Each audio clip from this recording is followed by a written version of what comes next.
Yo, yo, yo, yo, yo. What's up, what's up, what's up? Give up the rock. And hello to my fellow revolutionaries. You know who you are, and welcome to today's live stream. It is Tuesday, the 20th of January, where I'm coming from. And I hope wherever you are coming from, you are doing just fine. Dilemma's in the house. What up, what up? Anyone else ready to lose some speech privileges in this fine country of ours? Yeah, what do you say? Hey, what do you say? Like, it would appear that this legislation is nothing more than typical bureaucratic doubling up of existing processes. So, what are you going to do? Like, there's already hate speech laws that really kind of covers all of this stuff. It seems like the gun legislation has just been put on the back burner. It's been ripped out and just left to the side for now to hurry through the hate speech stuff, combating anti-Semitism and extremism, etc., etc., etc. So I guess, we'll see where that goes. Voltaire Yoza, how you going? Hope I said that right. Thank you, Pax Judica. What's this in relation to? Let me know, please. I am now intrigued as to what we're talking about. How are you, Jag? I hope you are well. And yeah, today, as has already been insinuated, I guess, from Dilemmas, our Australian correspondent for today, man on the ground, finger on the pulse with what's going Australian politics wise. We will be having a look at the hate speech laws, a bit of an update on what's going on there. And then we will be moving on to, again, look at Greenland. I just can't let go of the Greenland stuff. There's just non-stop opinions flying. So I want to check out what the Europeans are up to in that regard.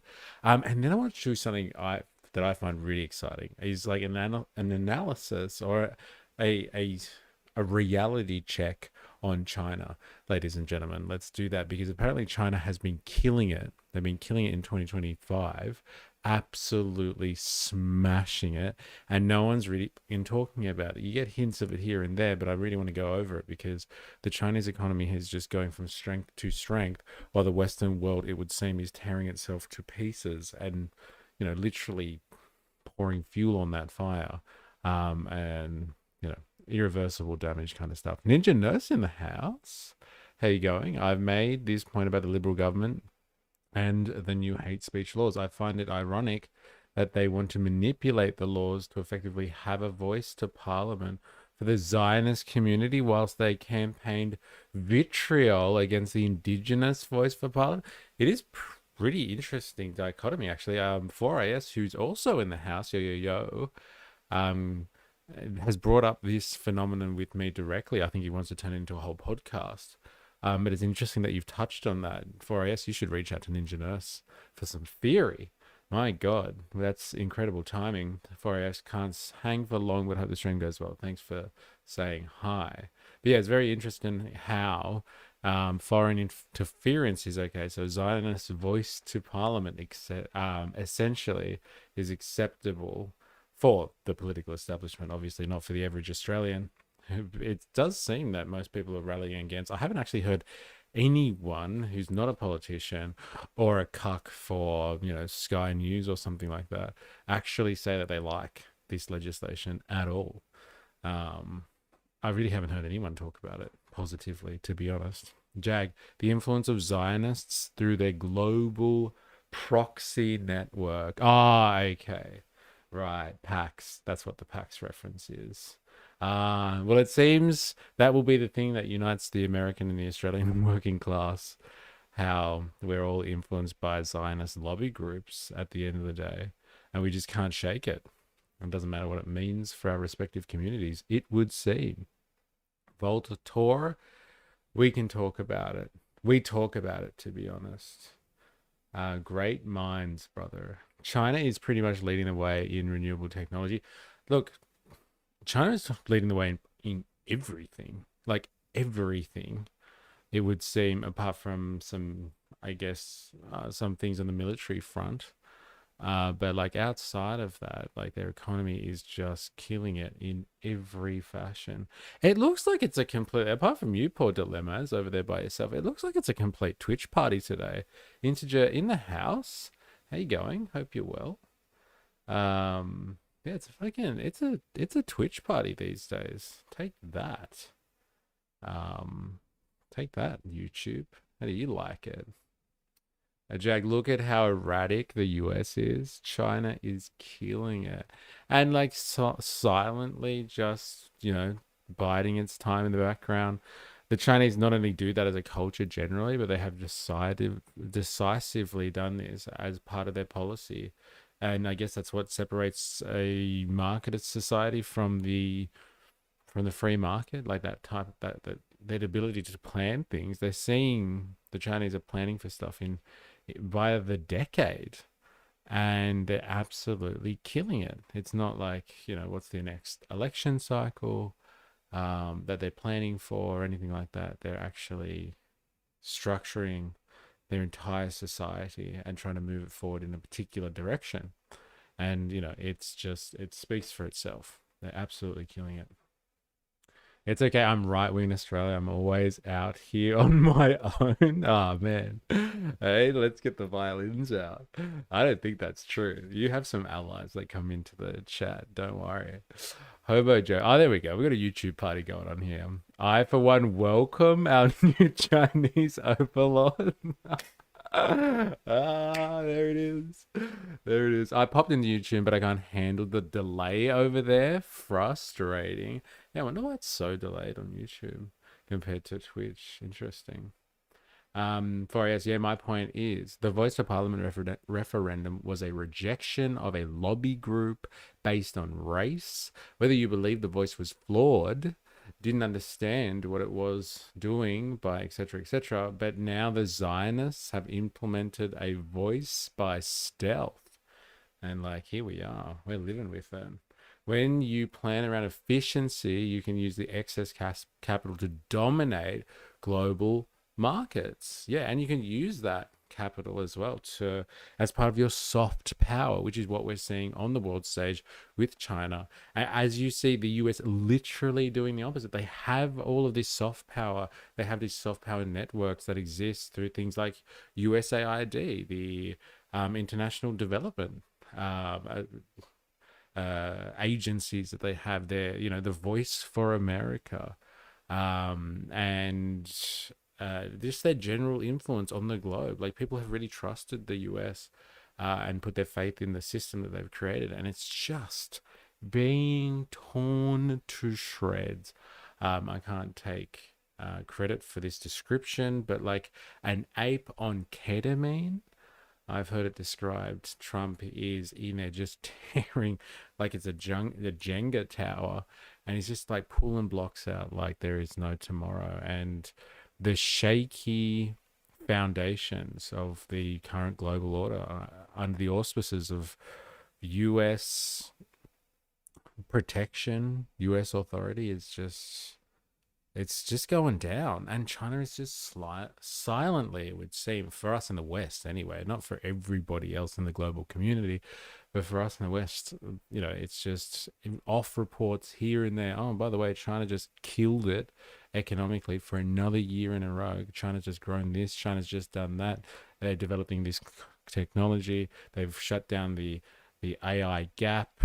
They've developed new microchips that are going to make the Western kind of dominance in that field obsolete very soon, like all of this sort of stuff. And at least we try to keep up with it here as much as possible, so we're not fucking blindsided by it later down the track.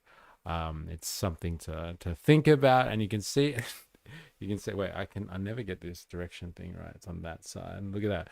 For one, welcome our new Chinese overlords. Did you make that straight away, or did you find that? Or have it ready to go? That's a good one. Thank you, Ninja Nurse. I've seen so many clips of people proving that Trump keeps soiling himself. Really? Like, as in, like, legit? Or is this like a metaphor or something like that for his horrible political decisions? like actually soiling himself.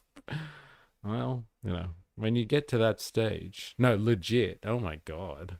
Okay. You know what? In an afters, I wouldn't mind having a look at one of these clips just to be like, see, if you look closely, he's actually soiled himself. Let us have we can drop something in Discord. I'll run it up the flagpole later. We can all salute it. But yeah, let's get into the day's affairs, shall we? Ninja Nose, can I also mention where were the calls for a royal commission after the Cronulla riots? Eh? Obviously not important enough. Where he jumping up and down, having a rock mission every time has an itchy ass. Eh? Interesting. Royal commissions are plenty. Like they had the Royal Commission going at the state level. New South Wales was going to do a Royal Commission, and then, the pressure was on to get it done at the federal level. And it's just like, it didn't happen across Australia. It definitely happened in Bondi. These people were all from Sydney. So, like, why not keep it at the state level? Does it really need to be done beyond that? But, here we are. It's federal now, Federal Royal Commission. Carbonite, 1999. That feeling like during COVID, we are no longer in control of our own destiny. Yes, it would seem that way unless you align yourself correctly. And this is what I'm talking about. Like, I think we should spend time to not only recognize the change in the global order itself, but, recognize, I, for one, welcome our new Chinese overlords. Like, we should kind of understand, like, for Australia, I can't speak for everyone, but like, this does actually apply to, I would say, most countries in the world that do and engage in global trade. Like, everybody's biggest trading partner is China. Like, everyone's biggest economic partner. And that's what world affairs is at the end of the day. At the end of the day, it is economics. And like, economics is therefore politics, etc., etc., etc. But like, really, we should be taking it more seriously, all of us, our relationships with China, because, we've seen with Iran, we've seen with Venezuela, we've seen with Cuba, seen with North Korea, like, whoever the US really wants to do damage to, like, before they send in the Delta Force to take out a leader, what they do is they hit them up with economic warfare, and that really cripples a country. You might not even have to invade if the country overturns itself, because the people are so upset because they've been cut off from any opportunity to have a decent existence because they can't relate to anybody else in the human race economically. And so, like, we really should be paying more attention to our economic ties to China, not poking the bear, let's say, which is definitely all we can do at the moment. Forget Trump soiling himself. Watch the compilation of Trump mispronouncing names of countries and states after his stroke. Hey, I fear that I have a highlight reel. I will have a highlight reel one day put together by indoctrination of all the problems I have pronouncing things. And I'm hoping that's not to do with the fact that I've had a stroke and didn't realize. It's just that I am more uncultured than strokey, let's say. Ninja knows some people get a raw commission after years and years of abuse. Look at the Royal Commission into aged care. Yeah, it takes a while, doesn't it? What about the Royal Commission into the banks? Far out, after they had been fucking the Australian people endlessly for decades. It took a while. Others get a Royal Commission within 30 days. There's the double standards argument that has been made. Freedom of speech and freedom of thought is a human right.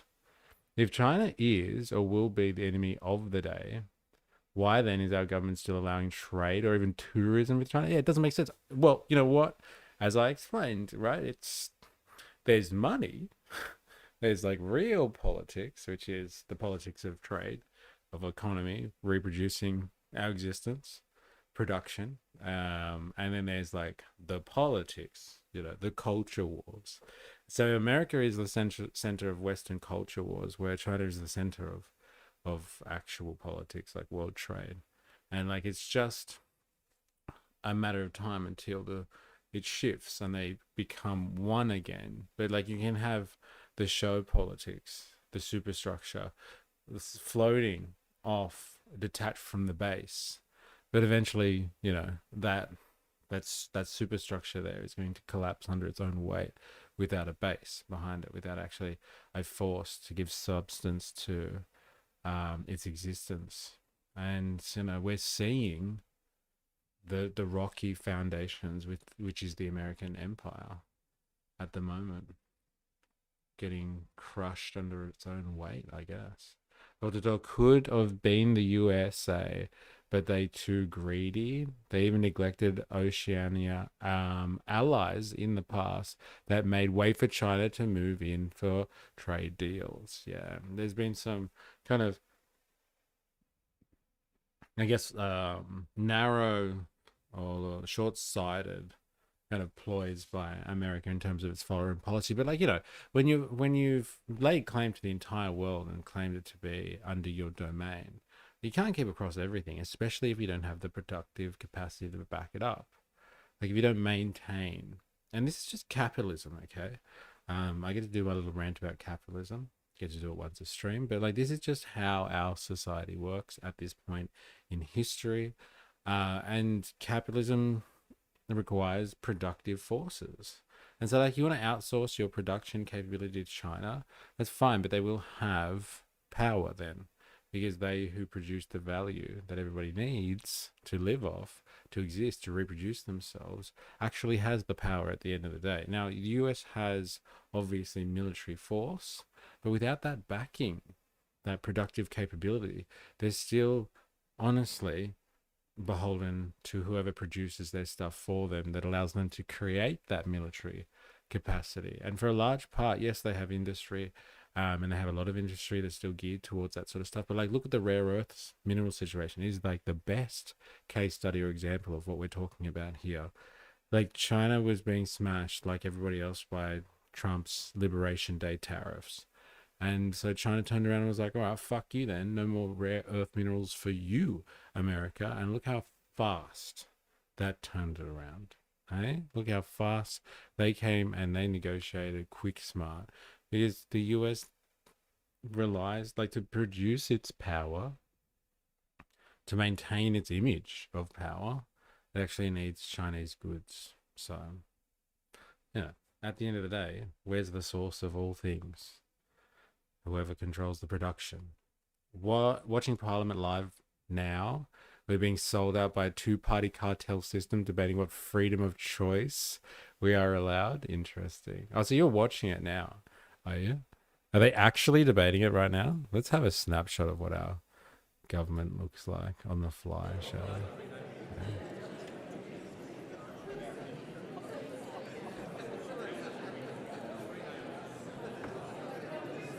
Have they started yet? Well, there's fucking 1,600 people watching this. Yeah? The comments are turned out. They don't want people talking about it. Interesting. Yes, they have. Once per stream. It's capitalism, baby. It is. It's fucking capitalism. And so, yeah, whether you think the US has all of the power at the moment on the world stage, which it probably does militarily, you could say that they're still the most dangerous. At the end of the day, if like the power that they derive from their military capability is even at one point in the chain subject to being supplied by China, and that could cripple the entire, like it'd have flow-on effects that would cripple the entirety of their system of power, then like that is the system crippled right there. So like you just have to understand that this is the way that capitalist society works. And it's good to acknowledge that. It's good to acknowledge that. Jungle potatoes, good turnout, can't cut the holiday short. Interesting. Jungle potatoes, how are you? I think it's the first time of the new year that you have been in. Happy New Year to you. I hope you are well. When you say can't cut the holiday short, are you talking about these politicians, eh? they cut their holidays short. Third reading, a bill for an act to amend legislation relating to customs and background checking and to create a scheme to buy back firearms and for related purposes. Order. Members can Order! leave the chamber as quickly and as quietly as possible. We shall move to the next bill. Order! I've been waiting for Oz versus the Agenda to go live at 2 p.m. Last time he did a stream on Mad Bill, got 40k watching and got a shout out from Canavan as well. LOL. There it is. Why are all these people leaving the house? Do they have work to do? Hey? Lazy First bastards. reading, a bill for an act to amend legislation relating to criminal and migration laws and for related purposes. And this is what Western society has devolved to, ladies and gentlemen. One of the most pressing issues of the day. Not the stuff we were just talking about, but by like about your productive capacity. It's just like, oh, let's talk about migration and guns. Right? And fucking hate speech. My God. Hey? This is what we have come to. This is what we have come to. Yeah, I can see close up, but I don't see many teals in the room. Labour and Greens have voted to guillotine debate on these bills. The dogs. Ah, is that what's going on here? Yes, I am on full time now, so I can't really tune in anymore. Oh, look at you. Hey, full time. Adding to the economy. Good on you. Working class hero. Hope you get compensated well for your service to the economy. They go to their office and wait for the bell to come and make their vote when a division is required. Interesting. You are the resident expert in all things parliamentarian. Insidious hatred, seeking a community that saw their Jewish heritage as a contributor to the richness of the Australian character. That sense of safety has been shattered. As a community, as Australians, it is our responsibility to rebuild that trust. The violent terrorist attack we saw in Bondi did not occur spontaneously. Violent extremism starts with words. Says who? Words of hate. And like, on what basis do they make all of these claims? Oh, you know, it was there, man. And it's like these two rogue dudes, father and son, like people struggling to find what their motives were for ages. Can't even see where they were trained. Can't even figure it out. It's just like, oh yeah, this was the long game all along. Hey, just saw Allegra Spender, the independent who comes from generation upon generation of Tory stock. Interesting. Are there political parties in Australia that are pro free speech, like the America First Amendment? I don't know. I don't think so. Like, not any ones with actually valid positions or any worth that are like outright free speech parties. Like, you know, we don't even have a Bill of Rights, right, Han? Like, what we have, from as far as I can tell, is there's implied rights from our Constitution that the Supreme Court of Australia has kind of been like, no. You know, political freedoms and stuff, they're implied by the Constitution. It's supposed to be in there. Like, they have rights, don't they? Like, really, our Constitution just reads like, okay, the government can do this, and the state government can do this, and local government can do this, and people are allowed to do this when they vote, and that when they vote. Like, that's all it's about. It doesn't say anything about rights. So, you'd be hard pressed to find parties that are just structured around free speech in Australia. This looks like a cartoon from my babe Pauline's cartoon. So good. What's the series called? Please Explain. This is just another episode of Please Explain, Jag, that you're seeing here. We got all these woke politicians sitting around debating, or not debating stuff. To spread violent... Earthlings, Slapjeff in the house. How are you? Coming to us, I guess, from out of space today, referring to us as Earthlings. Based on race or national or ethnic origin. Courts will be required to consider hate motivation when sentencing, ensuring any sentence acknowledges the additional harm to society caused. The bill will introduce a new framework to allow certain organisations to be listed as prohibited hate groups where they engage in hate crimes or support or advocate the commission of these offences. These groups, which seek to spread hate, Is she fuel asleep? division and stoke violence, Oh, no, she's have awake. avoided criminality for too long. They have no place in our society, and this bill will provide the government with a mechanism to outlaw them and to criminalise their activities. In relation to the definition of a hate crime at subsection 5, the government confirms that the provision is directed at serious conduct or the threat of serious conduct of a criminal nature. As noted in the explanatory memorandum, the bill does not capture conduct or the threat of conduct that includes being subjected to any force or impact that is within the limits of what is acceptable in everyday social interaction or to life in the community. It must be serious harm to a criminal standard under the current law. Hey, she's on her phone. Oh, you reckon? I'd be nodding off too. In Australian law, we have free speech with the implication of don't be a douche checking those signal chats. Could you imagine? Hey? That'd be hilarious. Technically speaking, all parties are pro free speech. That's a bit of a stretch, eh? With the current legislation that they're refusing to debate. Eh? I learned all this watching Oz versus the Agenda stream and Mad Bill. Learned more about Australian civics during a stream I ever did at school. LOL. There you go. Eh? There are senators who have put in motions to enshrine freedom of speech, but the Uni Party never passes them or never hears them honestly. The Uni Party. There it is. Intolerance will not be tolerated. All right, let's get an actual understanding of what's going on here. I'm going to leave this woman to speak in the background. Actually, we can go back to her. I'm going to go to the Susan mainstream Lee media. Prime Minister. So, like, this is what's happened overnight, I guess you would say, if you're not across it. Albanese and Susan Lee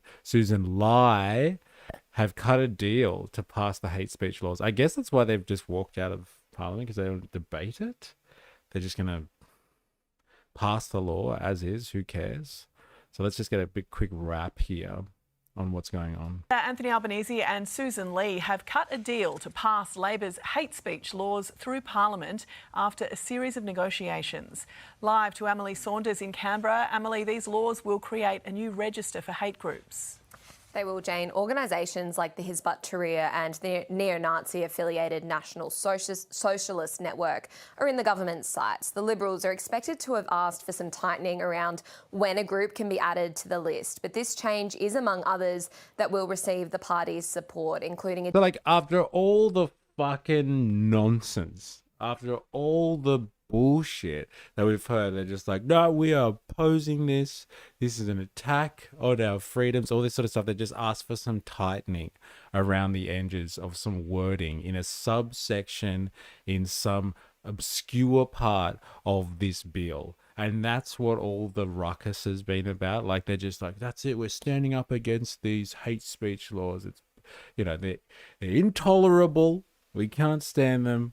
We must bring them down as an attack on society. And the best that the opposition has delivered to us, the Australian people, in protecting our freedoms is to tighten up some wording. Like, I really hoped they were going to shoot this stuff down, like, massively, fight over it, and then everyone just be like, right, no legislation then. Nobody gets new legislation. And then we could all go back to what was happening before, which was just, we have these laws already. We have hate speech legislation. We have gun controls already. We have all of this stuff covered. We don't need additional layers of bureaucracy here. I've written Susan's name with 2 big S's in my phone so many times, and now autocorrects to Susan. So good. To Sue S. And you thought One Nation was surging before? Wait till Albo pushes this through? What? Okay. Is that your prediction that One Nation is going to stop this? Is that it?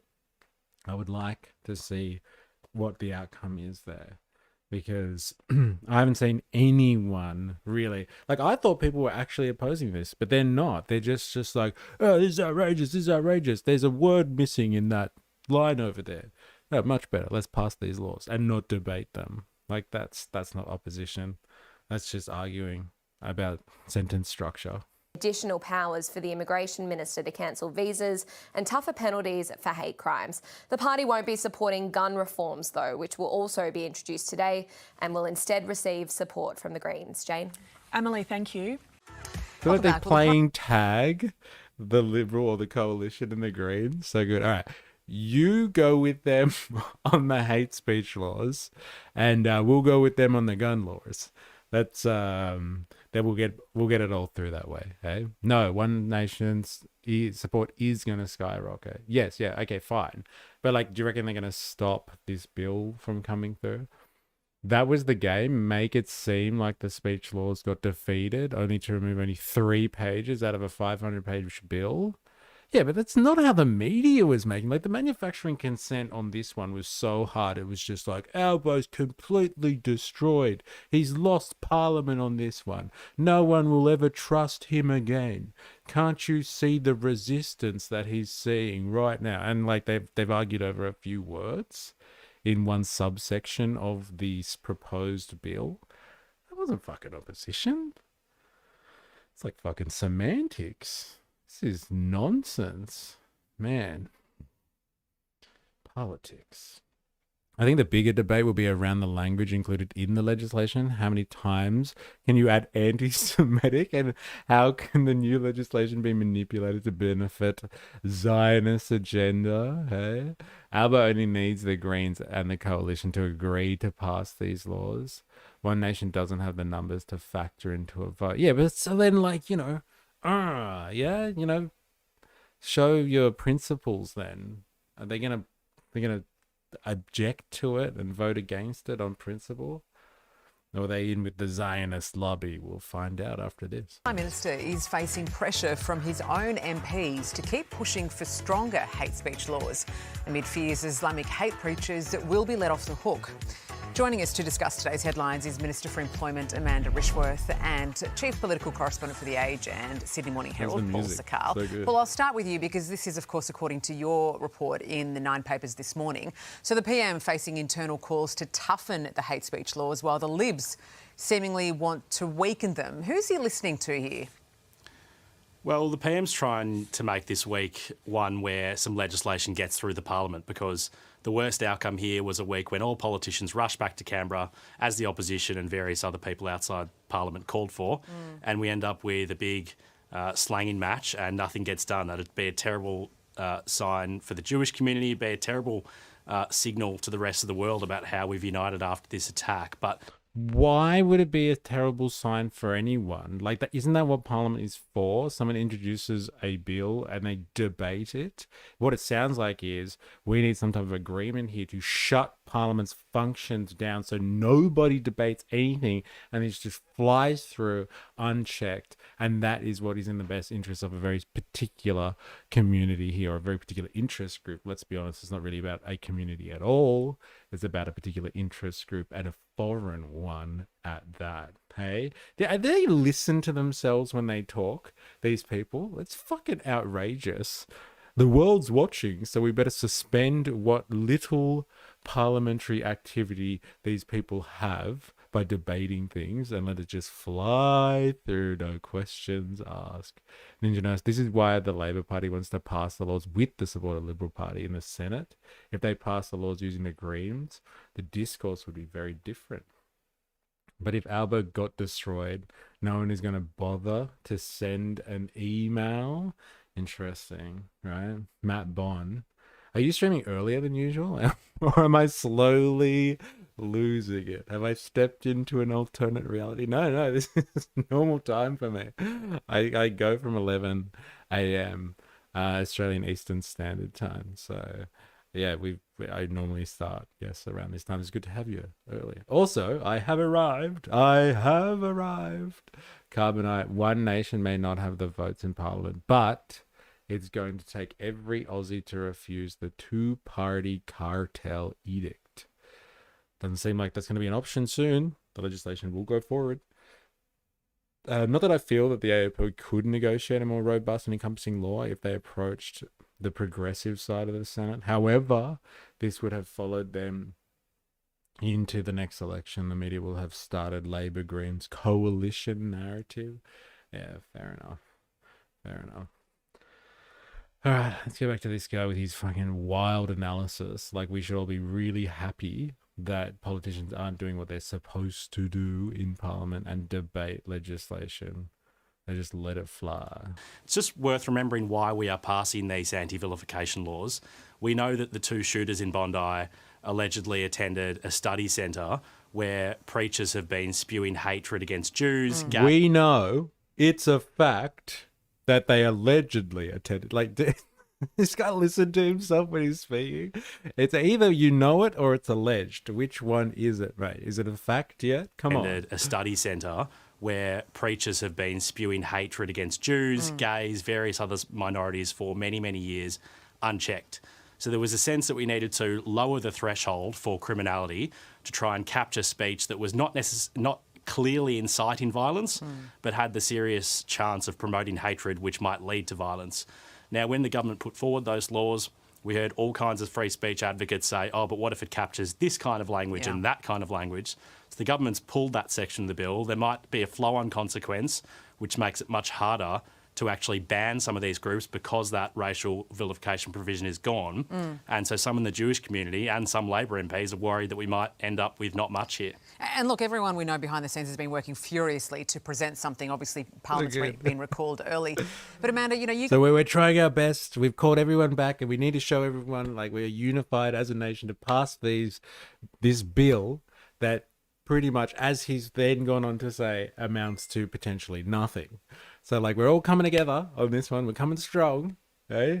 Which has been edited to really have no point at all. So what the fuck is this all about?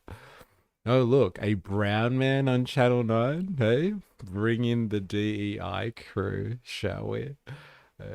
Pauline did call out returning Parliament early. It was a waste of money, but the Liberals wanted it thinking it would work in their favour. Not brown, kind of light brown. Ethnically ambiguous. That's fucking hilarious. We know that it's alleged, and allegedly we know. I think that's the main one. Like, that sums up all of these people. Allegedly, they know stuff. Allegedly. But we're really not too sure. Have you listened to them when they speak? You guys have made a lot of noise about the coalition being the difficult ones here and abstracting this. But if Paul's report is accurate, are the hate speech laws dividing your government, the government? Well, first I would say what happened in Bondi was shocking, and an attack on Jewish Australians is an attack on us all. And so we need to come together and strengthen our hate speech. And in fact, the bill before the Parliament will strengthen the laws against hate speech and be the strongest laws that the Commonwealth has ever had. But when it comes to the racial vilification laws, it's very clear that the opposition would not support these, and we need to actually. But it's not just the opposition, though, Amanda. It's your mates, the Greens, as well. Well, your mates, there was the widespread Greens, opposition across the Parliament, but that shouldn't mean we shouldn't take action, and that's why the bill before the Parliament does deal with listing organisations that do and actually have organisations in our sight that do spread hate. But are you blaming the coalition or the Greens or whatever instead of actually looking internally and whether there are people within your own ranks who don't think this is a strong enough bill? Or a good enough bill? I'm not. What I'm saying is, I'm saying we need to get laws through the Parliament. Know, right? It's a kind of like you, E. Ethnically ambiguous. Your background is Southwest Sydney or the area. Yeah, pretty much. That's it. Who the fuck knows? There's something in there. I know there's definitely something in there. And Western Sydney. That makes me diverse as fuck. Owning the libs. Like, what's going on with his interview style anyway? Like, she's not even letting her answer the question. Like, do you want an answer from her or not? And actually have organisations in our sight that do spread hate. But are you blaming the coalition or the Greens or whatever instead of actually looking internally and whether there are people within your own ranks who don't think this is a strong enough bill? or a good enough bill? I'm not. What I'm saying is, I'm saying we need to get laws through the parliament. It's a That takes numbers agreement. issues, and so if you have both the opposition saying that we will not support racial vilification laws and the Greens not supporting, then you can't bring it into law. So we need to find laws that we can pass to bring stronger hate speech laws into this country, and that's what our government's doing. All right, and you are facing a bit of pressure to get that done. Really? Like, do we need stronger laws? Do we? Like, when did everyone get down and decide on that one? I don't remember. Do you guys remember getting the propaganda in the posts? Did you get that? Did you get the memo on that one, that we need stronger hate speech laws in this country? I think they live in their own fucking world, these people, seriously. I knew you were going to put on the accent for the area, eh? When you lost your guns, it was all over. Yeah, before that, free speech paradise in Australia. Before we lost the guns. Thanks, Han. Why do you need to pass laws? Bondi happened because the laws that are already on the books weren't being enforced. There it is. There it is. The interviewer is so antagonizing. If someone talked to me like that at the hospital, I would literally get ready to throw hands. It's true. She was. I'd like cutting her off as well. Like, why bother? Don't have her there. Just say your piece. Like, everyone will listen to you anyway. It's always the prison guard's reaction to solve issues with more rules. Right? And that's bureaucrats for you. Goddamn bureaucrats. I never liked them anyway. I would never be one myself. I swear. I swear. So there's the long and the short of it, ladies and gentlemen. It is time for the government to put politics aside and confront anti-Semitism and radical Islamic extremism with seriousness and resolve. The Coalition will continue to fight for the safety of Jewish Australians and for all Australians, and I call on the government to finally do the same. Question is the bill be read a second time. I give the call to the member for Bennelong. Thank you, Speaker. I rise today to speak in support of the Combating Anti-Semitism, Hate and Extremism, Criminal and Migration Laws Bill 2026. Oh, and they're I do not so debating it. not What's going just on as here? a member of this government, but as a local MP who has seen at close range what The interviewer is definitely from the area or area adjacent. Yeah, actually. It's a fair call. There's some ethnic in there too somewhere. Did America have all of their guns? Sorry. Didn't America have all their guns over when 20 million illegals were invading? Yet no one stopped the tyrannical government for 4 years. Which government is the tyrannical government of 4 years? Dilemmas. The Biden administration that let in all of those illegals who had never come in before Biden came along. Fun fact, the bill doesn't mention radical Islamic terrorism once. Fair enough. Does it mention the National Socialist Network once? Because they seem to be lumped in as the two big targets of the hate groups. Like they really needed someone. I wonder if they put those guys in as well. Interesting. My understanding is that the debate will be occurring during question time. I think that is closer to around 2 o'clock. Okay, right. Han, America is bad. Just imagine if we didn't have our guns. Yeah, could you imagine what America would be like if it didn't have guns? Kids going to school, not looking over their shoulder.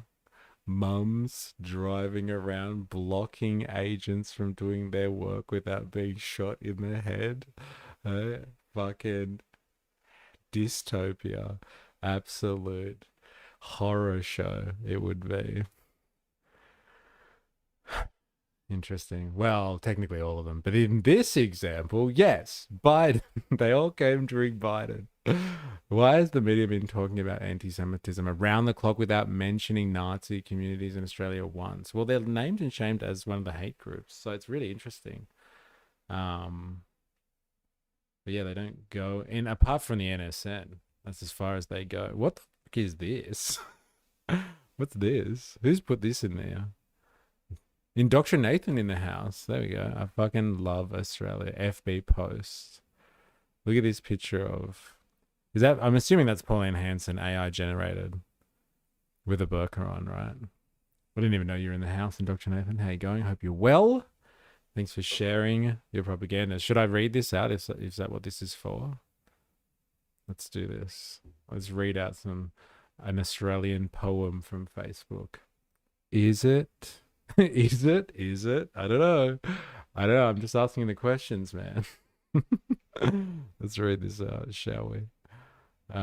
Post. Here we go. All right, let's do this because the irony here is so thick. You could butter toast with it. So Australia cops a horrific massacre. Everyone's rattled, emotions are raw, and suddenly the Zionist cheer squad goes, aha, this is it. This is our moment. Royal Commission, crackdown, stamp out anti-Semitism, lock it down. And the government goes, yeah, all right, we'll do something. And now everyone's shocked. Everyone's shocked because you can't just write a law that says this one religion gets special protection and everyone else can get fucked. That's not how a liberal democracy works. That's not how legislation works. That's not even how basic logic works. You pull one thread, the whole jumper comes with them. So now the laws roll out, and surprise, surprise, they don't just cover anti-Semitism, they cover Islamophobia and racism and religious vilification and quite possibly LGBTQ people, gay people, trans people, and the whole damn alphabet soup. And suddenly all these right-wing podcasters who were screaming from the rooftops 2 weeks ago are now absolutely shitting themselves.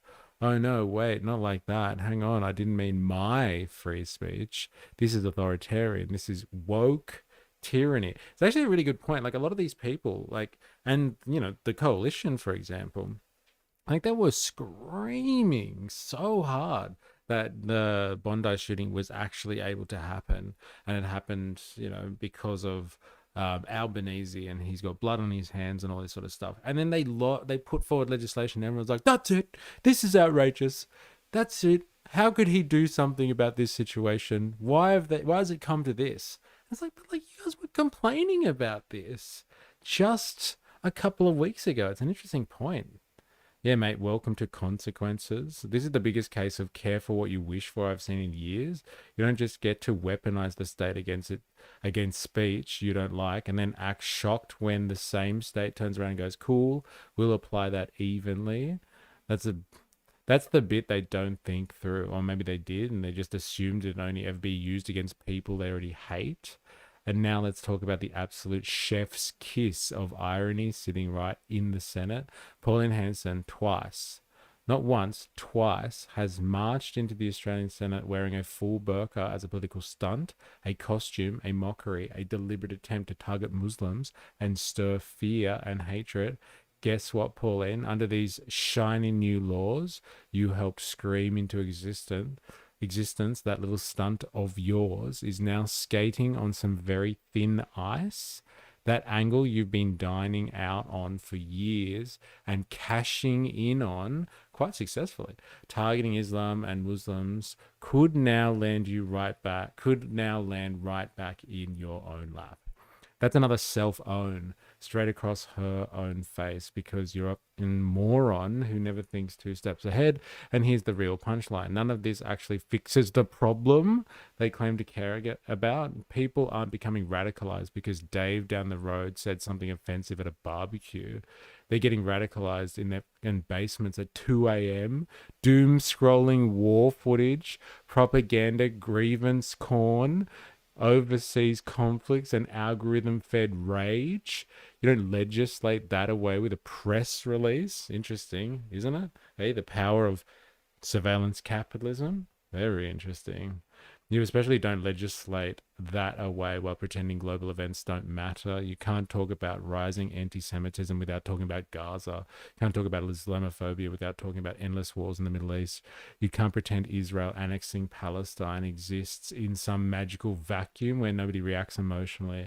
Reality leaks every time. So what do we end up with? A big shiny umbrella law that feels good, sounds tough, and mostly just whittles away more rights from from average Australians, while the actual extremists keep doing what they've always done, quietly online, out of reach. And the funniest part, the very people who demanded this crackdown are now the loudest ones crying about it. Congratulations, you played yourselves. You asked for the state to police speech. The state said sure, and now you're realizing the boot doesn't only land on the necks you picked. That's not oppression, that's irony with a legal team. Damn. Savage. Savage takedown. It's gone after everything. Nobody's safe with that post. There it is. Not even the Burqa Queen. Hey? My God. Yes, they have explicitly named them in their parliamentary addresses, but the media that reports on what has been spoken about neglect to mention Nazi groups and focuses a lot on Islamic extremists. I'm just asking the questions, man. Islamophobia isn't a real word. You can't have an irrational fear of an idea. Oh, really? You don't think people are going to be scared of ideas? You can't have an irrational fear of an idea. Interesting. I've never heard that point before. I feel the same way. Good post. What's funny about Labor supporters pointing out Liberal failings, like it's some kind of own, ignoring the right wing hate the Liberals more than the left wing does.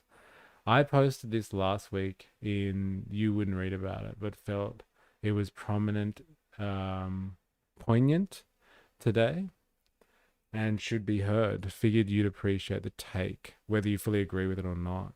Be careful not to be the excuse power uses to restrict liberty. Funk. I can feel that post. Why isn't this an editorial in the telly? Eh? Sounds like you live in an alternative reality if you think that they're going to fucking put something like that up. No, I don't think so. I don't think so. From the trade union movement and from its own political base. Because unless we do that, Bondi will not be the end of the story. It will be the midpoint of a story that gets so much worse. The question is that the bill be read a second time, and I give the call to the member for McNamara. Thank you, Speaker. And I listened carefully to my friend, the member for Barawa's speech. And for all of us who have lived anti-Semitism over the last 2 years, it is an incredibly difficult moment in our country's history and for our community. And I take the words that the member for Barawa said seriously, and I would also say that this is a moment where I have never sought to politicise anti-Semitism, and I will work and stand by anyone on any part of this House, in any part of politics, in order to get things done to protect our community. But the bills that will pass this Parliament, hopefully, with the support of the Coalition, are not the full set of bills that should have passed this Parliament today. And the member for Barawa is quite right in saying that anti-Semitism should be confronted in more than just the way in which these bills present today. But the truth of the matter is that the vilification clauses that should have been originally attached to these bills had to be taken out because the Liberal Party refused to support serious vilification laws in this place. And it comes after the Leader of the Opposition came to my electorate last week and stood up in a synagogue and said that hate needed to be confronted and there needed to be consequences, and if she was the Prime Minister, it would be. And only within hours, the Liberal Party refused. It is an interesting point. Like, what's going on? And it's in that post. Like, the same people that were screaming that the government hasn't done anything about all of this, now that there's some type of legislation or action being taken, it's just been like, hey, no way, we got to block this all the way. Like, it's nonsensical. You know, I don't want to deal with this stuff anymore. I'm going to just watch this, monitor this from time to time. We've got a lot of people in the stream that seem to be interested in this type of thing. I'm sure we'll get updates. But, like, it's just... Like, I don't think these people actually have any connection to reality and their constituents. They're arguing this stuff like everybody thinks that this is the most pressing issue in Australia right now. And, like, I don't think they understand that most people don't see it that way. So is he saying the laws are too strong?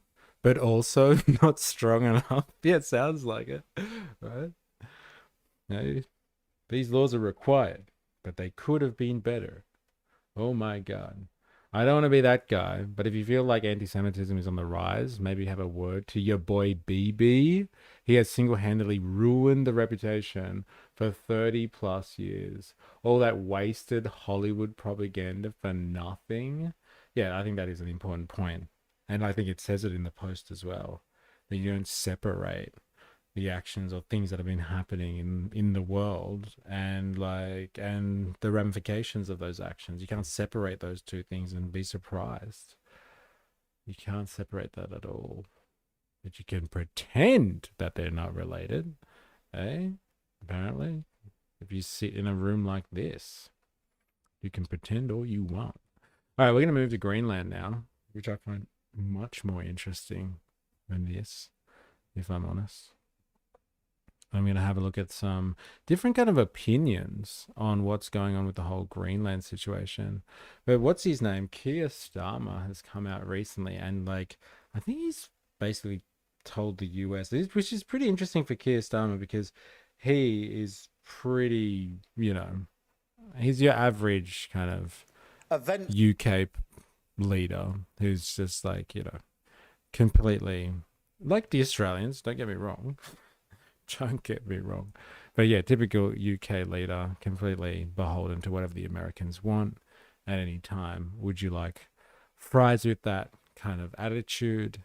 And he's come out, and I think he swung some punches, it would seem, at the US or even Trump over the whole Greenland situation. And he's only just come out recently, like overnight, I think, and spoken on the matter. So I'd like to see what he has to say about what UK's position is on Greenland. Because I've already speculated here, happy to be wrong, just really see it hard to believe otherwise. But I don't think if push came to shove that the UK would actually destroy, give up or sacrifice its alliance with the US over some crazy Danish people and some Greenlanders. Come on, hey, there's only 50,000 of them.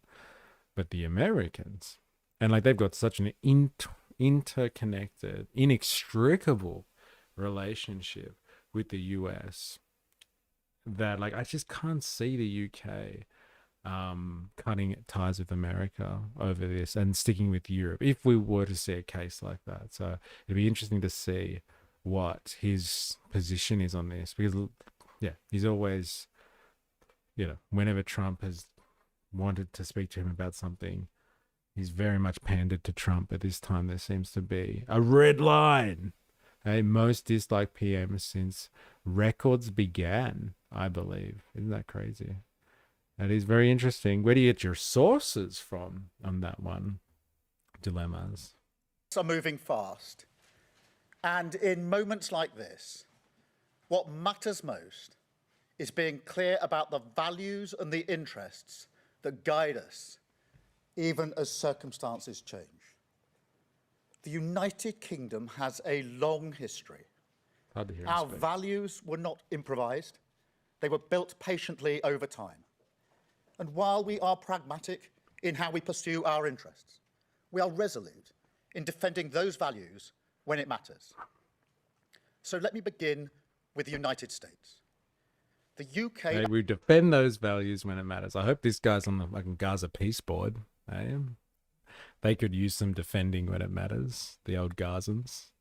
Hey? They've had the raw end of the deal for a long time. And the US are close allies. Begin with the United States when it matters.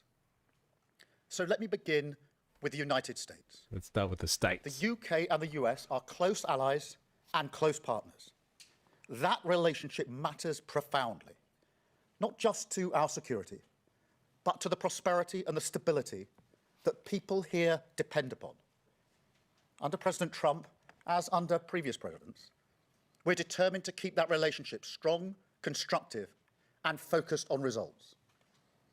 And that approach is delivering. Through sustained engagement, we've seen significant US investment into the UK economy, running into hundreds of billions of pounds, supporting growth, skills, and jobs right across the country. Our cooperation on defence, Come on, get to it, nuclear brother. capability Get to and it. Come on. intelligence remains as close and effective as anywhere in the world, keeping Britain safe in an increasingly dangerous environment.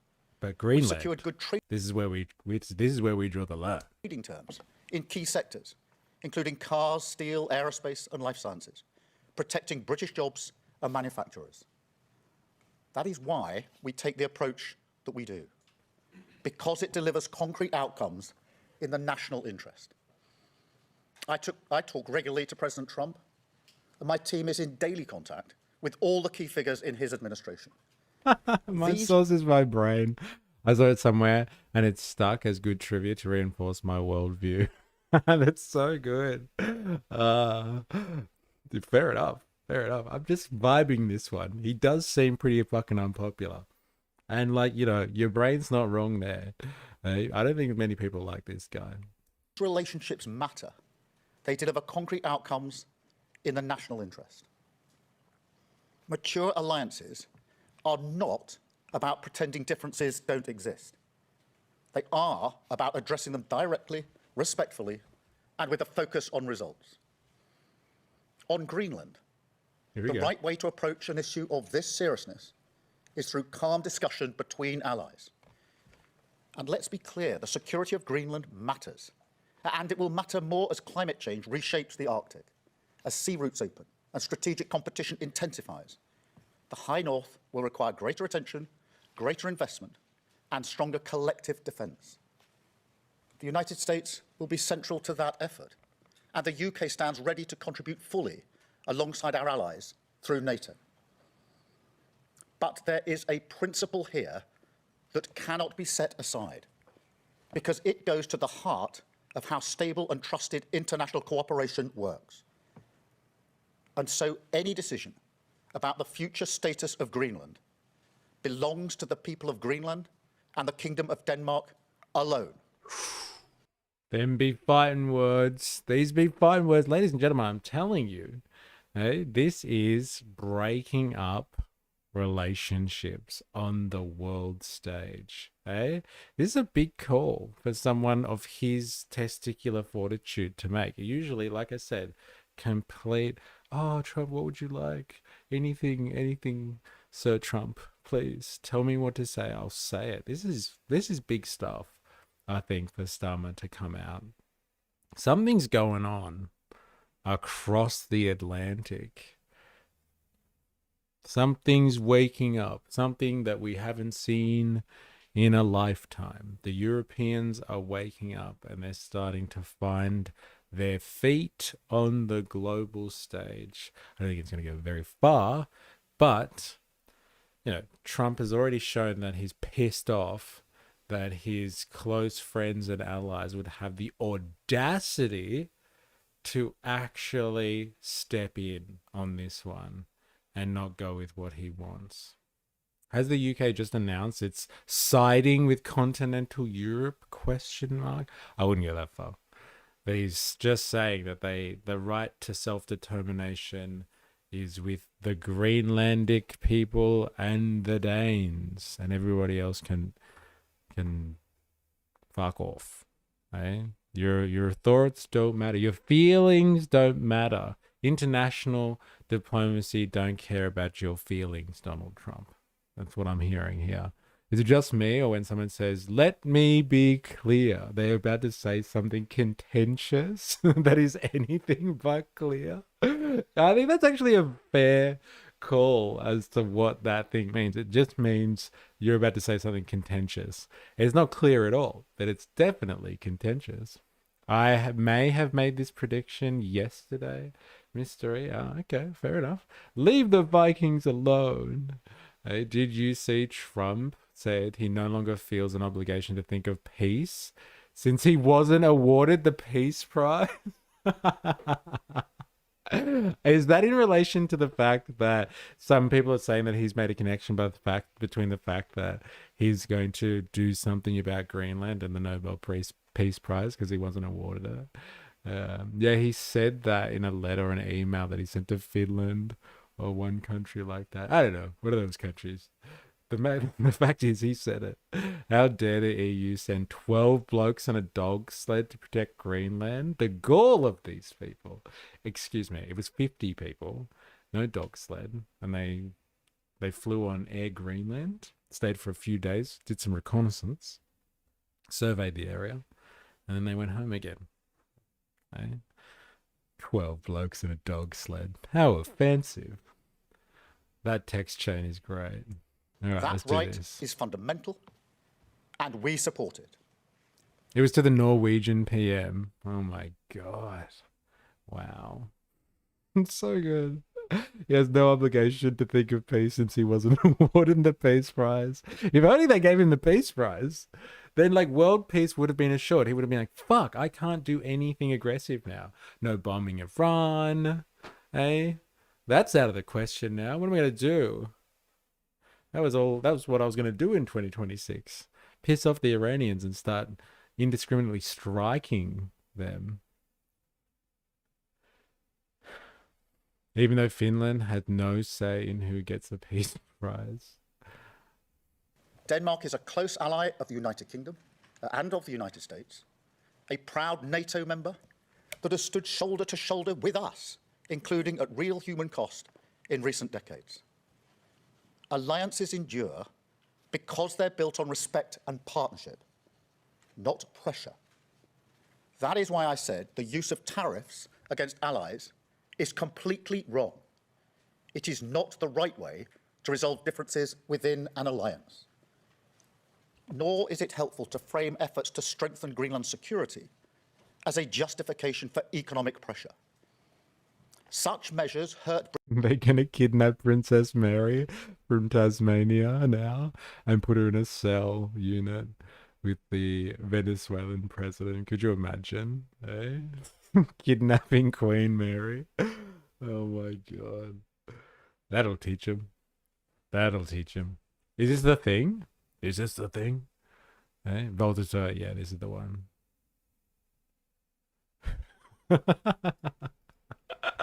This is not legit. Is this serious? Letter to Jonas Store. Links Nobel Peace Prize to Greenland. Read out its threats. Dear Ambassador, President Trump has asked that the following message shared with the Prime Minister, Jonas Store, be forwarded to your name head government and state. Dear Jonas, considering your country decided not to give me the Nobel Peace Prize for having stopped 8 wars, plus I no longer feel an 8 wars plus, I no longer feel an obligation to think purely of peace, although it will always be predominant, but can now think about what is good and proper for the United States of America. Denmark cannot protect that land from Russia or China. And why do they have a right of ownership anyway? Oh, he's fucking pissed off. There are no written documents. It's only that a boat landed there hundreds of years ago, but we had boats landing there also. I have done more for NATO than any other person since its founding, and now NATO should do something for the United States. The world is not secure unless we have complete and total control of Greenland. Thank you, President Donald J. Trump. This is fucking amazing. Seriously. The world is not secure unless we have complete control of Greenland. I have done more for NATO than any other person. NATO should do something for the United States. That's what this comes down to. Fucking, what an amazing ego. This is considering your country decided not to give me the Nobel Peace Prize, having stopped 8 wars plus, I no longer feel an obligation to think purely of peace, although it will always be predominant, just in case you're wondering about giving me the next Nobel Peace Prize. Fucking hell.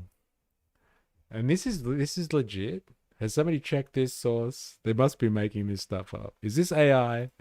This is definitely AI. My God, it's got to be AI.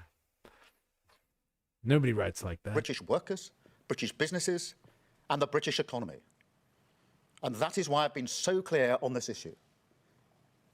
A trade war is in no one's interest. And my job is always to act in the UK's national interest. Always. That is why yesterday I spoke to President Trump, to European leaders, and to the Secretary General of NATO to find a solution rooted in partnership, facts, and mutual respect.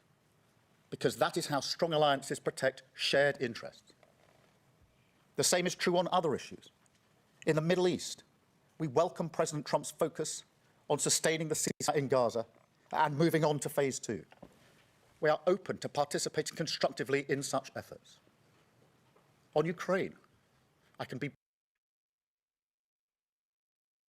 Nah, too much of this. So good. True, Norwegian. Didn't the Norwegians shoot at the dog at the beginning of the John Carpenter's The Thing? History comes full circle. I think I do remember that. But the dog was the thing, right? It was infected. He's definitely popping off at the United States. Either something has changed or he knows something the rest of us don't know. Interesting, hey? Trump offered Putin a spot on his board of peace, maybe after this email. Actually, there's a document from the 1800s, a treaty? Really? Wouldn't the citizens of the EU and America have done more for NATO by taxation and human capital? You would think so. You would think so. But that's not the story that the Americans have been telling, or at least J.D. Vance and Trump has been telling for a while. It's like, we've been paying for everything. Remember, we heard Stephen Miller the other day. He's like, the American taxpayer has paid for the entire defense of Europe, including Denmark and Greenland. The American taxpayer has funded the entirety of all defense costs for not only, Greenland and Denmark, but for the entirety of Europe. And enough's enough.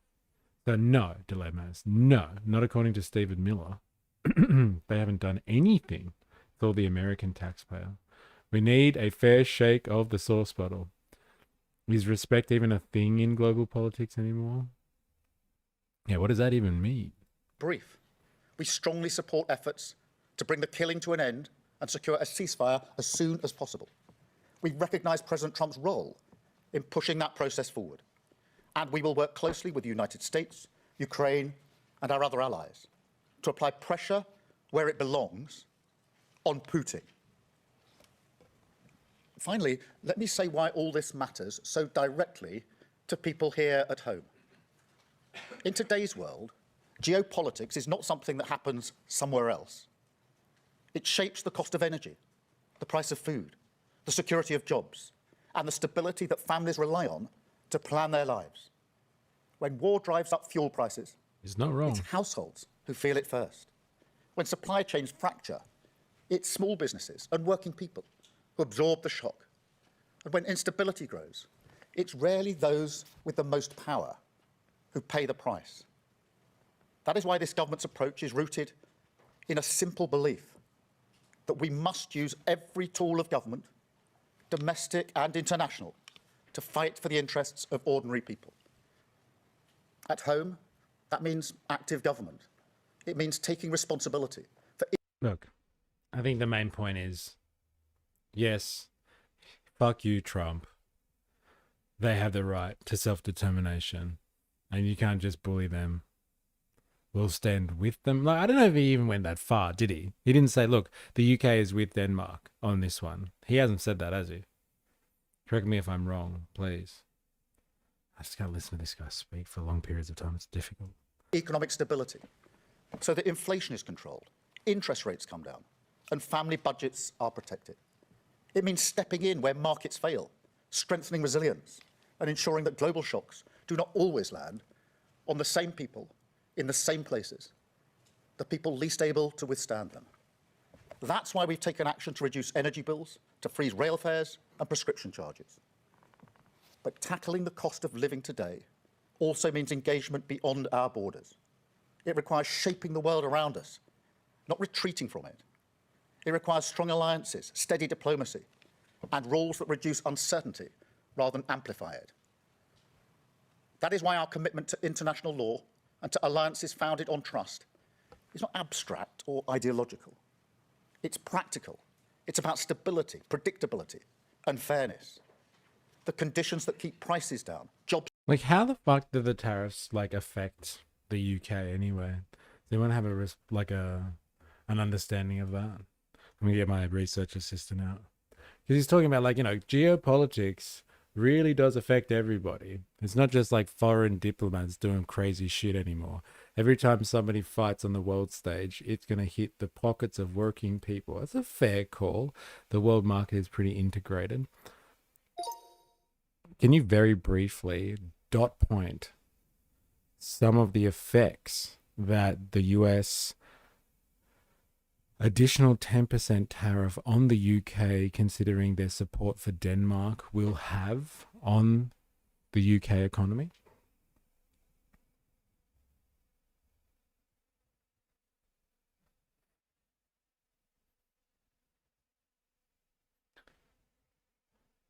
Slight reduction in UK GDP growth, increased economic uncertainty and investor caution, potentially weighing on investments and demand. Yeah, I guess it's just the same as any tariff then. People are like, oh my God, tariffs. Do I invest in this business? Do I open up trade with this UK company and then import stuff into the country if I'm going to have to pay higher prices? That just fucks trade, I guess. UK exporters to the US. Cars, machinery, whiskey. Uh-oh. Yeah, Americans, big part of American history from the 20th century onwards has been the story of importing whiskey from the UK, especially during Prohibition. Face higher costs and reduce competitiveness. Some firms may seek alternative markets or adjust to supply chains to avoid prices and inflation. Import prices into the US might rise, possibly feeding back into UK price pressures indirectly. Higher trade costs can slow disinflation or slightly raise UK inflation. So it's like really indirect kind of stuff. Fair enough. It's all just posture till Black Hawks start flying over the channel. He's getting on the front foot. He knows Nigel Farage is going to twist this to talk about the same things. He's just trying to beat him to the punch and control the narrative. Interesting. What do you think of that one? Has Nigel Farage put out any type of press release or formal position on whether or not the UK should support Greenland or the US on the matter of the US trying to take over Greenland? Very brief response, please. Provide sources.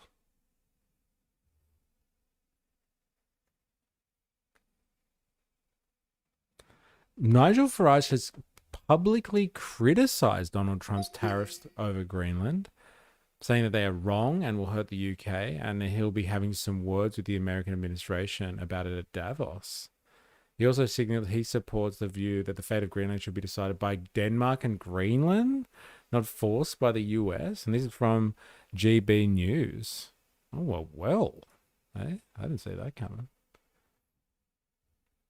I'm still not convinced Trump even knows what tariffs do. I know they put pressure on people, right? Hey, that brings them to the bargaining table, doesn't it? It's like Trump read a pamphlet once how tariffs helped America in the 1800s. But it gave no details. It just knows tariff's good. I think he said tariff is the most beautiful word in the English language last year, just before it all started up, right? But tariff, not tax. Yeah. But if not tax, then why tax shaped? Yeah, very good question. Just don't call it the other T word. The libertarians won't like that. I repeat, the UK government knows something the rest of us don't know yet. You have been saying that this has been some tactic to force the Europeans' hand in, releasing some secret weapon or something that they might have tucked away somewhere. I wonder where your theory is going and how it's gonna develop over time, Ninja Nas. What do the Europeans know? Secure and economies resilient. That is what active government looks like in an age of uncertainty. Steady at home, engaged abroad, and always focused on protecting the people that we serve. Britain is a pragmatic country. We look for agreement. We believe in partnership. We prefer solutions to slogans. And we will not indulge in commentary and gesture politics that harm the British people. But being pragmatic does not mean being passive. And partnership does not mean abandoning principle. That is why it's important to be clear about who we stand with, what we stand for, and where our interests lie. Now, this is a moment for the whole country to pull together. So I warmly welcome the support we've had with regards to Greenland and the proposed tariffs from the leader of the opposition. I thank her for her support. At moments like this, there will always be people who reach for the performative, who think an angry social media post or grandstanding is a substitute for hard work. That's an understandable instinct, but it's not effective. It never has been.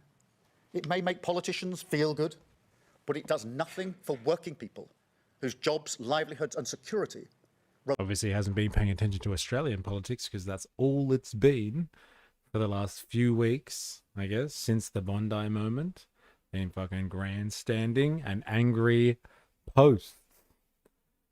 Pretty much all we do here. I'm not worried about Greenland.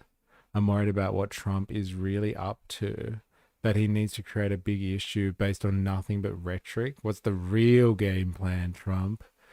There were reports of America using some kind of sonic weapon during the Madeira operation. Yeah, we saw that. I think I saw that on Jimmy Dore. Yeah, Jerry Poppins put something and we watched it in the chat. Like there's like kind of a military channel, one of the many thousands of military channels that are out there. And he was reading a report that was issued actually by the Trump administration through Carolyn Levitt, I believe. Speaking about like what type of tactics were used by Delta Force when they came in and abducted Maduro, and the tactics that they used sounded pretty mental, right? Pretty mental stuff. So yeah, who knows what the UK has? But Starmer is facing down the barrel of being abducted by the Americans over this one. He's holding strong. Hey, Woozle in the house. Doesn't Australia now have sonic crowd control too? I don't know. I haven't heard that. Is that true? What's the point though? They've taken away everyone's protest rights in this country, so there's no need for sonic weapons for crowd control because no one's going to be out in the streets anyway because it's illegal. Rely on the relationships that we build across the world.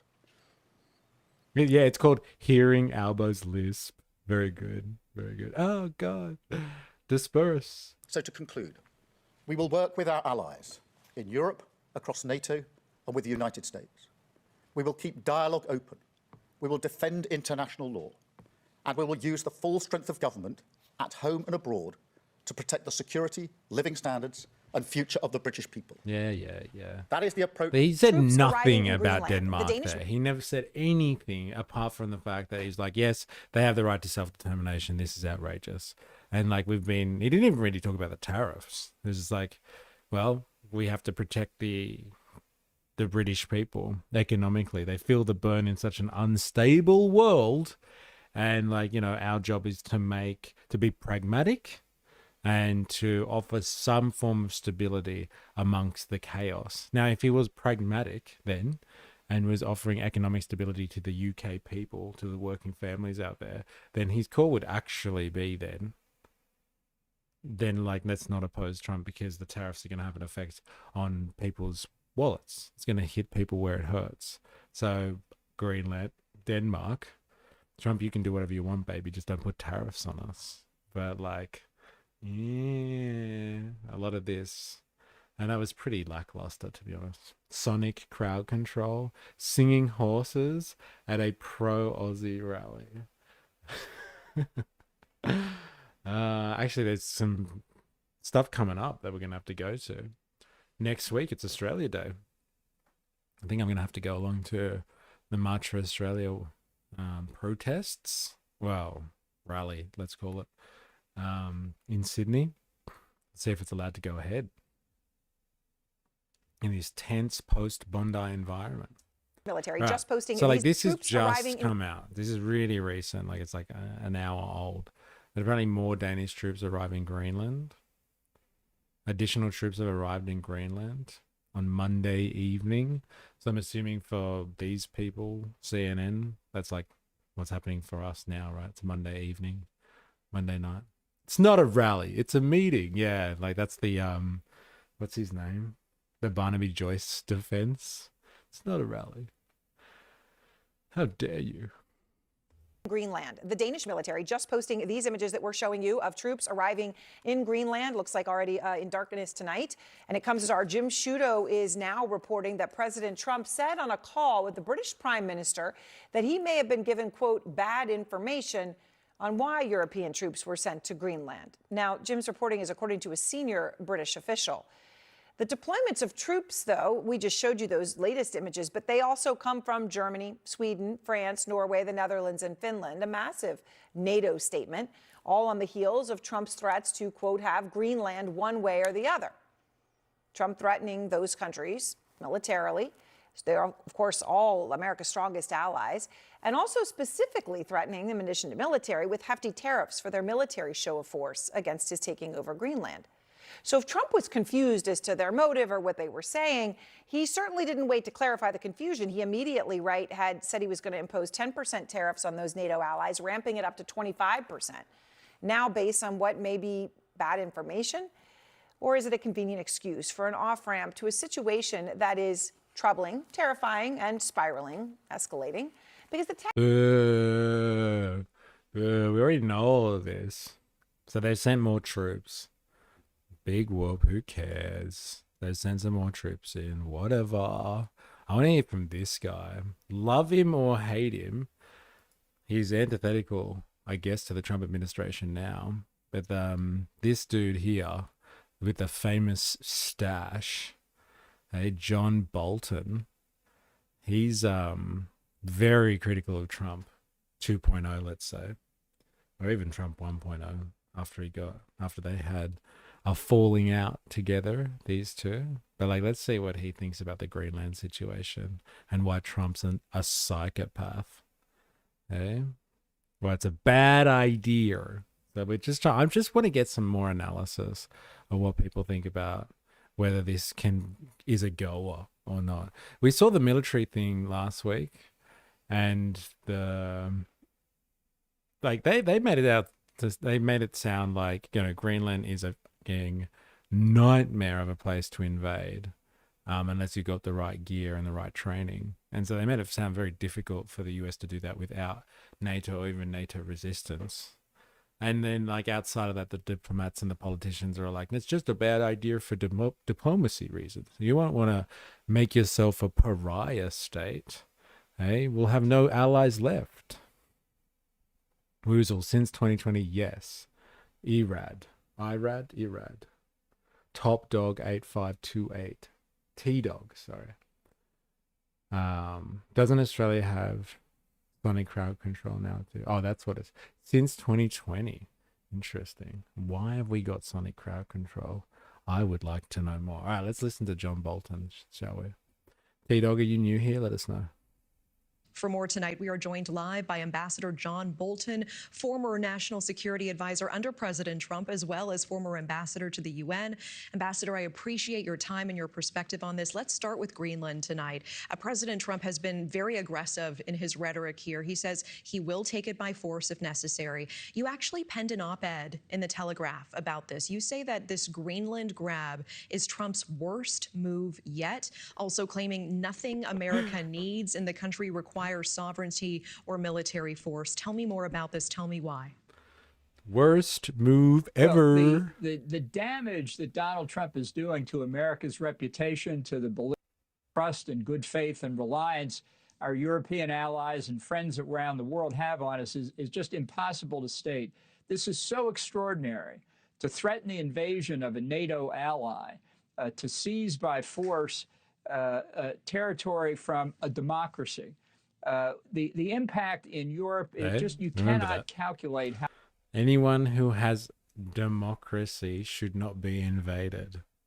That's the golden standard. You've heard it here, ladies and gentlemen. Everyone who has a skerrick of a democratic system, I'm assuming that means some form of parliament or a congress or something like that, they should be out of touch out of the realms of some type of invasion.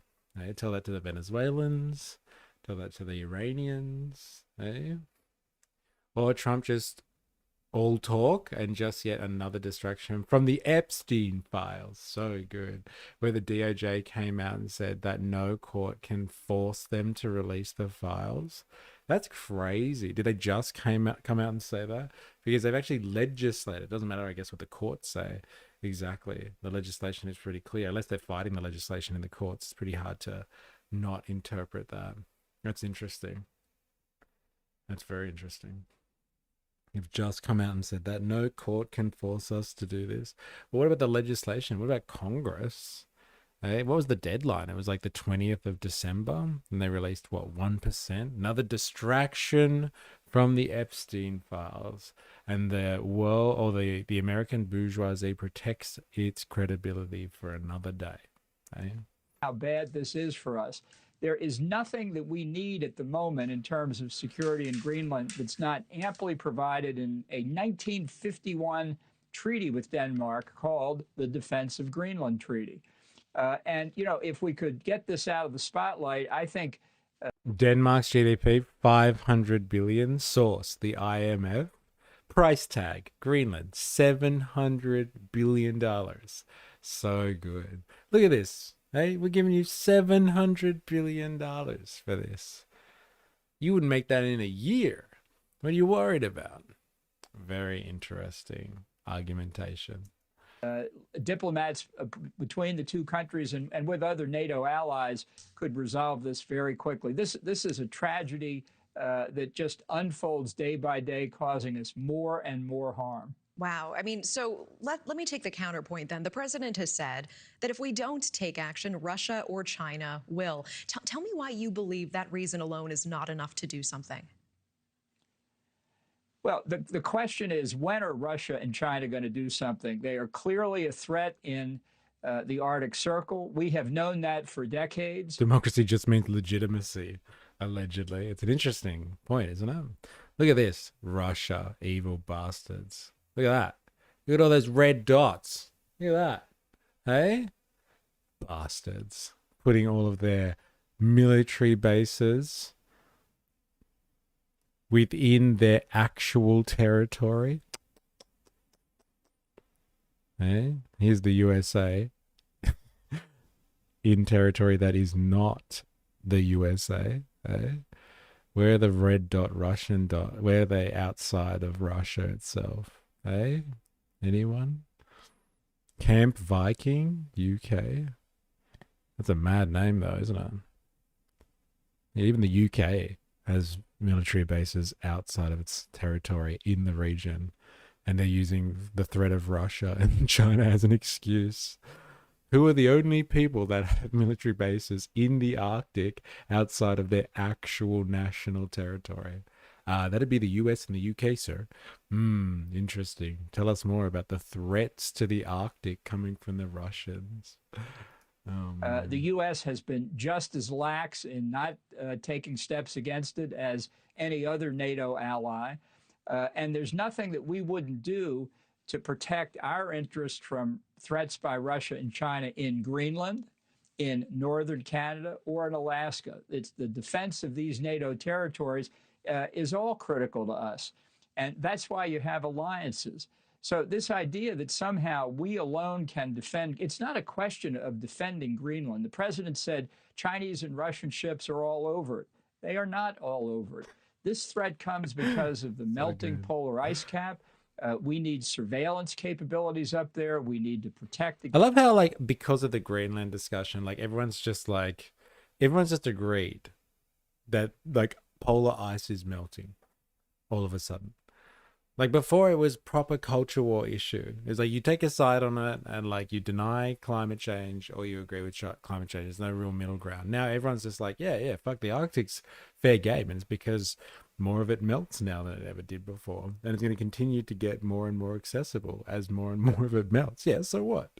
Everybody understands that. What are you, stupid? Like, where's this consensus come from? It's crazy. The Democratic People's Republic of Korea, anyone? not really democratic. It depends what your definition of democracy is. But they do have democratic systems in their governmental structure. I guess that means that no one's allowed to invade them anymore because they have a form of democracy. Got that one from Curtis. Really? Mr. Yavin himself? Very interesting. So Bolton's piece here, or gripe here with the US position is simply just like, hello, it's going to piss off our allies, and we do actually need allies. The US does actually live in the world, and it is important to maintain our relationships. You know, it's contrary to American exceptionalism, but yes, we have formed good relations with Europeans over a long period of time. Can we not just throw this out over Greenland? Please? We've got so much more to talk about. Do we have to destroy our relationships this way? So callous. That's pretty much the argument here, right? Against Chinese efforts through Belt and Road Initiative style financing to get at minerals in Greenland. All of this is possible. It has nothing to do with the need for American military force. If you want to rip up the NATO alliance, if you want to convince every other American ally around the world, Japan, South Korea, Australia, that we can't be trusted, go ahead and use military force against Denmark in Greenland. Go ahead and threaten your best friends and allies with retaliatory tariffs because they just won't give in. Look at this chart here. Global rare earth reserves 2024. China. It's got some sizable reserves. You got to say. Brazil. Look at that. India, huge. Australia. Like, we're just a resource bowl. No, we're just a big fucking hole in the ground. Russia, big. Vietnam, crazy. US needs a bit more love there. Greenland. Is it really about rare earths? And the thing about Greenland and the rare earth situation, even if you buy that argument for a second, it's just like, no, look, America needs some rare earths in Greenland. It's just a no-brainer. Like, Greenland is a very inhospitable place. Like, if you think that they could have mined the resources that are in Greenland, whatever they are, maybe not just rare earths, maybe there's gold there, maybe there's coal there or something like that. Who knows? Maybe even oil. It's under a fucking ice cap, not a glacier or a layer of ice, not a frozen lake or something like that. It's under an ice cap. Like, we found out the other day or yesterday, I think people were talking in the chat about this idea that the Americans had a special base set up in Greenland where they drilled into the ice to test out nuclear weaponry in the ice. The ice is that formidable that you can test nuclear fucking weapons in it. And like, everyone thinks it's like, hey, let's just take Greenland and we'll just, you know, the Americans can pillage it for its resources. Like, it's just so easy to do. I don't even think there's any ports. There's no deep water ports. There's no accessible port access to Greenland.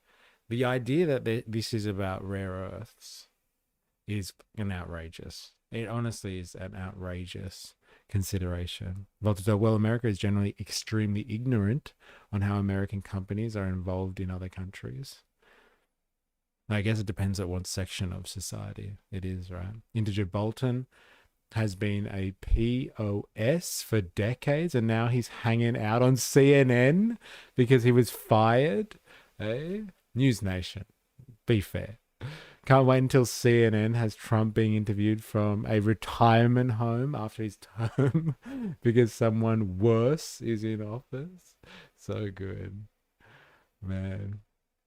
America doesn't have friends or allies. Only her own interests. Kissinger. I've heard people mention that Kissinger quote before. It's laughable the more you dig into the situation. News Nation, my bad.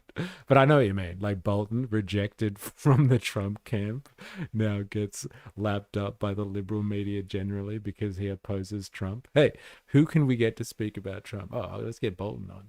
All right, I'll do the circuit. So, it's Bandonk in the house. How you going? It seems more likely it's a strategic point to grab. Control Greenland, you control a passage into the North Atlantic. Yes. let's make it about what it really is about, right? Trade routes are real money. Yes. Yes, and if you look at human history, trade routes are where the money's at, right?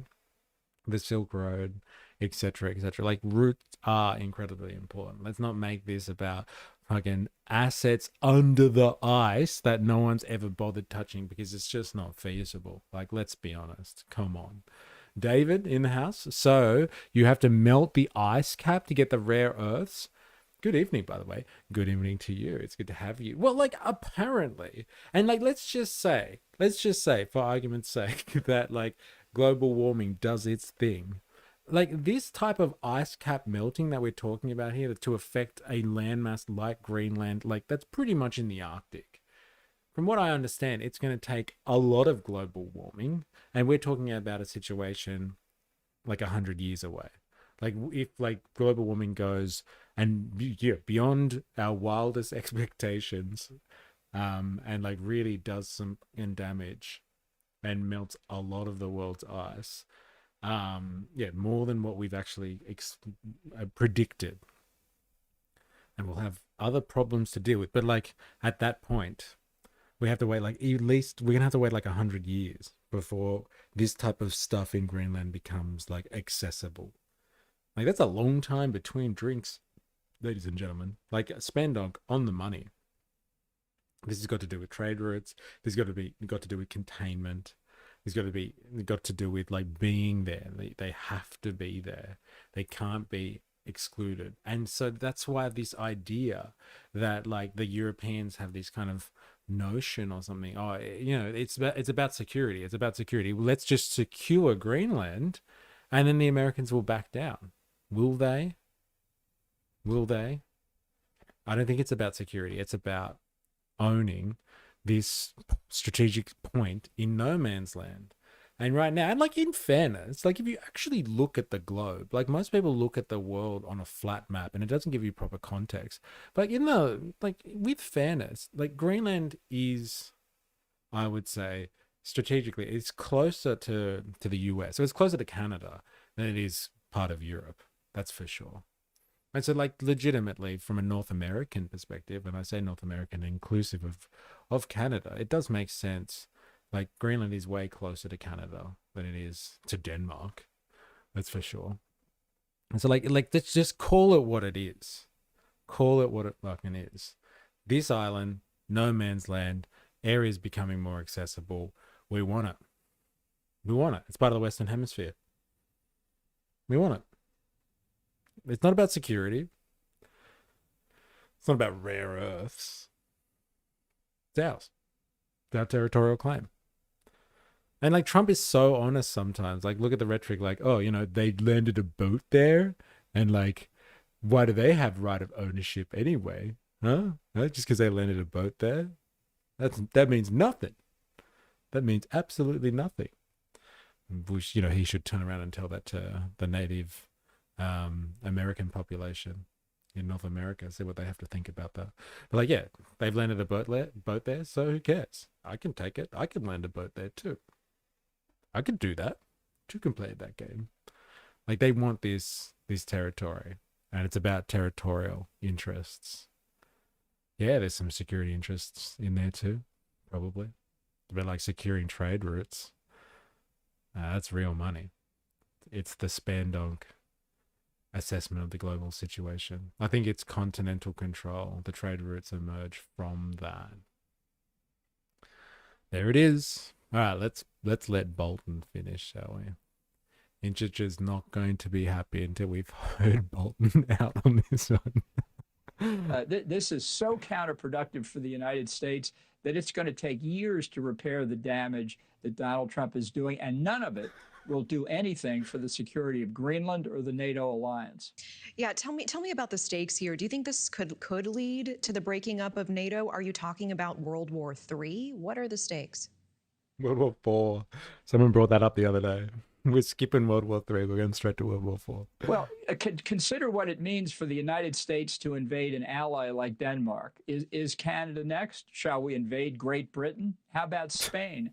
I mean, what is it? Don't be silly. Canada is definitely next. The UK? I don't think so. That doesn't make sense. Canada, though? Oh, yeah.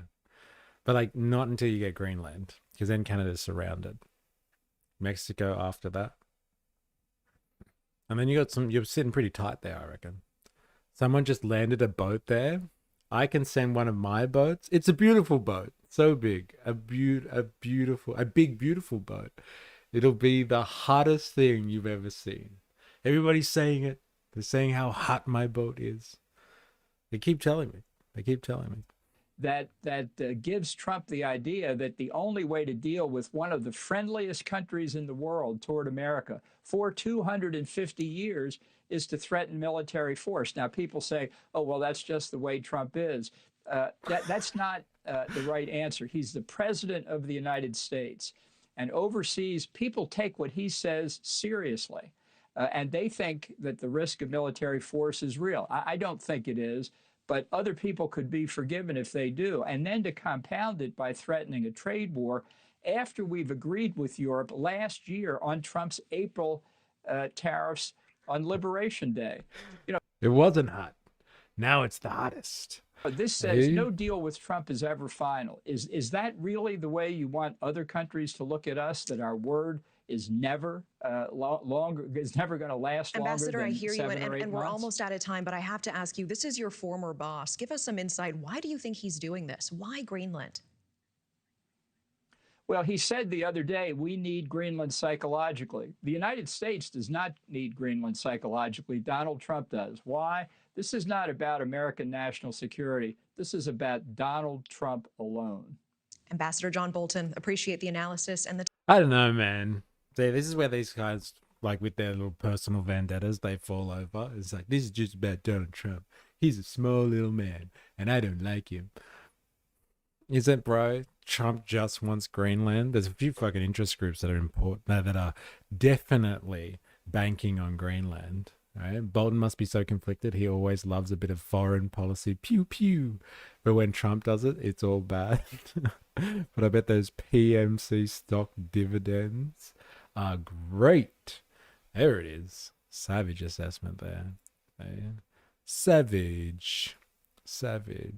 All right, this guy's my favorite dude on world politics stage at the moment. The foreign minister of Denmark. He's the guy that was so rattled the other day. Remember when he came out of that meeting with Marco Rubio and JD Vance? Do you remember the look on his face? He was shaking when he was holding his paper. Do you remember? Far out. Someone's hustled him for a response on the situation as it's unfolding. I just want to see what he has to say about it. You're supposed to take Trump seriously, not literally. Nemesis 10. Bolton is a known warmonger and liar. So what's he lying about in that assessment there, do you think? Nemesis 10. Do you think he's lying about Trump fucking up America's chances at diplomacy and screwing up its relationships on the world stage? Irreversible damage to its relations? I would like to know more. Oh, this guy, he was begging, please just don't invade. Yeah, he was not in a good position the other day. That's for sure. Rattled, to say the least.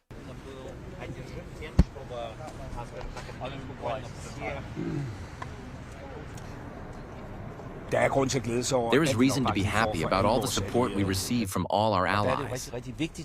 And it is really, really important that all of us who believe in international law speak out to show Trump that you can't go further down this road. So forget it. We live in 2026. You can trade between people, but you can't trade with people, and that rule stands. A liar can always speak a truth, just not as often, LOL. Yeah, it happens. And like, your enemy, your ideological opponent may speak the truth and you might have to agree with them from time to time, but does it make them incorrect? Does it make them wrong just because you don't like who they are? Bolton lied about Iraq, WMDs. Yeah, fair enough. But like, is he lying about if Trump goes down this path with Greenland, that it's going to destroy America's trust? Like people's trust in America, faith in the US? Is it going to destroy their allegiances, do irreversible damage to their standing with important allies and strategic partners? I don't know, man. It seems like that is a legitimate assessment of that situation, if you ask me. It will do damage. It seems like it's doing some damage at the moment. Will they have the balls to stand up to it, though? Like the Europeans, that is? I don't know. Sneaky Ninja in the house, eh? Repeat offender. Coming back for some more. Sneaky Ninja. We got 2 ninjas in the house now. You know, to watch out. It's becoming deadly, this stream. Trump won't attack Greenland. It'll never happen. Fair enough. Fair enough. Yeah, it's pretty unlikely, let's be honest. Like, actually using military force. But, like, if he doesn't get what he wants, or let's say US as an entity, as opposed to Trump, if this is beyond Trump, and this is actually a strategic vision that they have for the locality, like as in the Arctic, then, you know, something's going to have to give. If it's not military action, something's going to have to give. If you're watching this on YouTube and you haven't already, make sure you hit the like button. Hit that like button, smash it, do horrible things to it, and follow or subscribe, depending on what platform you're on. I want to get back to my Danish friend over here. We live in 2026. You can trade between people, but you can't trade. Congress would never allow that? Nemesis, come on. Has Congress allowed other things, or has Trump kind of just done it in the name of national security? Shoot first, ask questions later. Congress would never allow that. I think you're right. I think there's too many people in Congress that are a bit worried about their own interests with Europe, their own business ties, most likely, to like want to shit up in Europe just for the sake of a land grab in Greenland. I don't think, Congress wouldn't allow that. No. But the track record so far for Trump 2.0 has been like, Congress what? I have executive power. I am the commander-in-chief. Like, look at Venezuela. Look at Iran already. This has been decided. This is in our national security interests, and they will find whatever legal justification they need to excuse a warlike behavior. It is war.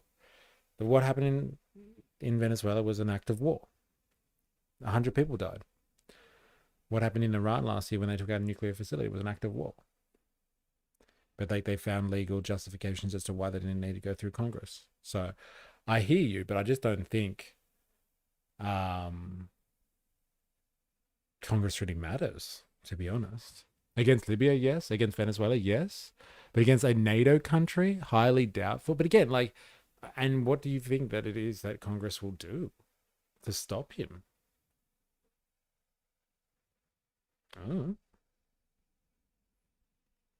They haven't been able to do it so far. I'm just going off, like, you know, the track record here.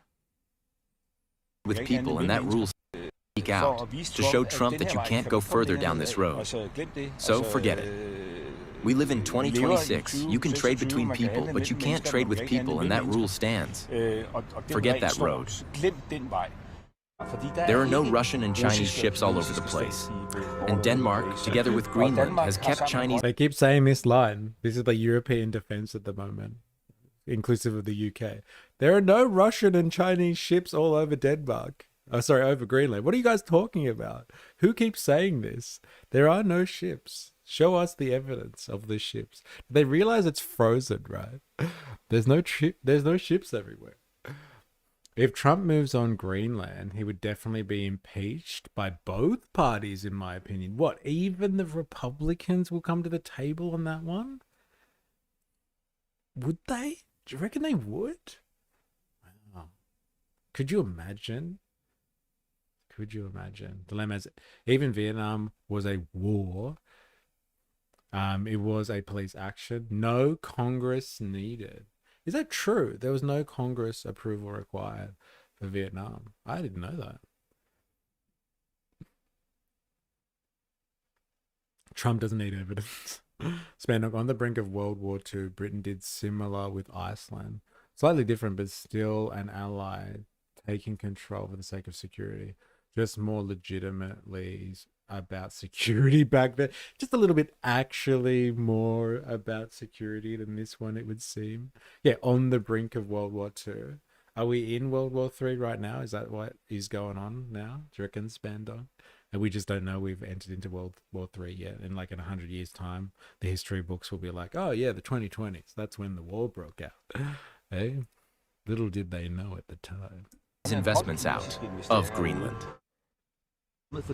Because it's about sending that signal to the American president. You can't cross this line.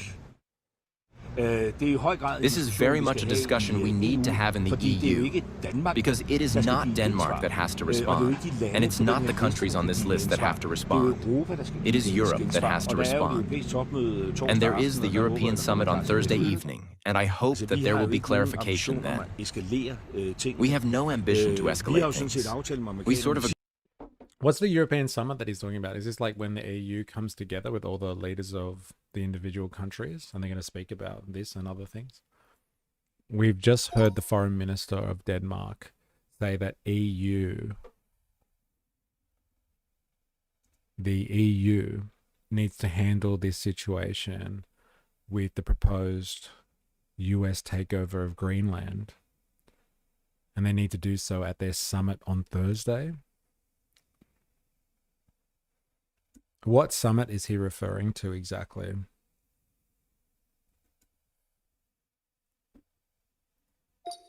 Did World War I even end? Or is it like an Israeli ceasefire?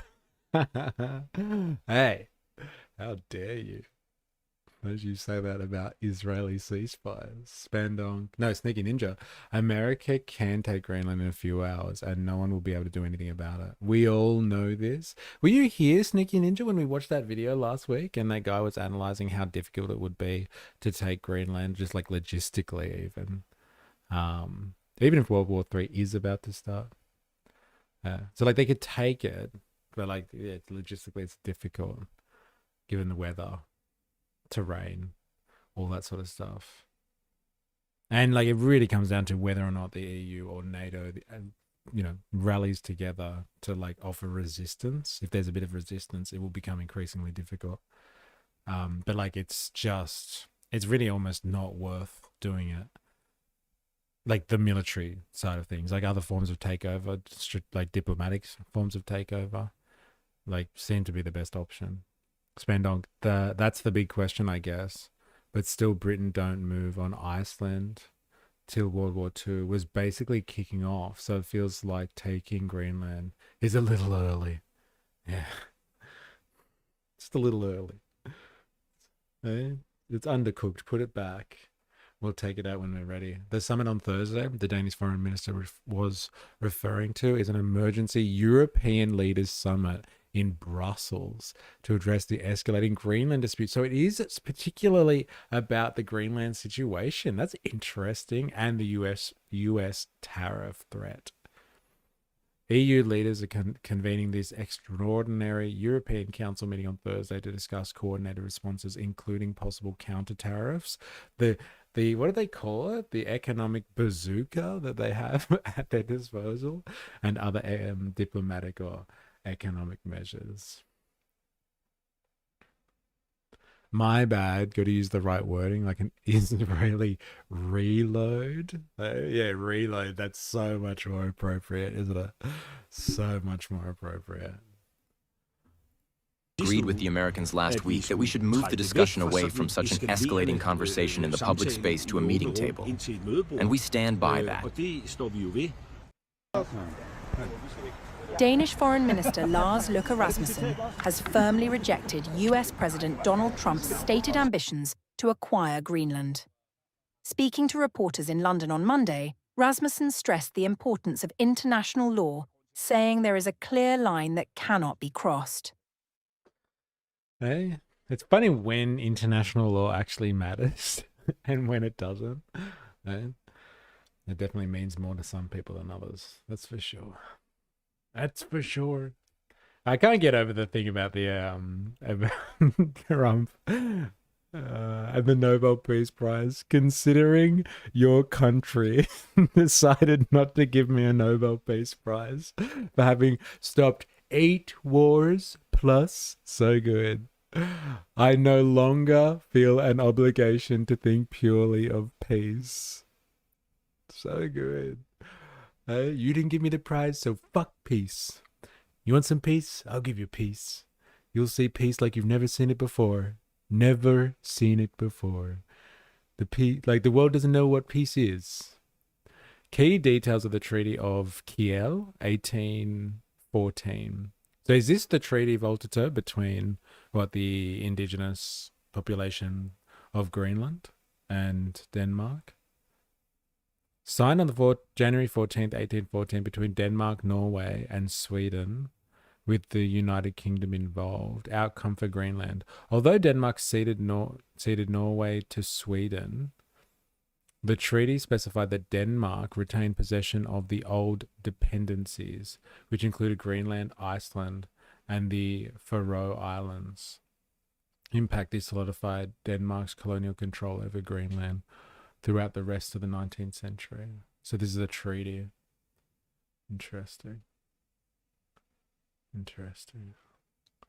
So there's a treaty. Everybody's got a treaty, eh? What about treaty in Australia? Eh? No. European Parliament President on Greenland. Let's have a guess. Now, dear colleagues, the last days have also seen increased pressure on Denmark and Greenland. We will debate this later this week, but it is important to say this. The European Union supports Denmark and the people of Greenland, and we do so united in our resolve.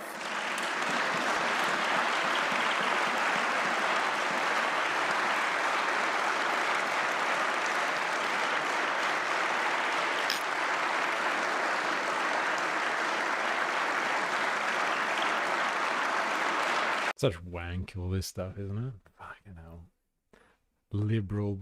Liberal society. Such wanky stuff. Bourgeois society. Look at all these bourgeois types here. Hey? Yeah, this shit, I was just thinking of that as well. Like the quote where she's like, oh, is this what it sounds like when democracy dies or something like that, to thunderous applause? It does. Doesn't it make you think of Star Wars? So good. And like what a mix of nations and cultures. It's just like in Star Wars, you have all these different alien cultures hanging out together. Hey?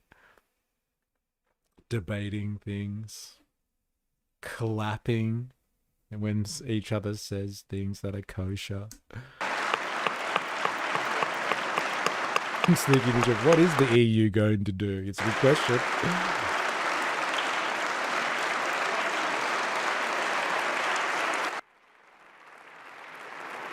Well, they're going to stand. Standing ovation.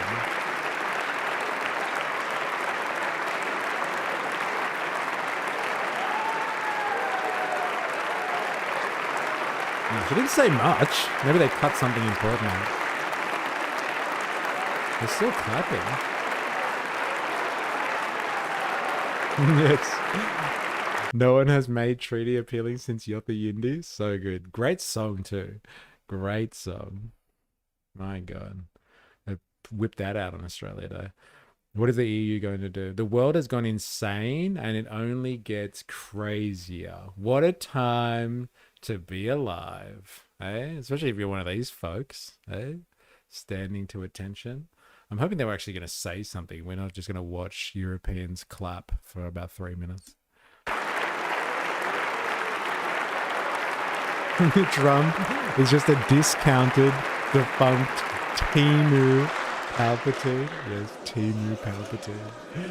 The measures threatened over the weekend by the United States administration will not help improve security in the Arctic. In fact, they risk the opposite. Greenland and Denmark have both made clear that Greenland is not for sale and that their sovereignty and territorial integrity needs to be respected. And that fact will not change. When we welcomed the Prime Minister of Greenland to this chamber only a few months ago, we told him that when the people of Greenland look to Europe, they will find understanding and partnership. I reiterate that now. Because, friends, I know many here believe in the transatlantic relationship, in our partnership with the United States. I know many people in the US share that belief too. We understand the need for Europe to take on more responsibility when it comes to defence and security, including doing more to protect the Arctic. And we have boosted defence measures and spending as a result. We know that transatlantic and Arctic security can be achieved without the destabilising impact of calling Greenland and Denmark's sovereignty into question, or through measures like tariffs. We know that every serious... That's what this is really about, isn't it? Fuck, we better have an emergency meeting because this is going to hurt us and our friends in the pocket. This is how you know what type of society you're living in. Trump has rocked the boat here.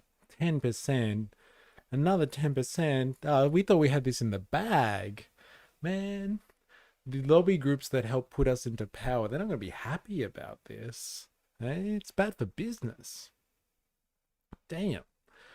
You should only be able to keep whatever territories you can defend. That's the world order right there. The politics, world politics defined by a sneaky ninja. So, the US can defend Greenland then? I'm assuming that's the insinuation there. Or Denmark can't? Maybe that's what I'm hearing. This global issue we must address is better faced when Europe and the United States act in sync with each other, each in our own way, with our disagreements, but guided and anchored in the values, freedoms, and principles that will always define our relationship, that offer stability. Europe will always be open to continue to discuss in a spirit of mutual respect. Now, I know that some will mistake our way of calm, restraint, and dialogue for weakness.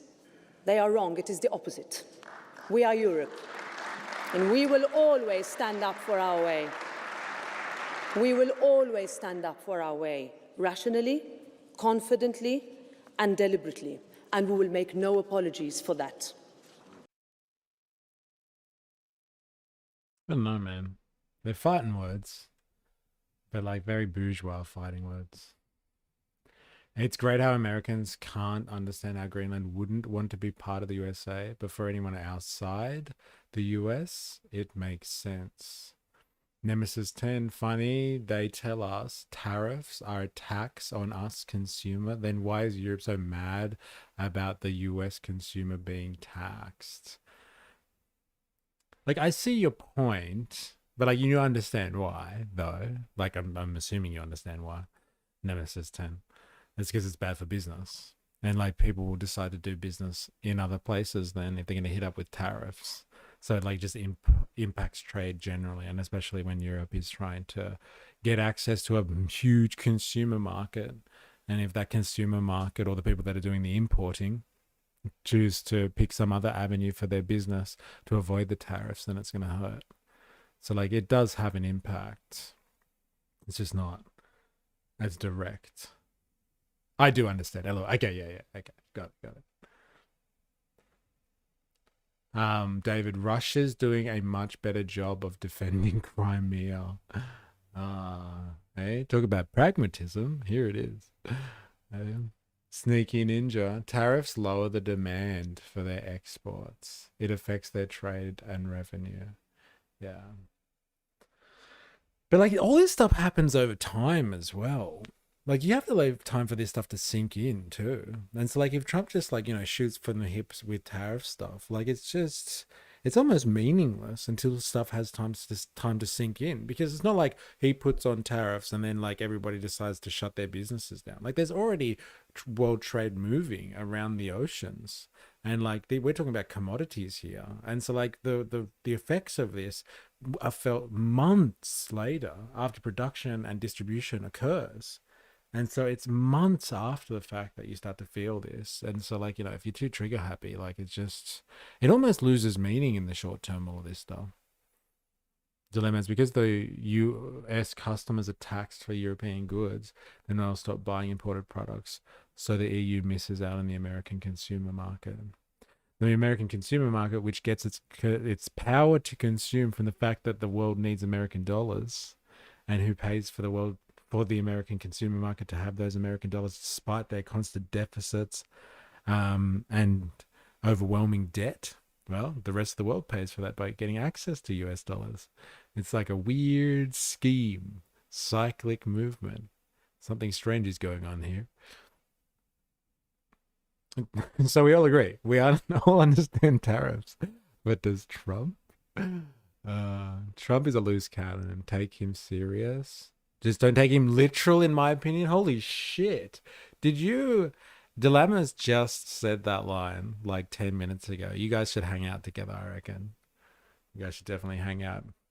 Now, like I said before, if you're watching this on YouTube, hit the like button. If you are new here, make sure you subscribe for more. And I'm going to put in, it's about time. If you haven't done this already, we have Discord. And like this is where we hang out and drop our propaganda so we can all enjoy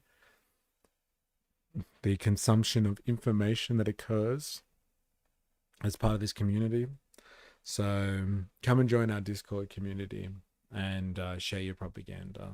We do like to know what people are thinking, especially about matters like this. That European Union one sucked. It was yeah, not great, unfortunately. All right, let's have a look at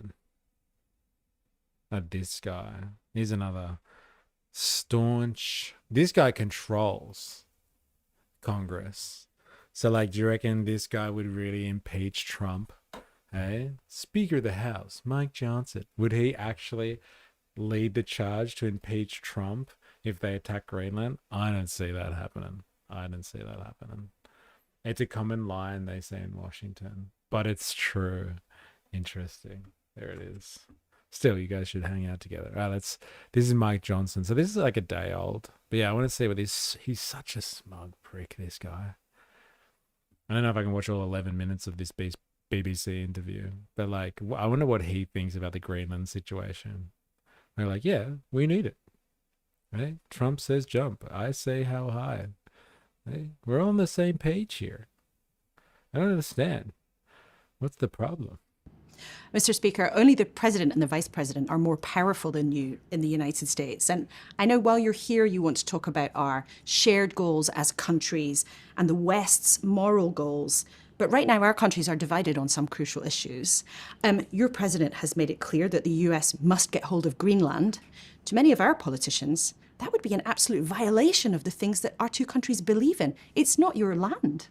Well, it's not our land, but Greenland has strategic importance to us because of its geography, its placement, but not just to the U.S., but to all freedom-loving people everywhere. We live in a dangerous time and a dangerous world. Hey? To all freedom-loving people. And that's a guarantee. You don't hate freedom, do you? Well, if you love it as much as we do, you know this is the right decision. You want us to have Greenland. Unless you don't like freedom. And the president's recognition of that is not something new. In fact, it goes all the way back to President Truman in our country. Who was so first good. talking about it's not our land,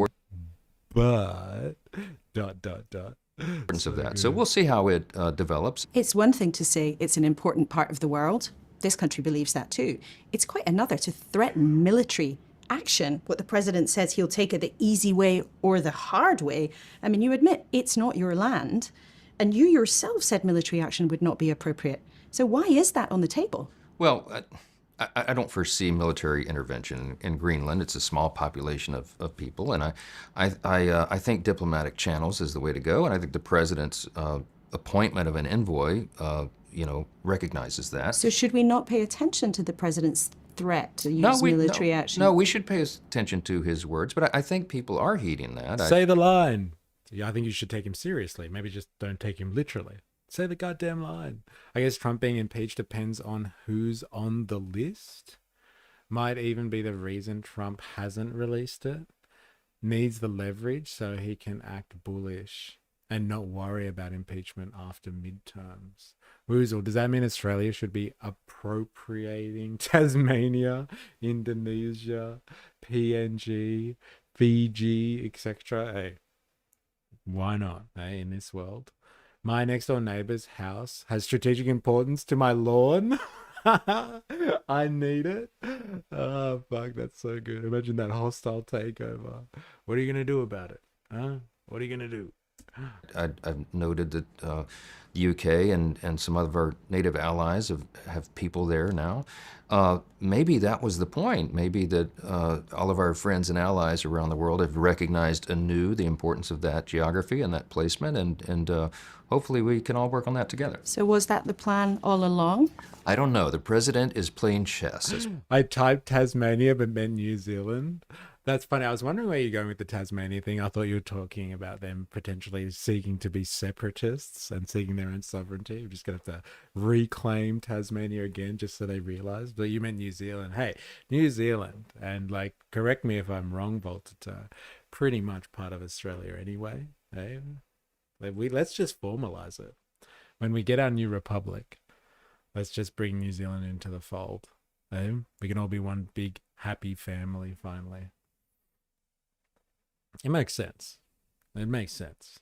We say, so we'll see. I don't know. I don't know. The president is playing chess, as we say, so we'll see. I don't know. I haven't discussed that specific issue with him. I do talk with him frequently, sometimes multiple times every day.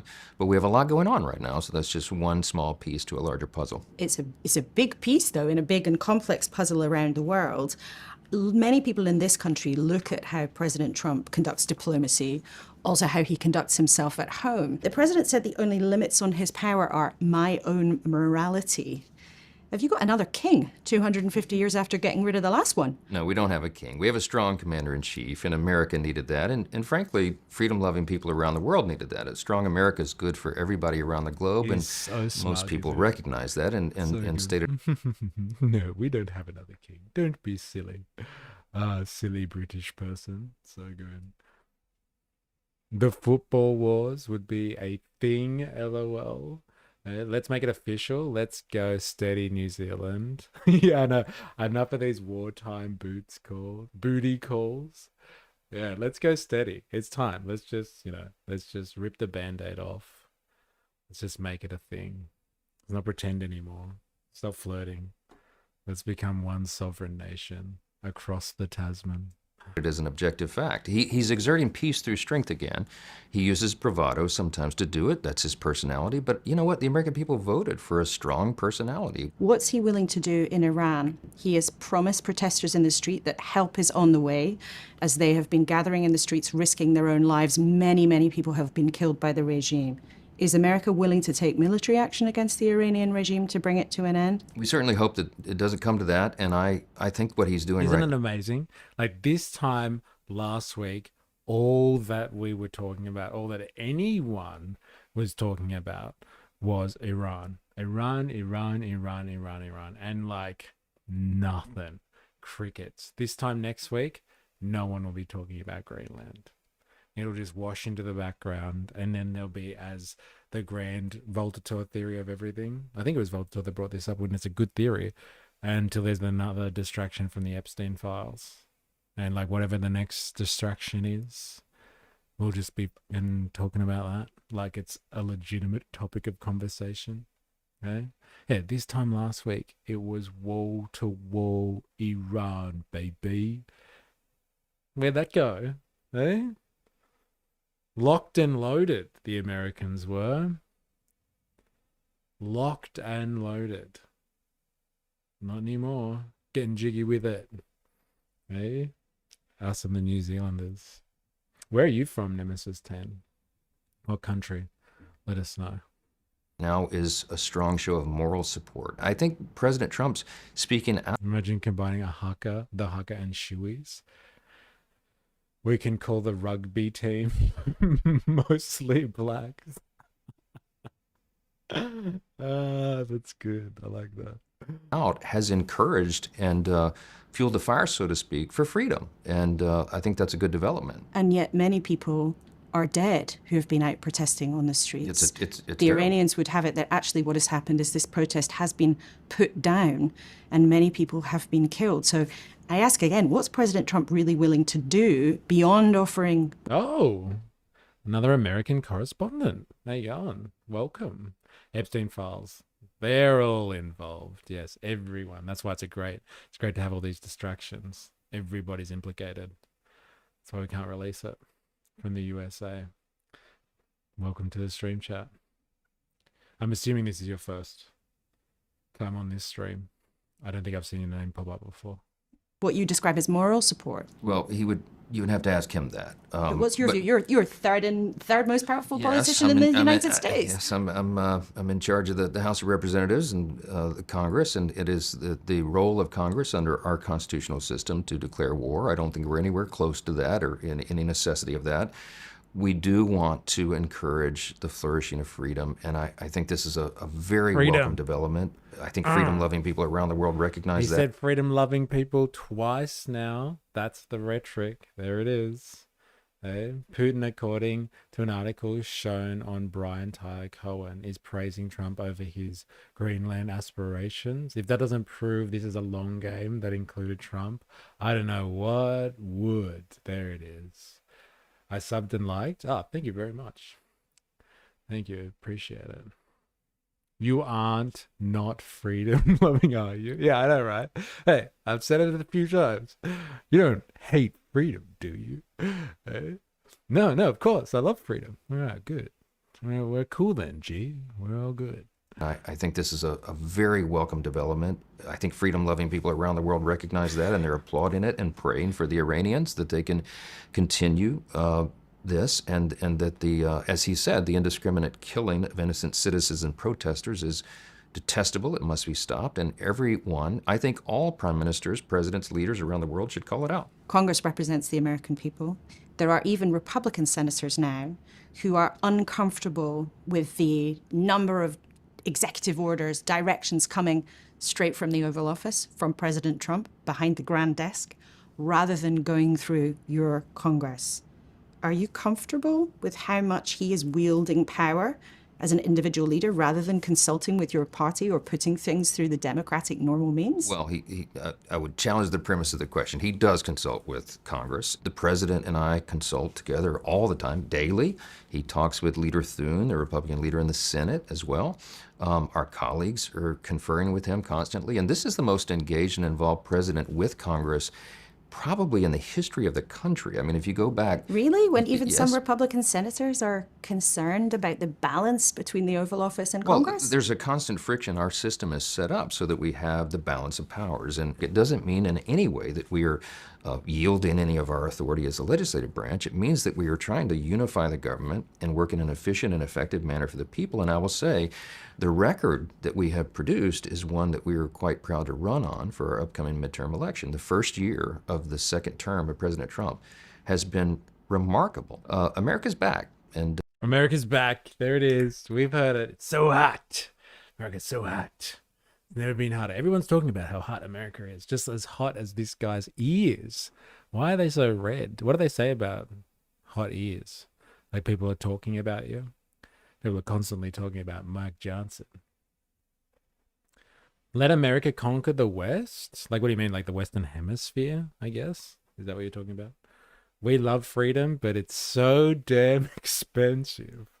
It costs to be free. Imagine how good an American empire would be for all of us. Sneaky Ninja, I don't know if you are like being a smart ass or not. We already live in the American empire. Come on. The imperial core is America, and its tentacles reach out throughout the world. We're seeing in live, like we're seeing real time what it looks like. And at the moment, it's poking Europe and saying, I want Greenland. And they're resisting. So the empire's kind of pushing back on this one. How much more empire-y do you want the world to be at the moment? I wonder what you're pointing at there, Sneaky Ninja. Yeah, because things were supposed to work independently to ensure too much power isn't being abused. Eh? I guess that's the point, right? Woozle, isn't the commander-in-chief beholden to military justice? Like, that's the literal only thing that will stop this madness. Well, we looked at that yesterday. Jag gave us a very interesting article that was written and it detailed how only though as his position as the commander-in-chief, if he does something that is against the articles of war or military war within the country, there is a military tribunal that could basically challenge him as a commander-in-chief if he does something unlawful and like wages war on somebody unlawfully. Then he can be subject to a military tribunal. But like we even checked that though with a research assistant, and it was kind of like, yeah, it's still a gray area, which is interesting. So commander-in-chief is beholden to the law, and like that type of military situation of a tribunal is outside of the usual judicial system as well. So there's no Supreme Court or anything like that that would be involved in that process. It'd just be done through the military. But you know, do you actually see that happening? Like he's got people around him in the military, in the Pentagon that are loyal. So I don't know if that'll ever happen. Just think of all the American investment companies / banks that have their investment in Australian companies. Those companies then in turn influence our policies. Yeah. Did you say our policies, Voltaire? Hey? See, I'm telling you, New Zealand and Australia, we should just, let's just make it official. Hey? We're stronger together. We're so hot. Everyone will talk about how hot we are if we're together. God, they're so hot. Trump did say that if the Republicans lose the midterms, he will be impeached. Yes, he's like, if we lose the midterms, they'll impeach me. They'll impeach me for sure. Bro, Australian companies buy up our assets. Yeah, fair enough. Well, let's just make it formal, man. Let's just make it formal. Oh man. And our banks are mostly Australian banks. Yeah, fair enough. ANZ, come on. Yeah, we share that bank, don't we? Yeah, but like if he's impeached, didn't they impeach him last time as well? Nothing happened. Like it just because you get impeached doesn't mean Congress will actually move to get rid of you. It's nothing. It's just a show trial, man. Impeached twice. So good. You guys share those NZ profits? I can tell you right now, I'm still waiting for my fucking share in the Australian banking system, Voltaire. And when I get my cut, I'll share it with you, brother, because I ain't seen nothing from those Australian banks and what a system they have. Remember when we watched that video, I think it was last year, and it ranks like the top most profitable companies, like in that list of like the 100 most profitable companies in the world, like Australian banks are in there. Like what a hold they have on the system. Crazy. Oh, Trump was impeached twice in his first term. And it will and it will be all Candace Owens' fault if Trump loses the midterms. LOL. Hey, somebody should have told that bitch to shut up. She just keeps going. It's going to be her fault. That's right. We see that as a great development. What some people in America and in other parts of the world, though, have been alarmed by seeing is some of the events on America's streets. I know you want to stand up this week as part of your visit. I thought they were going to talk about Greenland. She's just scattergunning everything that's poignant in American politics right now. For defending what you say is America's moral values. In what way is shooting an unarmed civilian in the streets in Minneapolis standing up for moral values? Like, that's as American as apple pie, from my understanding of American history. Shooting civilians. That's why they love their guns, right? Because they got to protect themselves from the state. Too bad Renee Good didn't have a gun. Maybe that situation would have been a bit different. You guys, Australian bourgeoisie, yes. But like the Australian bourgeoisie fucks me over too, man. So let's join forces and bring down the Australian bourgeoisie. I'm all for it. You and me, Voltaire, we'll take him down. We'll take him down, man. Banks want to control crypto too. There's all shades of going on with that. If the world's going to go digital, they got to be in control. They got to be in control of the currency. That's the only thing that gives banks legitimacy. maintains their control over the system. And if like the world moves to a new form of currency, they're fucked. They got to be in on that game. Well, if you see the tape and you look into the details of that, that unarmed civilian weaponized a motor vehicle and tried to run over an officer who serves in the Immigration, Customs, and Enforcement Agency of the country. And he made a split-second decision, and it looks to me, while we await the final details of the investigation, it looks to me to have been an act of self-defense. He was defending himself. But, Mr. Speaker, we've all seen that tape. When it comes to an unarmed civilian, was it really the appropriate moral response for her to be shot almost at point blank? It's easy for journalists and politicians to make moral judgments about this. Law enforcement officers are on the front. So good. It's easy for us types, right, to sit here and talk about it, but we're not on the beat. You don't know what it's like, man. Hey, we're here in our fucking ivory tower judging these people. Hey, it's a good tactic to use. It's a very interesting tactic to use. It almost seems like people don't realize the Wild West was a real thing. It wasn't just invented by an Italian director and Clint Eastwood. We had a great soundtrack too. Right? It has its own sound now, the Wild Wild West and the cowboy movies. Officers are on the front lines. They make split decisions. When a car is coming at an officer, they make a snap judgment, but yeah. I think they make a snap judgment 3 times in a row. Eh? Too bad they didn't make a snap judgment 5 times in a row. Eh? Maybe they would have stopped the vehicle from crashing into parked cars. Could have stopped it all together. But I guess 3 snap judgments is enough, right? Bang, bang, bang. You don't need much more than 3 snap judgments at a time, I'd say.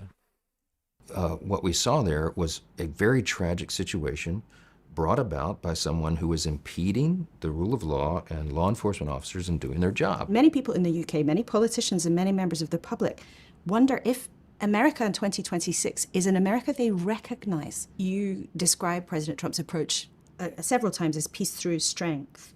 After what's happened in Venezuela, President Trump has said he would put Marco Rubio in charge of Cuba. Would you rule out America? Look at that smug face. It's so good. He's got that smug smile down pat. Vote for me. I'm an honest politician. Hey, he can do it so well.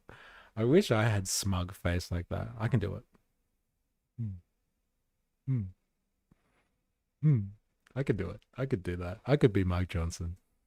Striking other countries in the way that they did Venezuela and removing the leader. Well, first of all, we didn't strike the country of Venezuela. We're not at war with Venezuela. We're not. There were What constitutes war?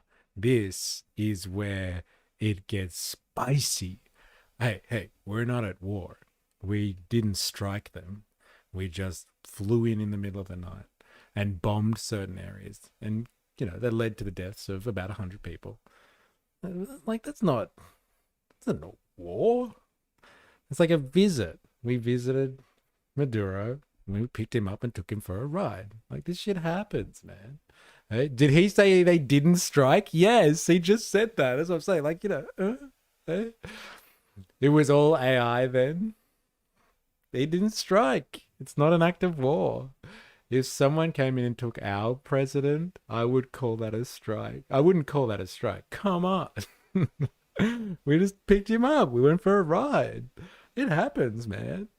It happens. Military strikes in the capital, Caracas, to remove the leader. We removed the leader because he was an indicted criminal in U.S. federal court multiple times. There was a superseding indictment as recently as the fall of last year because Maduro is a criminal, a narco-terrorist. His actions are responsible for the deaths of thousands, many thousands, tens of thousands of Americans with his drug trade and all the nefarious activity he was involved in. And he was, through our system of due process, he was indicted, not by the Trump administration, but many years earlier by another administration. But would you rule out taking similar action against other countries where there's evidence that America and other countries around the world can see of leaders behaving badly in ways that Donald Trump doesn't like. Would you rule out that happening in other countries? If our legal system properly adjudicates with all of our constitutional due process concerns and everything else, and properly indicts someone by a grand jury, then under our law, the Department of Justice can request the military to assist in apprehending that person. That is not an invasion of another country. It is not regime change. It is bringing a hardened, dangerous criminal who has murdered Americans to justice, and we would support that. I don't... Indicted?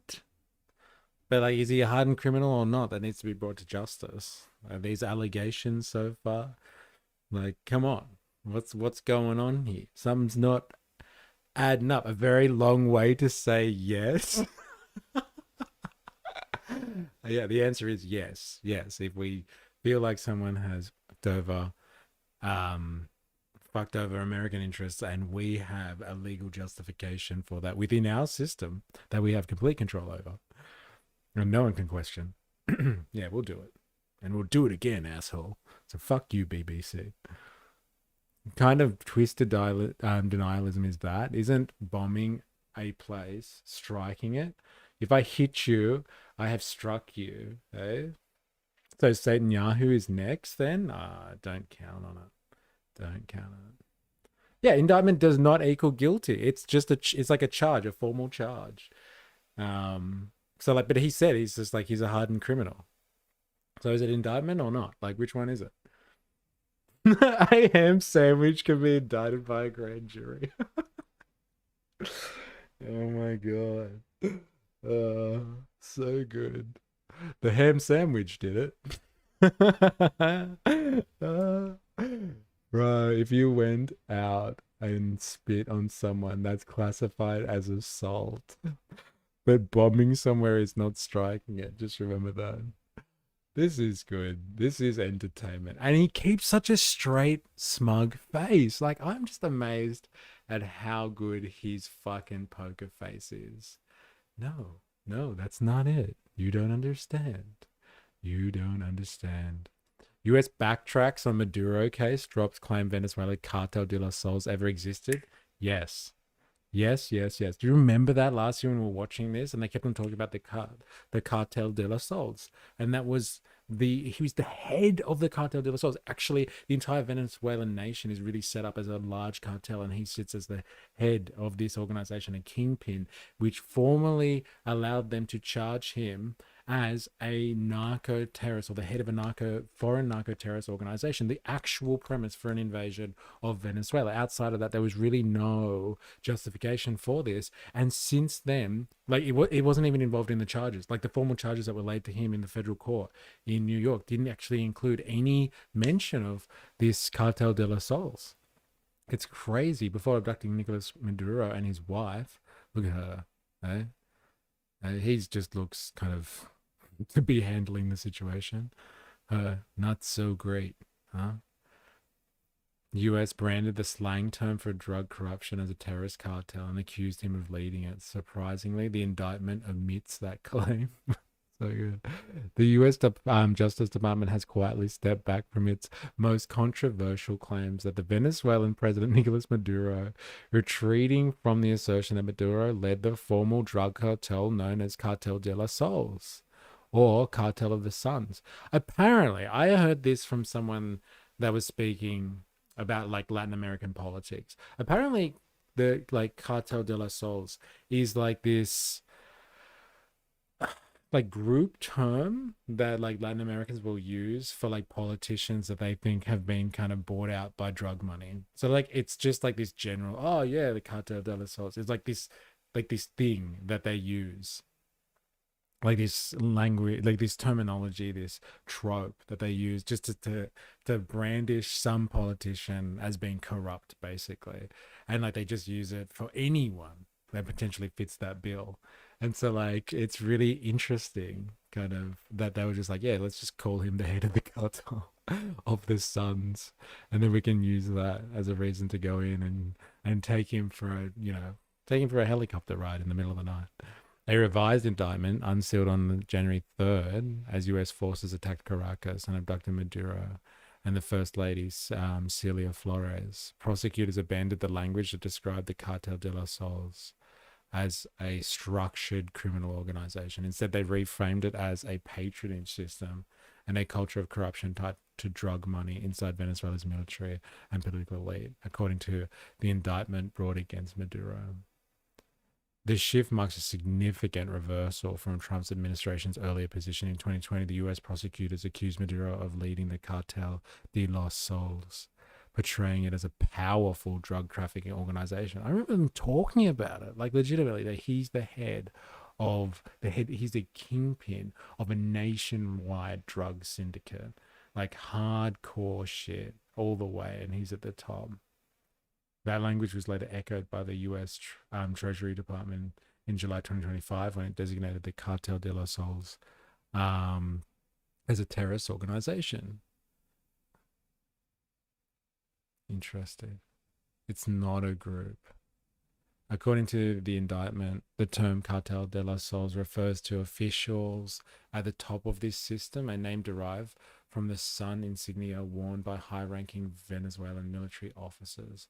But experts on Latin American crime have long argued that the term Cartel de los Sols is not the name of a real cartel. Instead, it is Venezuelan slang dated back to the 1990s used to describe officials accused of being corrupted by drug trafficking proceeds. Oh, man. It's so funny. They use that as a pretext for not striking someone, just bombing someone and killing people in somebody else's territory. And they're just like, we're just joking about the cartel thing. He's not really that of a cartel. But we'll arrest him, though. Why not? The UN is useless. So is the cartel version of the word shill. So it's the cartel version of the word shill. Yeah, someone who's to sell out massively. So funny. I don't know about this guy, man. I don't know about his positions on things.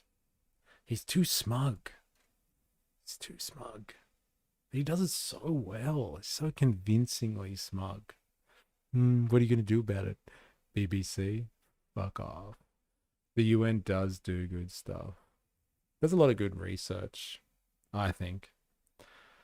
Like, it's supposedly, it's like outside of political interference in a way. But like in terms of their ability to call people to justice and to commit to the rule of international law, good luck. I don't foresee another scenario like that. There's around 1,000 days left till the next US presidential campaign. You have a wide base of political support, not just among the MAGA movement. Would you run in 2028? I have enough trouble of my own every day to think about the future. I really don't. I'm trying to be an effective Speaker of the House in very polarized times, not just in the U.S., but around the world, trying to be a steady hand at the wheel and to serve faithfully. It's a matter of faith to me to do that. It's a biblical admonition to not be concerned about tomorrow because today has enough trouble of its own, as Scripture says, and I take that to heart. So I'm just trying to be faithful in the little thing that is put before me every day, and I don't really have any further aspiration. I just want to do this job well. Many people believe you could have an even bigger political future, or I don't know, would you be happy to serve with J.D. Vance as a number 2? Look, I don't even think about that. I'm probably one of the few people in Washington that doesn't have aspiration for a higher office. For that matter, I didn't aspire to this office, never expected to have it. I'm just trying to do my duty. And just lastly, you're here as part of the commemoration of the United States and the United Kingdom's historical separation. I just wonder, there are people in this country who worry about the state of America right now, and they do look to Donald Trump as somebody who is trying to lead his country in a very different way that many people in here find challenging. What would you say to them? I would say to our friends in the UK to keep faith in America as we keep faith in you. This is a special relationship, as is often said. We should stand strong together. There are periods and epochs in our history with different leaders and different styles and all of that. At the end of the day, though, I think our foundational truths are the same, and our friendship is important. And I think as long as America and the UK stand together, it's good for everyone around the globe. And what about Nigel Farage as Prime Minister one day? It's a fascinating concept. He makes some good arguments, and I think the UK is going through a period of political change and sort of a recalibration, as America has done over the years at different times. In some sense, we're sort of doing that right now. And so I think at the end of the day, though, we trust the American people. I think you could trust the people of the UK to make the right decisions and to evaluate these things for themselves and ultimately to choose the right course. And I hope that we will. Hey, there you go. UK and the US, like this. If anything happens over Greenland, UK ain't detaching itself from the US. They're too tied up anyway. I literally posted a video about some of the projects they're involved in through preventing the desertification in Africa. They do a lot of work. There it is. Number 10, the US government doesn't recognize the International Criminal Court. Yes, they're not paying their fees as well, apparently. So they don't care about the UN. They've pulled out of a whole bunch of international organizations, UN organizations. Must not fed post. Just here to watch a trash fire. How you going? Welcome. Happy New Year to you. If this is your first time back, it's good to have you. Farage isn't an if, it's a when. Eh? Seems like this is similar to your One Nation position dilemmas. Eh? Pauline and Farage. It ain't an if, baby. It's a when. And we know Trump doesn't want any more Muslim majority countries to have access to the nukes. Is that what Iran's about, I guess? Or taking out their nuclear facilities? Eh? One at a time. All right.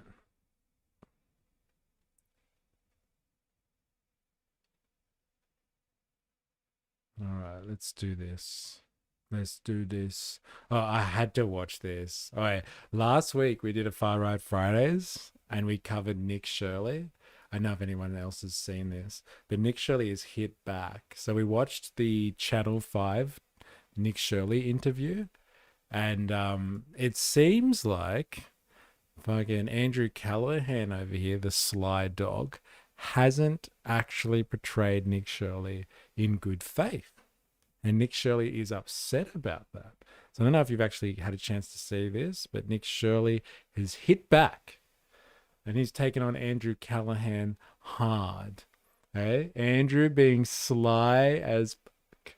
Shirley, you can't be serious. Shirley, you can't be serious. Fucking believe it. Believe it, bro. No, UK's inevitable majority Muslim population is what Trump doesn't want. Are you serious? I can't tell if you're being serious or not. Well, you actually think the UK has a inevitable majority Muslim population, right? Okay. He didn't like that comment section. Nick posted videos of behind the scenes. Yes, let's have a look at this. Because, like, this is going to stick it up, all of you Channel 5 Andrew Callahan lovers that I'm not jealous of at all. Let's have a look here to see if Andrew Callahan's been doing the sneaky, been doing it dirty or not. Hey, because like the last thing you want to do is do it dirty on Nick, surely. Poor young dude.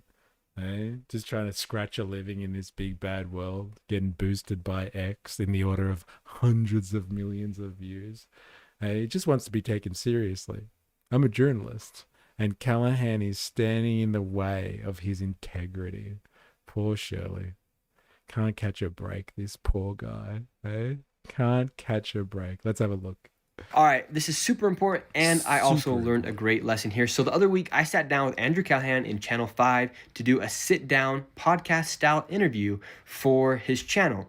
And when he goes and posts the video, I see he just posted an hour-long interview. I said, well, that's weird, because we actually spoke for around 2.5 hours. And then I go and watch the interview, and I'm saying, well, what is this? This is not what happened. For instance, this clip right here. What American city is prospering right now? Austin. Austin. Name another one. El Paso, Texas. El Paso, Texas is prospering. Yeah. Nashville's doing good. Phoenix is doing good. Basically, any place with low state tax is getting a lot of. In any place that's not Democrat. Yeah, I don't know about that. I mean, name a Democrat city that's prospering right now. Well, it would have to be one that's affordable. Name one. Denver. Why are you smirking? It's not prospering. All right, so that's the clip Andrew posted, but this is the actual interaction of how it went. Denver. Why are you smirking? Because I don't know if it's prospering. It's not. See, you can't even answer the question. It's not prospering. Denver's not prospering either. I agree that Democrat-run states are doing badly. Kind of weird that Andrew didn't put that in, right? Dun, dun. He's finally uncovered the truth. Andrew Callahan. Hey, he's been uncovered. He's been uncovered. Who would have thought? Manufacturing consent with Channel 5 News. You've seen it here first, ladies and gentlemen. Maybe his base or something would not be happy with that response because he obviously got caught lying. And anyways, let's move over to the next topic when we're talking about Somalians being known for pirating, as 89% of the fraud that has been charged inside of Minnesota is by Somalians. This is the interaction that Andrew posted. Somali community, or do you see it as both? 89% of the fraud is being committed by Somalians. Where exactly is that statistic from? You can pull it up on the screen. You'll find it. I just want to know where it's from. You want me to find it right now? For sure, just so I can, I don't know, I believe you. I just want to make sure we have the exact. Here, right here. Finally, the real fraud has been revealed. Yes, it's Andrew Callahan, Channel 5. Take that. Hey, so good. Oh my god, they're editing news and content for an audience, LOL. Who would have thought? Yeah, and it's not racist to say it. Probably. And when I go... This is what happens when I show him the fact that 89% of the people who have been charged for fraud in Minnesota are Somalians. This is what Andrew had to say. But remember, he conveniently left this out of the interview. 89% of those charged in connection with major... identified as Somali Americans. Well, looks like we do there. I'm interested to see what you put in this interview because It looks like there's a problem with fraud.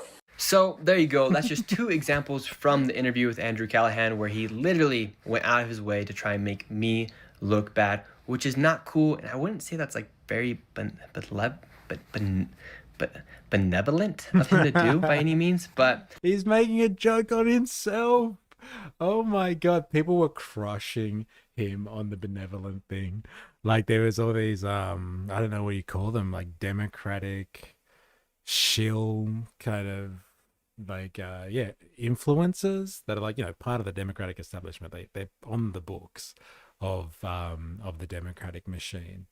And they just were playing him over and over again, not being able to say benevolent. I got to admit, if he can actually make fun of himself like that, there's a little win for Nick Shirley there. I wonder if it's his team that thought of that joke. Hey? The right would never do this. Well, he was questioned. He was questioned on that. He was like, would you shill for the right? Hey, if the Republicans had the exact same setup as the Democrats, would you do the same thing? And he was like, no, I wouldn't do it. I get enough money out of YouTube. And why would I sell out? Hey, I'm a YouTuber. I make heaps of money that way.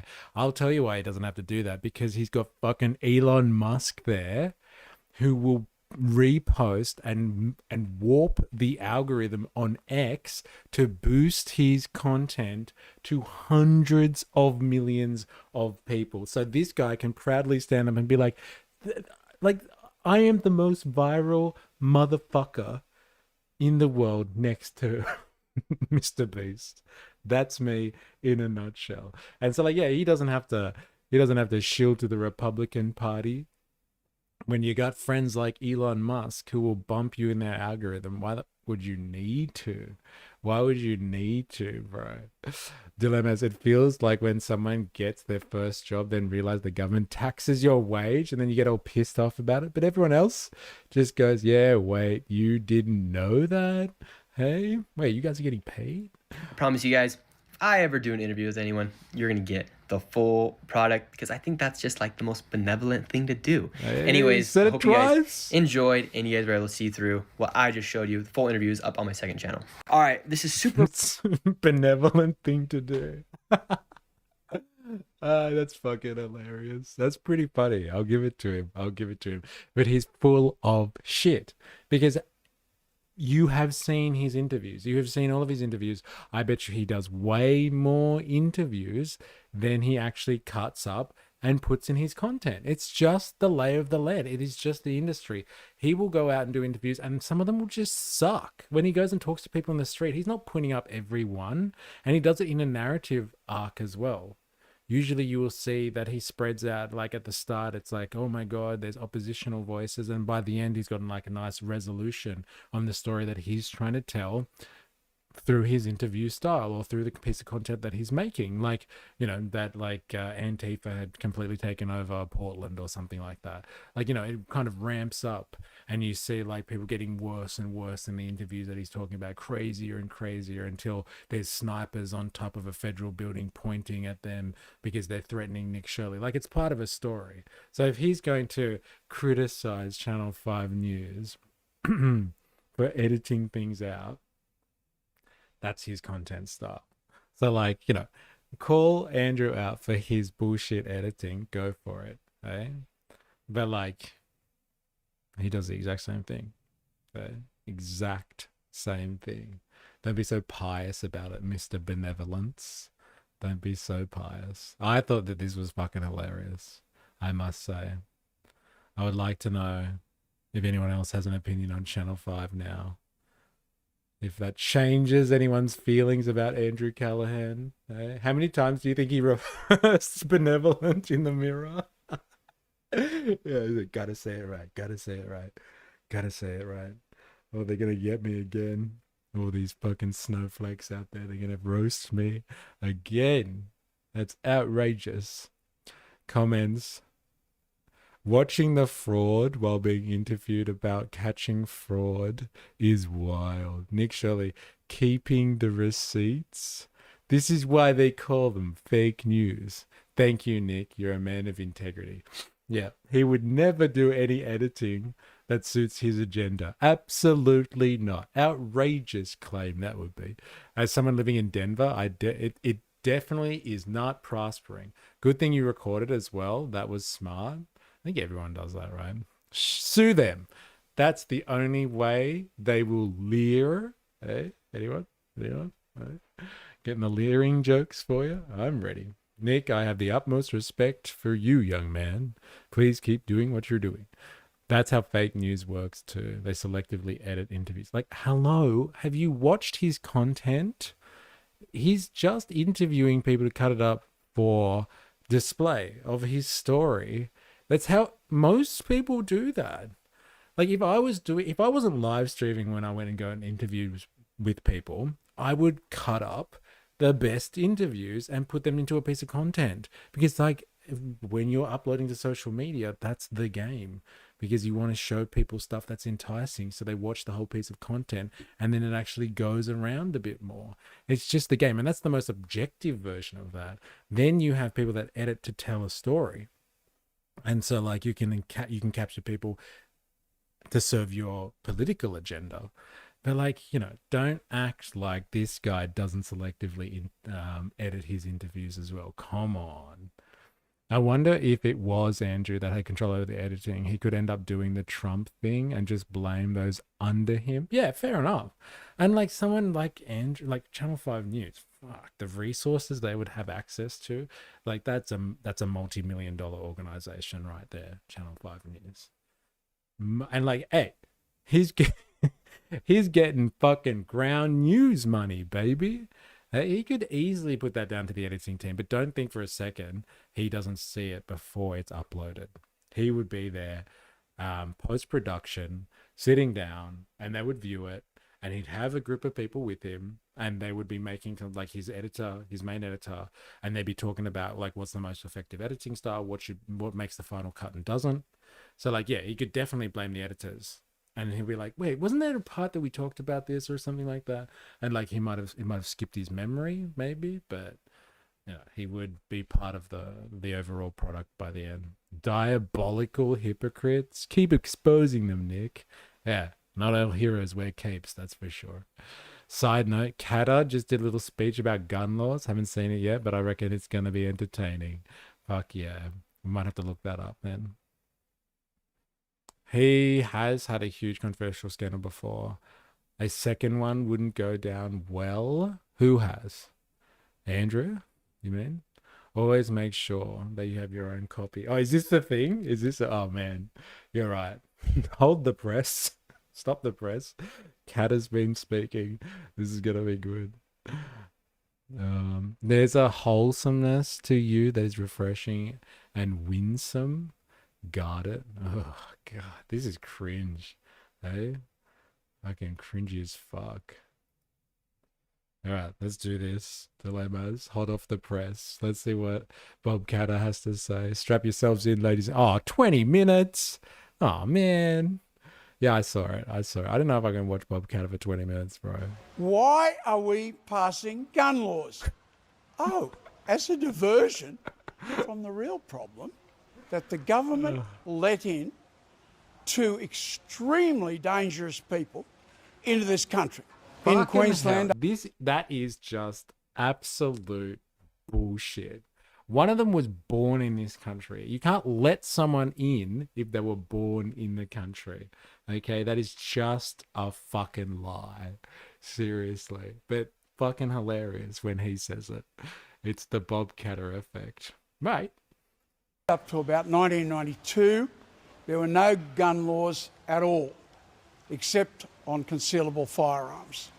So I went in to buy a pair of sporting socks on a holiday at the Gold Coast. Yeah, I know. They let him in from out of his mother's womb. Yeah. It was going to happen eventually. She was going to have to expel that at some point. And they had AK-47 rifles there. So I bought an AK-47 rifle and 350 rounds of ammunition instead of buying my sports socks. No gun laws at all. Anyone can walk in, buy a gun anytime they like.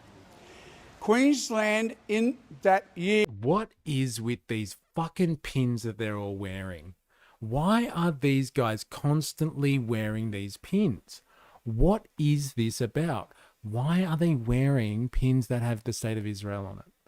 Why? Okay, maybe they've just come from some type of parliamentary session where they have been acknowledging and paying their respects for the victims of the Bondi Massacre, who are Australian. Why are they all wearing these fucking pins? What is this about? Hey, Mr. Catter, Mr. Gun Control Catter, who butters your bread, bro? The State of Israel? Yeah, showing you who is really pulling the strings. What a fucking shill. What is this about? Like, I get it. If this is about some type of hate, like, you know, let's mourn for Bondi, then you're mourning for Australians of Jewish descent, whatever. But, like, why has he got an Israel flag there above the Australian flag? Can I just fucking say, for all of the hardcores in the room? Here had 8 deaths. You got the script on his hand. Outlaw. What does it say? Outlaw guns. Only outlaw. And something ammo. Oh man, that is hilarious. What's going on there?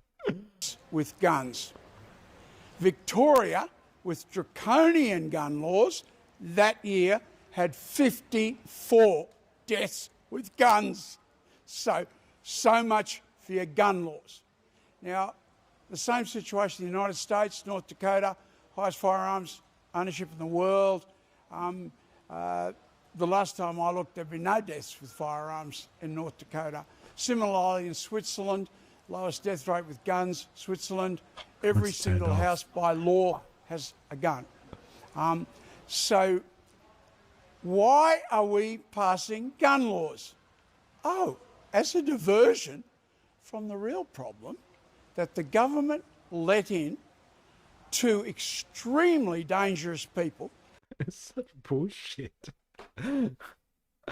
Oh my God. I'd say it's a bit of boomer bias, but at this point where we aren't getting that lobby out of our politics anytime soon, and politicians are dumb, but not stupid to know what's needed to win seats.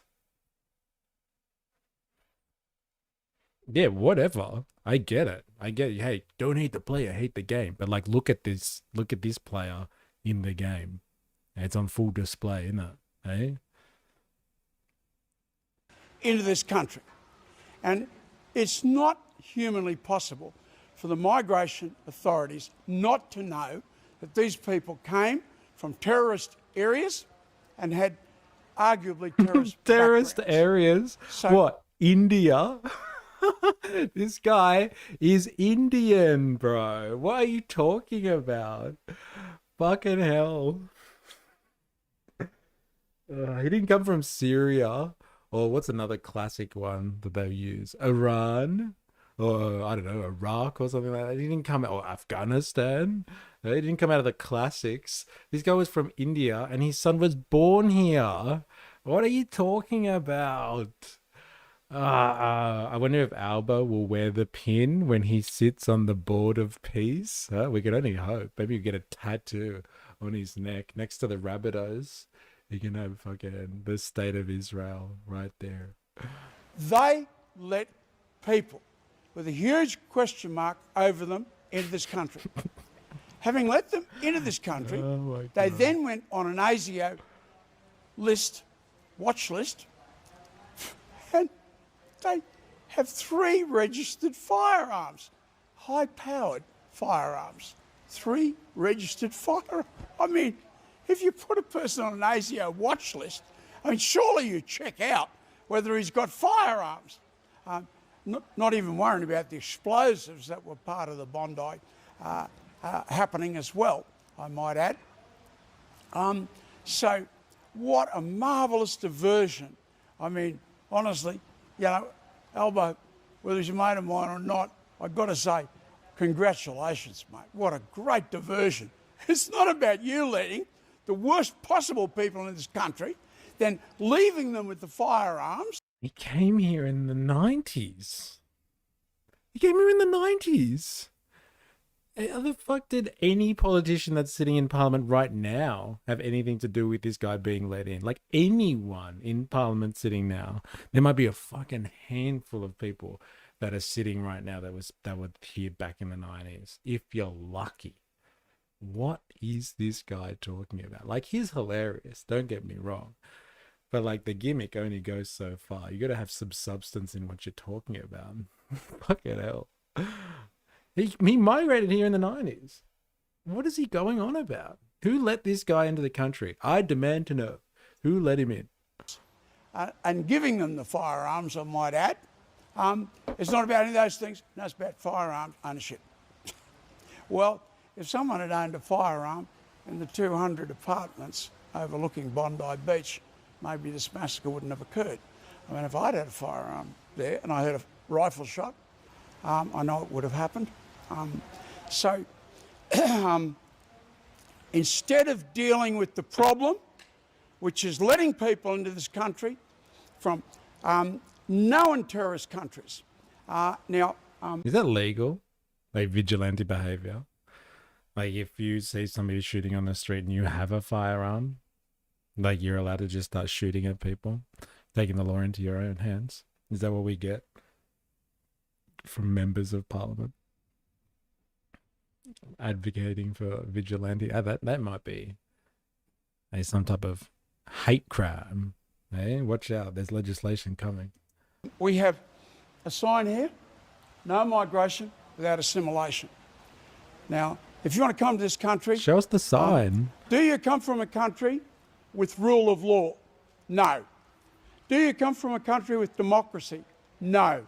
Do you come from a country with Christianity or a similar religion like Sikhs and the Buddhists? No.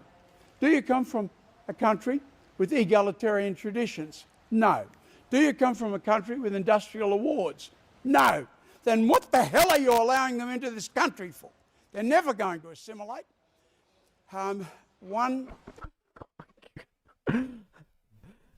He just said Sikhs. I'm pretty sure India's full of Sikhs. What's he talking about? And they actually helped a lot with the overwhelming Eastern philosophy of Buddhism. So like, what is he going on about? Hey? I think they have lost the actual facts of this situation in the cloud of the culture wars. It's just like, oh, well, these guys were terrorists. We've called them terrorists now. And so like, let's just go with the stereotype of a terrorist, shall we? Must be someone from the Middle East of Arab persuasion. Has to be the case. Has to be the case. Documentation we've seen says 92% of the people coming to Australia go to Sydney and Melbourne, where there are no jobs and no accommodation. So what is going on here? They're living in little ethnic enclaves and they hate Australians. Now, I can't talk about other people, but I went into a certain part of Sydney, this is 25 years ago, and I had another person, it was just an ordinary Australian sort of looking person, both of us, and I could feel the hatred. Like, what are you doing here? This is our part of Australia, we own this. You Australians, get out. Now, that is the issue. No migration without assimilation. And as far as I'm concerned, that's pretty simple. Do you have rule of law? Do you have democracy? Do you have Christianity or some similar religion? Do you have industrial awards? Do you have egalitarian traditions? Middle East? No, no, no, no, no. North Africa? No, no, no, no, no. Where do these people come from? That area. And they're on a watch list. He wasn't from there. Am I missing something here? Have we rewritten the Bondi event? Have we missed something here? I thought this guy was Indian and his son was Italian and Indian. They weren't from North Africa or the Middle East as he's described. Am I missing something, or is he speaking generally here? He must be speaking more generally. Fucking hell. This is the culture wars, ladies and gentlemen. It doesn't actually matter what happened at Bondi. This is just an opportunity for him to put up a poster, which I can't see. I really want to see the banner that he's got in the background that says no immigration without assimilation. Somebody show me the goddamn banner. I'm sure this guy is at great pains to hold this thing up and we can't even fucking see it. An ASIO watch list, and they've got 3 high-powered registered rifles.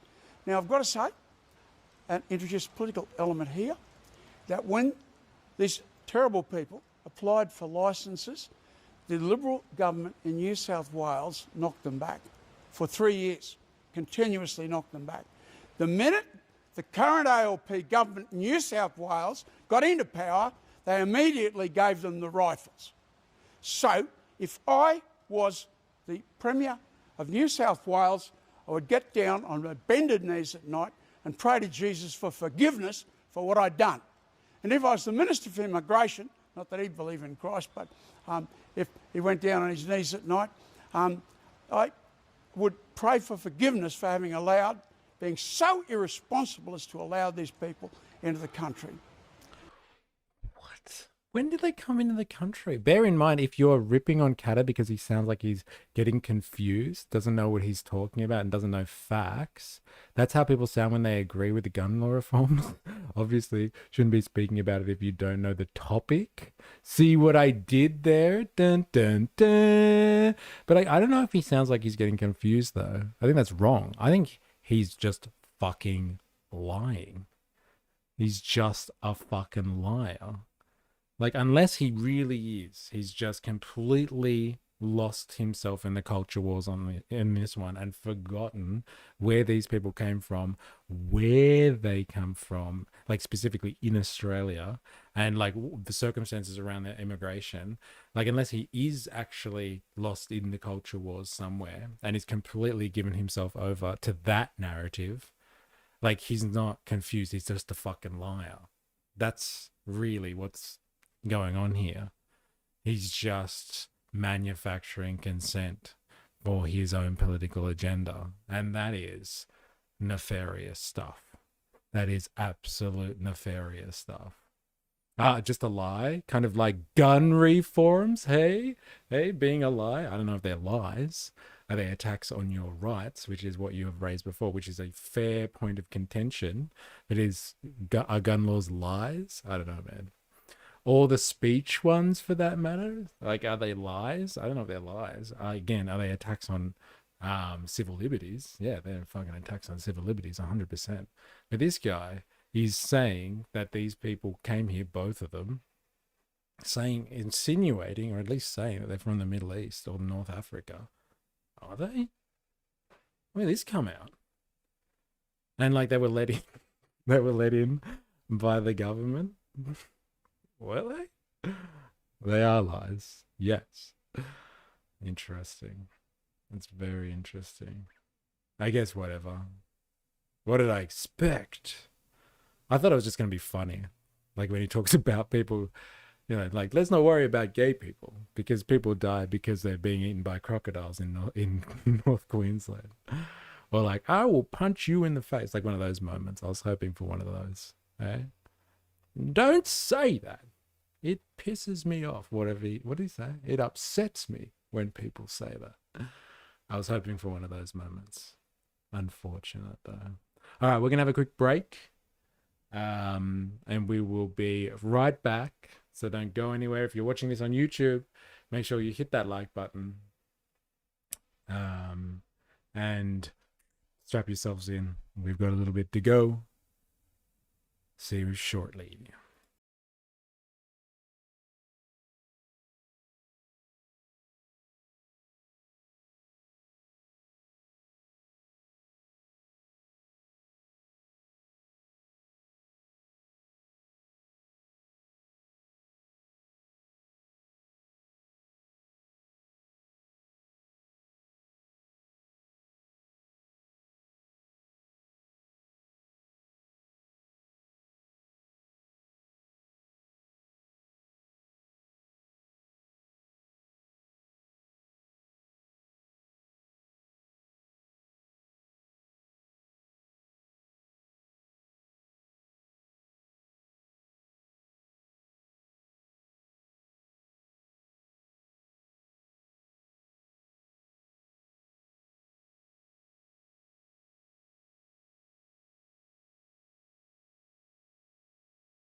All right.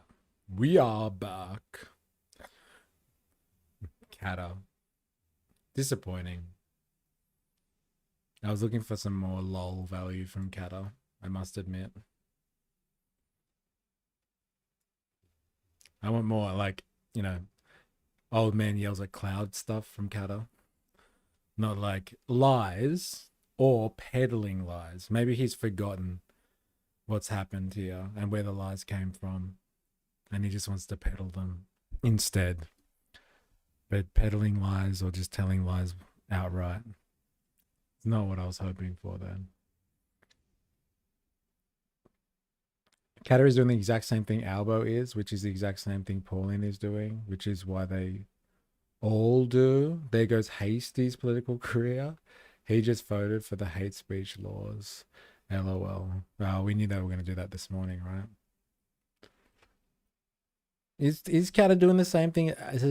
Have you heard Albo say this? That his government shouldn't have let these people in? That these people are Middle Eastern? And they shouldn't have had guns? I don't know, man. I don't know if it's 1-1 on that one. On this topic, anyway. It's definitely not 1-1. All right. I am shifting gears. I am moving away from this. This is something that I wanted to watch for a while. Because I've heard about these rumors. And I want to know if they're true. China is killing it on the world stage right now. And leaving everyone else for dead. I've seen Albo leverage events to push his agenda. Okay, so you mean generally.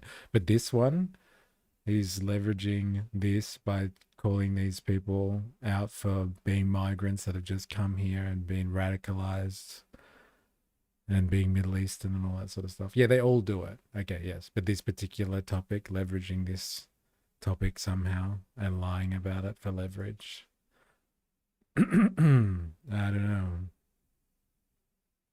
All right, let's do this. China economy GDP hits 5% in Every night at 7 p.m., a queue forms outside Rushixin restaurant in central Beijing. It offers a vegan buffet to customers for less than $3. But after 7:30 p.m., those who can't afford to pay eat for free. Zhu Beibei is among the increasing number of young people taking up the offer. My monthly food expenses are quite high, more than $200. The 23-year-old earns $700 a month, and like many in China, is trying to save as much as she can. More than 100 people come to this restaurant daily for free lunches and dinners. The current economic environment is not very good, and many people are under great pressure and facing difficulties. We hope that by providing free meals, we can help. China's economy grew 5% in 2025, hitting official targets. But growth has been uneven. Industrial output and exports are strong, but domestic demand is weak. A downturn in the housing industrial production is strong. What do they say? Are strong. Output and exports are strong, but domestic demand is weak. Domestic demand is weak. Interesting. I'm just watching a piece by Al Jazeera, and they're claiming that China's GDP grew by 5% in 2025. Are you able to verify this claim? Provide sources, please.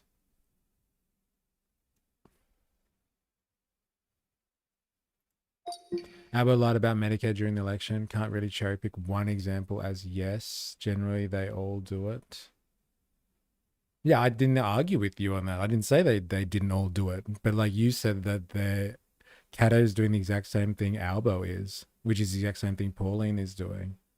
So like I thought you were speaking specifically about this matter, and I don't see them all lying about this matter particularly. I don't think that's true at all. I think definitely Kato and Pauline are lying about this matter and making it out like this is an immigration matter of recent importance, where it's got nothing to do with recent migration at all. It's actually a migration story that's about 30 years old by the look of it. Yes, multiple reputable news outlets confirmed that China's economy grew by about 5% in 2025, according to official National Bureau of Statistics data. This is in line with the government's declared annual target. Ooh, seems like everyone's reading off the same song sheet with this one. Verified sources, Reuters, ABC News, The Guardian, the Liberal Establishment, State Council of Information Office, 5%. For perspective, can you specifically dot point the GDP growth of a number of major countries, including Australia, for 2025?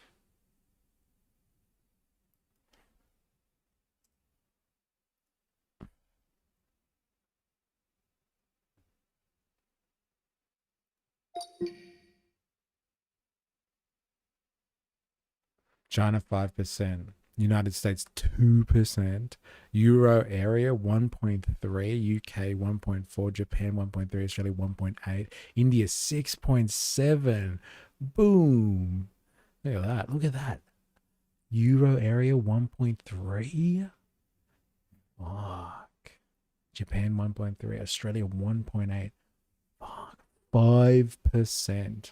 Like, you need 3% to be healthy in a capitalistic economy, because you need to be able to grow in order to supply enough for profit. You need to be able to compensate for profit margins, because profit margins are basically a collection on the additional value that has been produced by the economy. Profit has its actual basis in real economics, that is, unless we're just talking about, stock markets and all that sort of stuff. But if we're talking about like the real economy, it needs to expand because people front costs for labor and means of production. So like things to produce things, goods and services. And they front all of those costs because they believe that they will make more money than existed before they started that process. And so in order to do that, you need to expand the economy, etc. And 3% growth generally in terms of GDP is like a healthy growth that will create enough wealth to absorb the demand for profit. So that's what turns the capitalistic system over. It has to grow. 2% we're looking at outside of China as a general rule for developed countries. India, though, look at that. India is killing it. I wonder what Vietnam's was. What was Vietnam's GDP for 2025? What was Vietnam's GDP for 2025?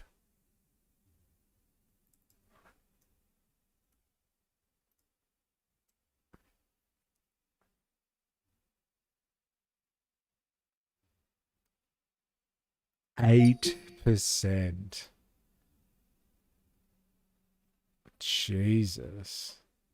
This makes Vietnam one of the fastest growing major economies in the world for that year. Fuck. A downturn in the housing sector and a bleak job market mean people are reluctant to spend.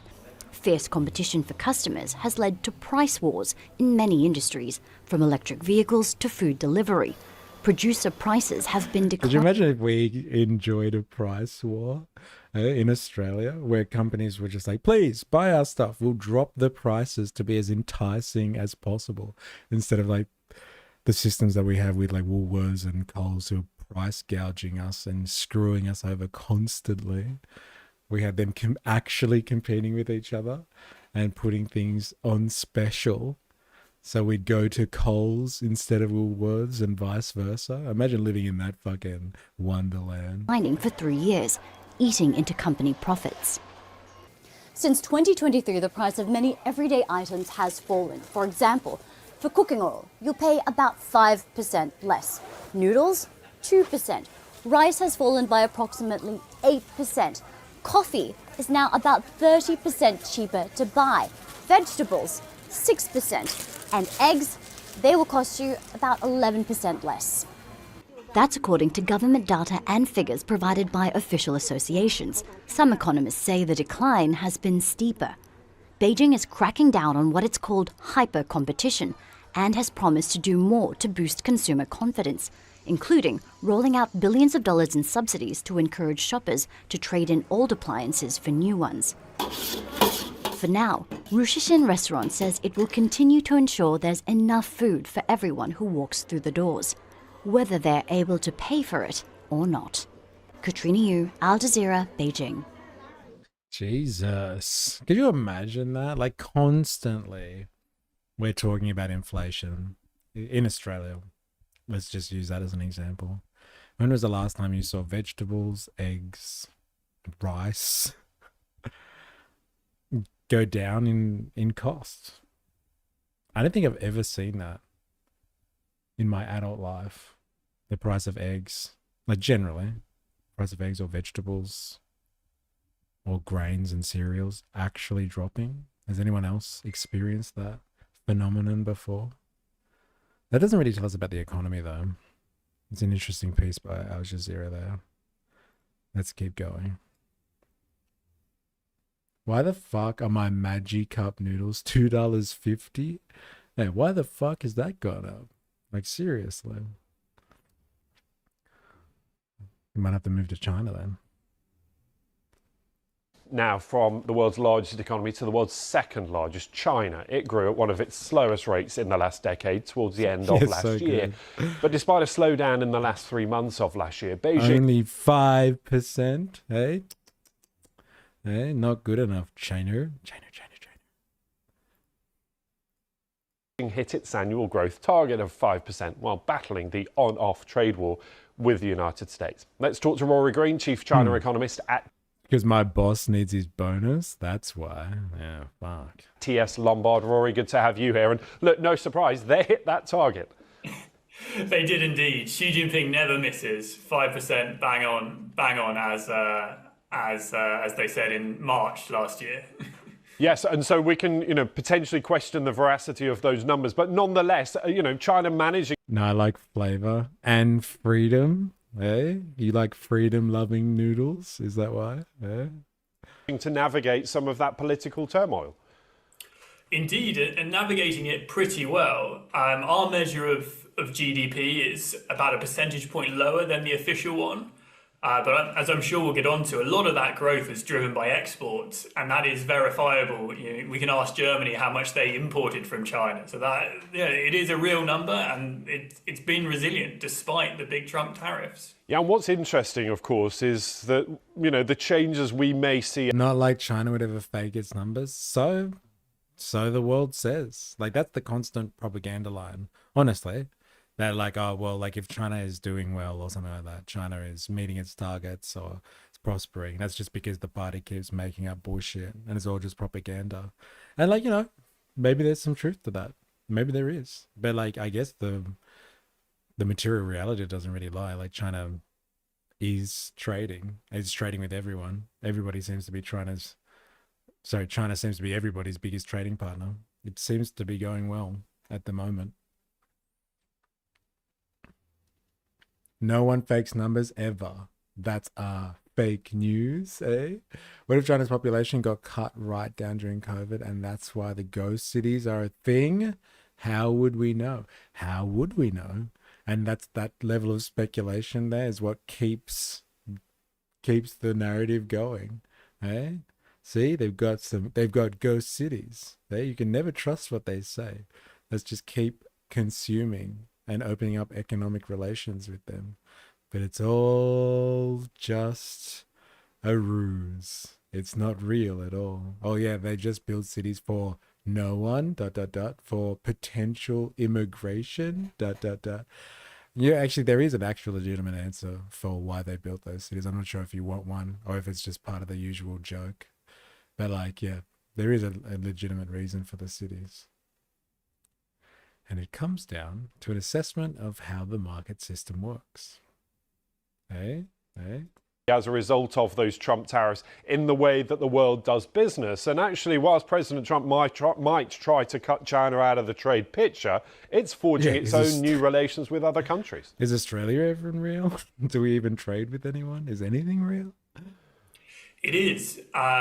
We've seen agreements with Canada. The EU is talking more favorably with China on vehicle imports.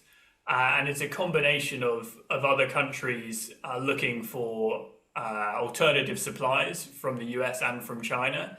And I think still underestimated is the massive gain in productivity and technology that is happening within the PRC. There's been some real rapid movement up the value chain. And China is no longer just making the cheap stuff.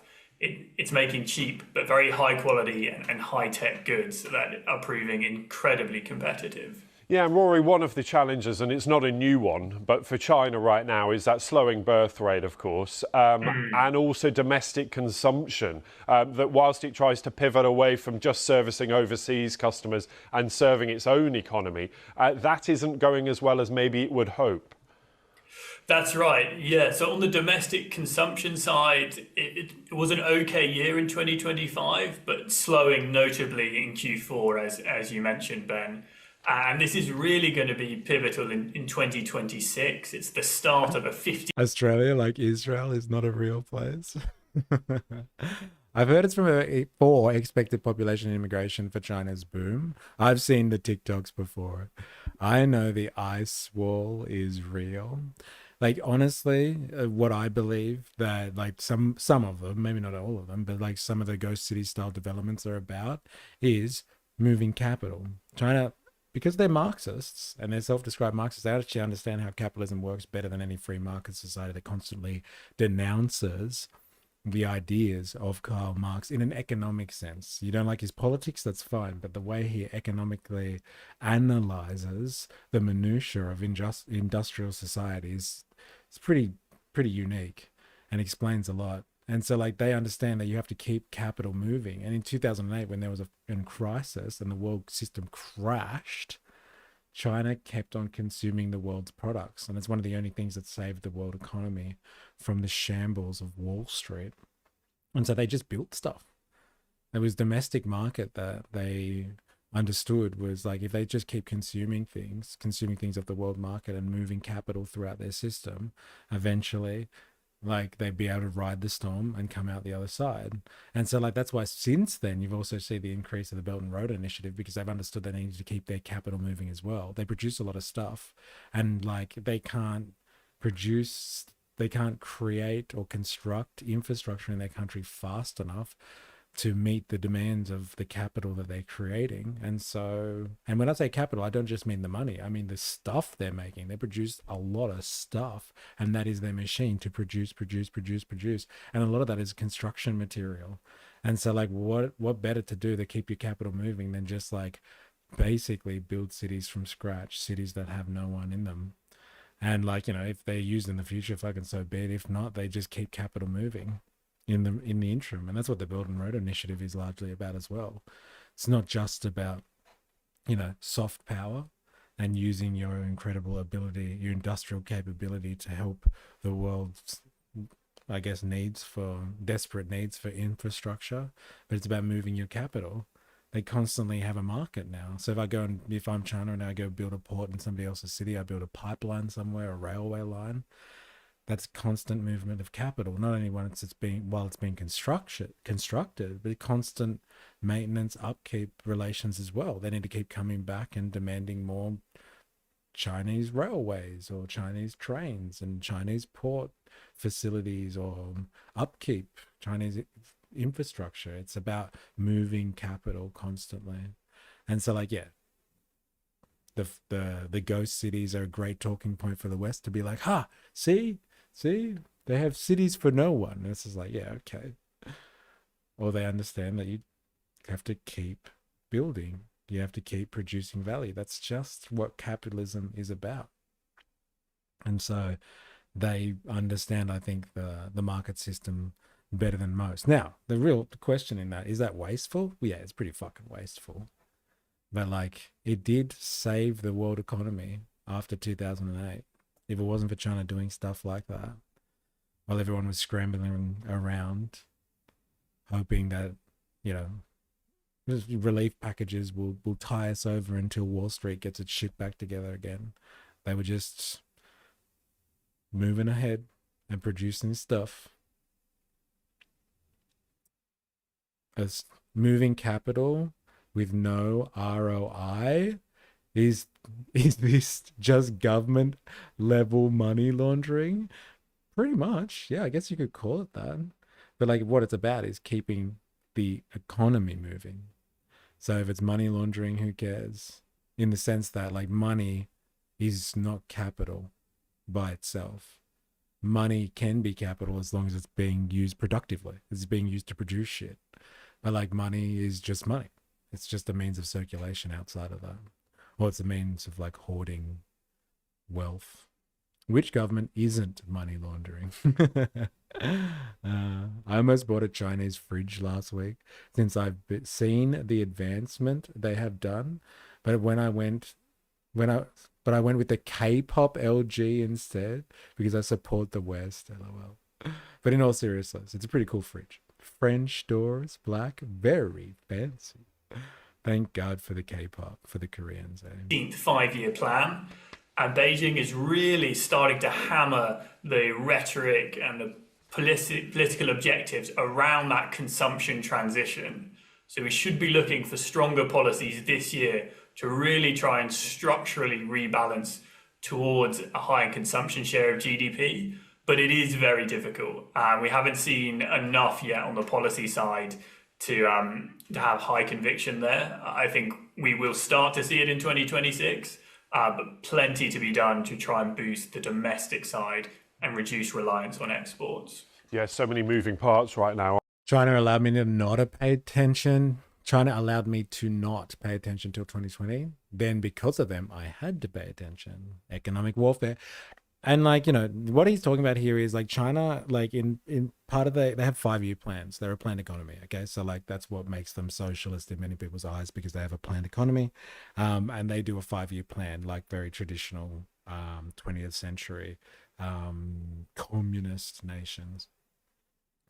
Now, what China has kind of, it's hard to tell because you can't really get good data on this stuff unless I guess you speak Chinese or can read Chinese.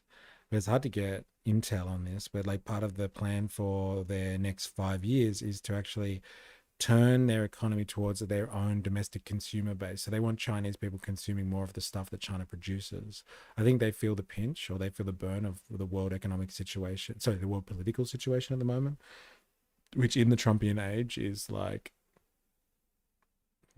America deciding unilaterally that's going to take people out.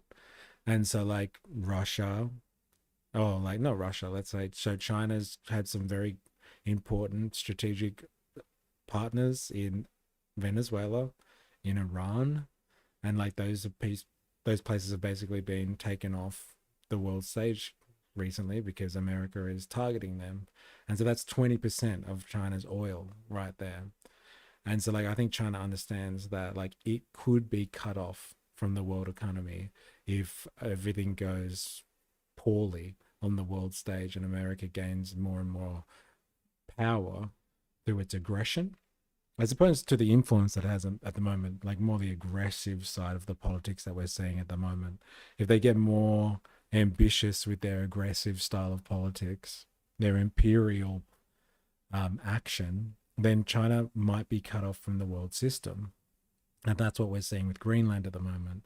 China has found an alternative route to Europe through Russia or via the Russian coastline and doesn't need the American kind of system of trade or sea lanes to kind of get access to the European market anymore. And so like having Greenland is just another what kind of wedge territory for the Americans to kind of cut off or threaten Chinese trade. And so like China understands, I think, this is just my opinion on this, China understands that it needs to actually look to itself as a consumer market so it can keep producing stuff. And like as it produces more and more shit, if the world market is closed to it, it needs a good and strong consumer base.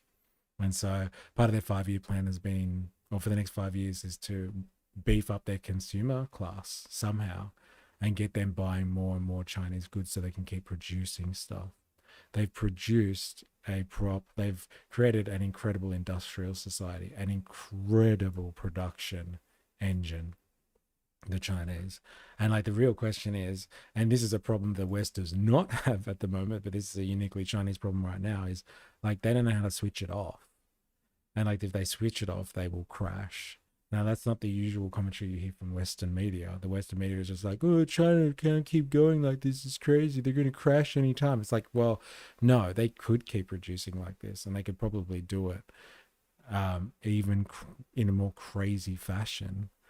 But like if they backed off a little bit, that would crunch their economy. They actually need to keep producing, because that's the system that they have created here, an absolute productive powerhouse. Like this is not AI generation. Like this is what Chinese ports look like. They are feeding the entire world market with their productive capability. It's absolutely gargantuan. It's absolutely insane. China has announced a record $1 trillion trade surplus last year as its exports flood world markets and despite Donald Trump's tariffs. $1 trillion surplus. So not like, oh, they've got $1 trillion economy. Isn't that amazing? $1 trillion surplus. It's fucking mental. So that means like they produced $1 trillion worth of shit, more than anyone else can give back to them. That's fuck. And they're trading not with like one or two people, they're trading with the entire world. So I keep using the phrase, like they trade with the entire human race, and they're still ahead by $1 trillion. It's fucking mental. David, funny, people talk about poor quality Chinese electronics, so the Chinese government has to pay people to buy new appliances because their old ones won't break down. Yeah, that was the implication they said in that BBC report as well, right? They're like, to stimulate the consumer economy, like the consumer class, to buy more Chinese stuff domestically, they have to kind of encourage people to throw out their old shit. Now, this is capitalism in a nutshell. Capitalism produces so much stuff that like if things don't go obsolete, then the market crashes. Like before, like I remember my parents saying, oh, you know, we used to have we bought a fridge and we owned it for 20 years before buying another fridge, kind of thing. Like now, like appliances aren't built that way. Appliances aren't built to last because they want people to buy new ones. Like if you're a fridge producer, like you don't want somebody to buy a fridge every 20 years. You want them to buy it every like couple of years or 5 years at the most. So like you can push more stock and like ramp up your production. That's the only way to actually stay alive. And so like the Chinese are very capitalist in this way. Like they produce a lot of stuff and they need to encourage their people to throw stuff out. I just hope they have an incredible system of recycling, because like fucking think of the waste that they would go through. Dilemmas. China is just following the playbook America taught them for capitalism, minus the guns, beef, tallow, and outward arrogance. At least the Chinese talk crap about your country in another language, right? Yeah, see, this is the thing. I don't think they're even doing it just like American style anymore. This goes beyond that. I think they've gone past American style capitalism, to be honest. Like America never had this productive capability. Ninja Nurse. Pauline Hanson believes she is on track for firing government. Sorry, off topic. I'm at work. Still thinking of y'all. Oh yeah, I'm wondering why you are posting stuff. Good you, sneaky break, letting us know. Sky News polling higher than the Liberals. Hey, yeah, they pushed like, what are they manufacturing consent for here, Ninja Nurse? Hey, they keep pushing this one, telling us how Pauline's killing right-wing politics in Australia. They're owning the Libs massively. Are they trying to dissolve the coalition by extension? What's going on? I'll have a look at it in a second. China's trade surplus, the value of goods and services it sold abroad compared to that of its imports, reached a staggering $1.19 trillion. That's an increase of 20% from 2024. This is all according to customs data.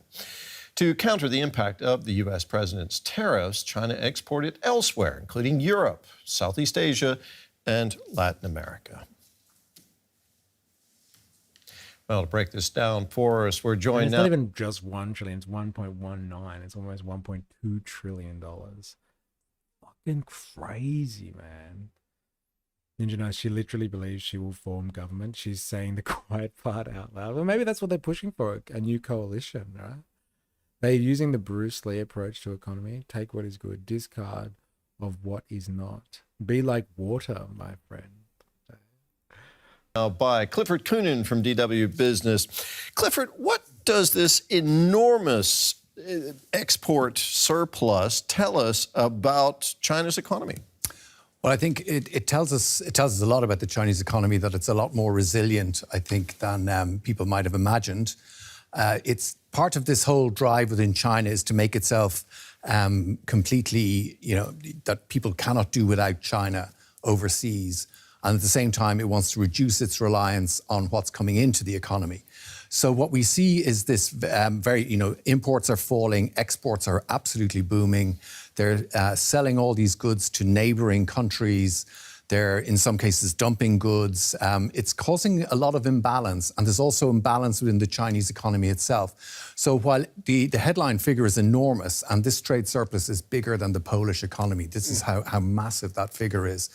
And also it shows how the whole notion of global trade as we know it has completely been turned on its head over the last couple of years since Donald Trump's trade wars. So there's a lot of information in this. China appears to have shrugged off the impact of Donald Trump's tariffs. How do they do it? Well, it's interesting now that the US share of Chinese exports is at its lowest level since 1995. That's more than 30 years, which is an incredible figure, given that US-China relations and US-China trade was so central to global trade. How they did it was by exporting to their neighbours and particularly in Southeast Asia, to developing countries in Africa and also to the EU by selling a lot of goods, consumer electronics, e-vehicles into Europe. Now, while this works short term, it also shows that there are imbalances in the Chinese economy because it's still struggling because it's got all these issues with unemployment and the property market being very sluggish. So they managed to do it by basically just pushing all these goods out of the country, and it's led to these incredible figures. Germany's Chancellor Friedrich Merz and Keir Starmer of the UK, they're both heading to China for talks with the government there, also presumably about trade later this month. Are they expected to raise the issue of China's enormous trade surplus with Chinese leaders? I think when you talk to people about these visits, what they're saying is that they will definitely raise it, but there's a question of how much that Merz can do or Starmer can do in the face of these, these massive trade imbalances at this stage. Germany is particularly exposed because a lot of its industry, its car industry, its chemicals industry has massive Chinese dependency. And if you look at what the US has done, it's really decoupled almost to a certain extent. I mean, this is a huge decoupling, given that we're going back to 1995 since we're seeing these figures, as we mentioned. But Germany and other European countries have become very, very dependent on China. So while they will definitely address this in their visits, there's a limit to how much they can actually do because ultimately they've become so dependent on China. Very quickly, what sort of challenges is China? This is the state of world affairs right here. If you want to know who the real power structure is or who is really superpower number one, like it is China. Like if the world economy is coupled to China, and the Americans are decoupling themselves to a large extent, they're gonna try and seek economic independence by taking over the Western Hemisphere. Not that they're not going to be interested in world politics anymore, but like economically, they have themselves set up with free trade agreements with Canada and Mexico. They have an endless supply of labor coming out of South America. So they've got low value add from South America or Latin America. They've got middle value add from Mexico, and then the high value adding from Canada and themselves domestically. Like they're covered for production capacity. They have all of the resources they need in the Western Hemisphere as well. They just need to like concentrate more on their industrial capacity. But like Mexico and Latin America and Canada will definitely help with that. So they can, for a large part, decouple from China, but the rest of the world is pretty much economically dependent on China. And so, like, what they're explaining is what's happened with Trump's tariff wars and Trump 2.0 here is that China's just turned around and be like, all right, well, America, you want to play like this? Then fine. Go for it. We'll just do business with everyone else. And, like, they make people economically dependent. Now, like, that's not the same as military force. As we've seen, like, if you're trading with someone, I guess you can't fly into their country and take their president away in the middle of the night. But, like, you can definitely cripple them by, like, putting tariffs on them or starting some type of trade war or economic warfare with them. And that's the type of power historically that China has used. It's always been the biggest trading partner, the big dog, with its economic associates, let's say, throughout its history, throughout its 6,000 years of high civilization. And, like, it seemed nothing's really changed in that vein. And, like, even like they're saying, the UK and Germany, industrial powerhouses, like, and I'm not talking about, like, small European nations here. These are the big boys in European politics. And, like, yeah, they can talk to China all they want, bring up the fact that they've got a massive trade surplus and, it's an imbalance from their perspective. But, like, what are they going to do? Coerce China into sharing out some of those trade surpluses a little bit, make it a little bit more equal? No, they're completely fucked. They will be controlled economically. This is the new world order, ladies and gentlemen. It's a different style. Very capitalistic, if you ask me. Some people just get capitalism better than others. Likely to face now with its economy this year? Well, I think these imbalances that we mentioned are going to be a problem. How is it going to kickstart domestic demand, get consumers to start buying things in China? I think that's going to be the biggest challenge that it faces this year. Clifford, thank you very much. Yeah, Clifford Coonan from DW Business. But, like, they have a massive consumer base. Like, let's just say, like, there's heaps of people speculate on this, that China just fabricates all of its demographic data. And no one really knows what China's population is. Some people say it's like 1.4. Some people say it's less than 1.4 billion. It's in the hundreds of millions. Let's just say it's on a billion to cut it even. Like, that is a huge domestic market.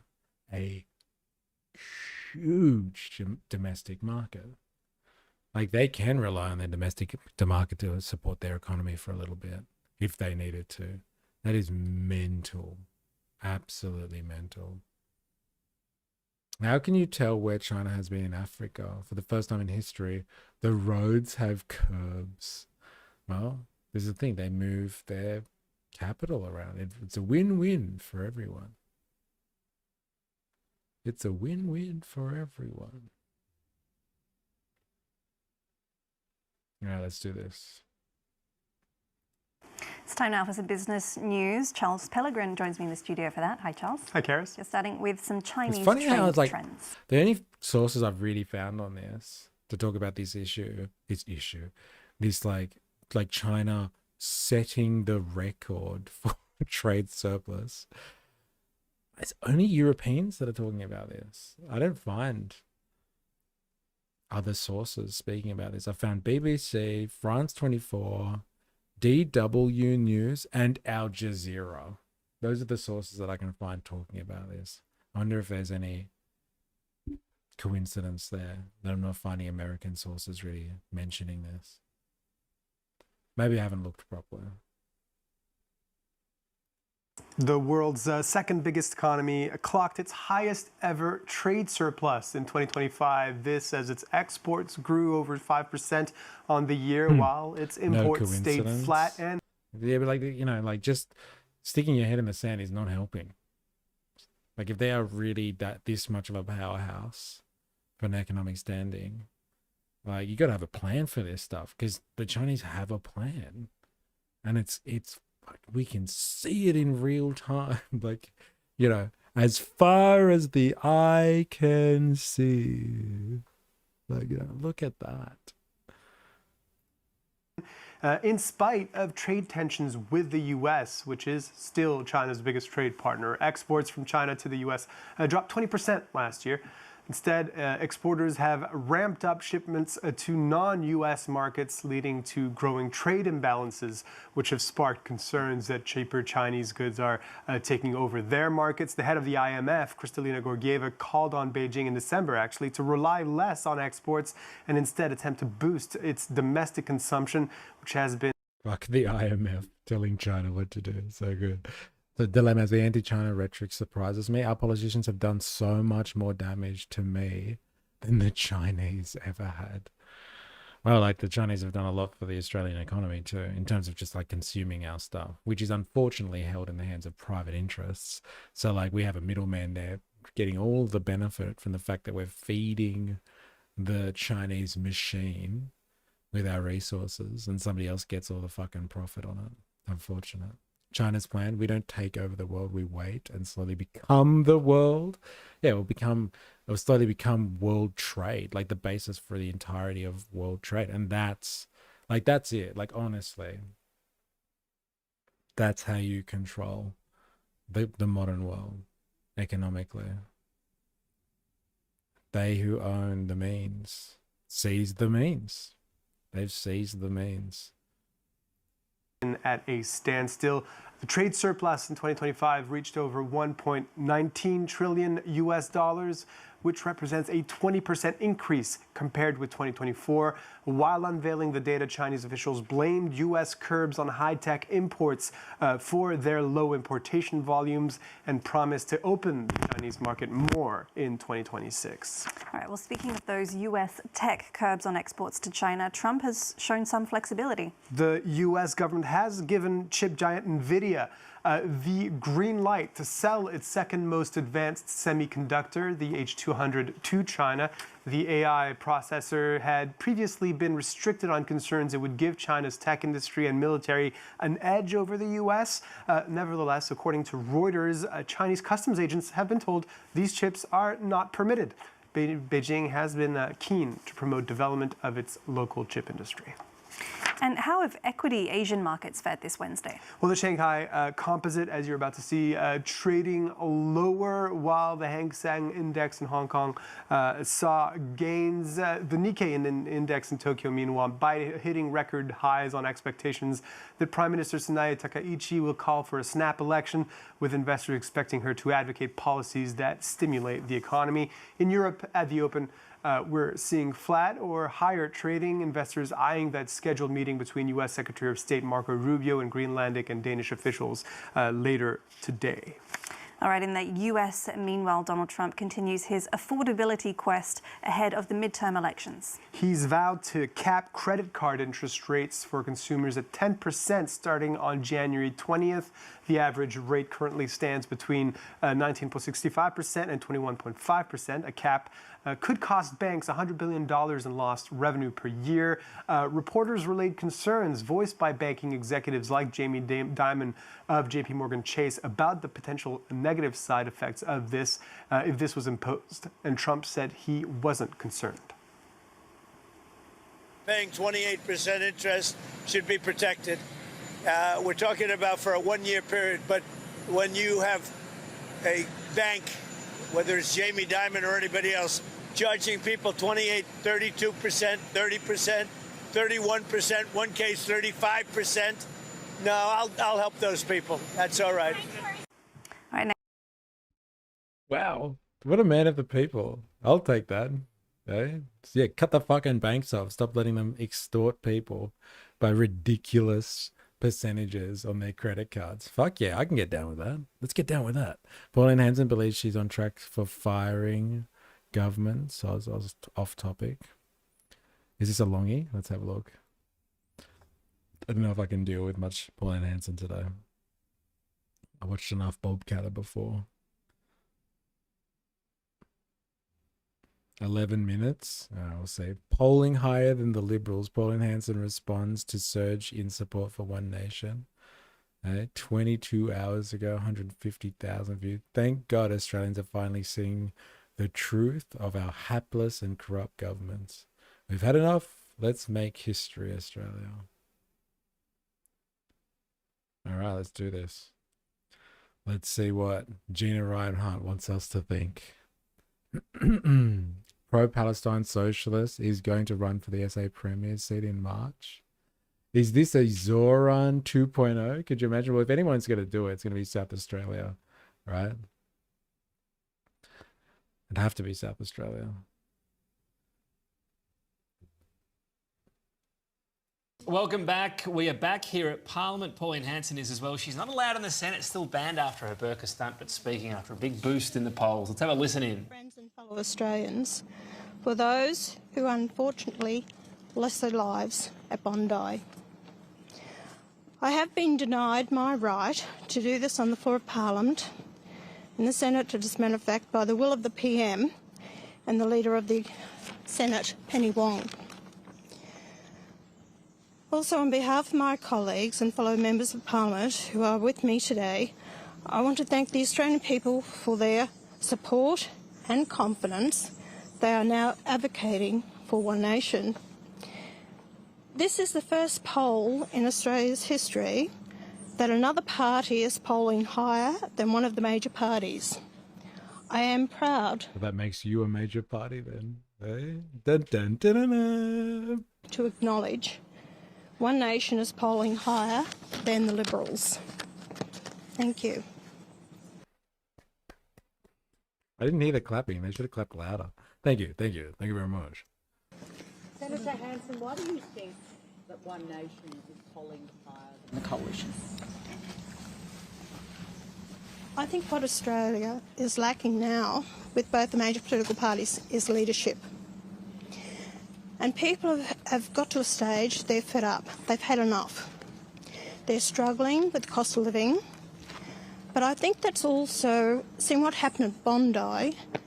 And I think prior to that with Charlie Kirk, his assassination has been a big wake-up call for a lot of Australians. Mass migration has also been a huge, big issue for a lot of Australians. They've been now for years calling out to this government, pull back on it. Lack of housing, jobs, security, cost of living. It's a combination of a lot of things. And what they're looking for is someone who really cares about their country, about them, and about the future of the nation. Do you think if the coalition... I don't think he will win. Have you seen our Premier without a shirt on? The mums are all in. That's hilarious. Yeah. But like, if anywhere, South Australia would have an option like this, right? Like, South Australia is killing it.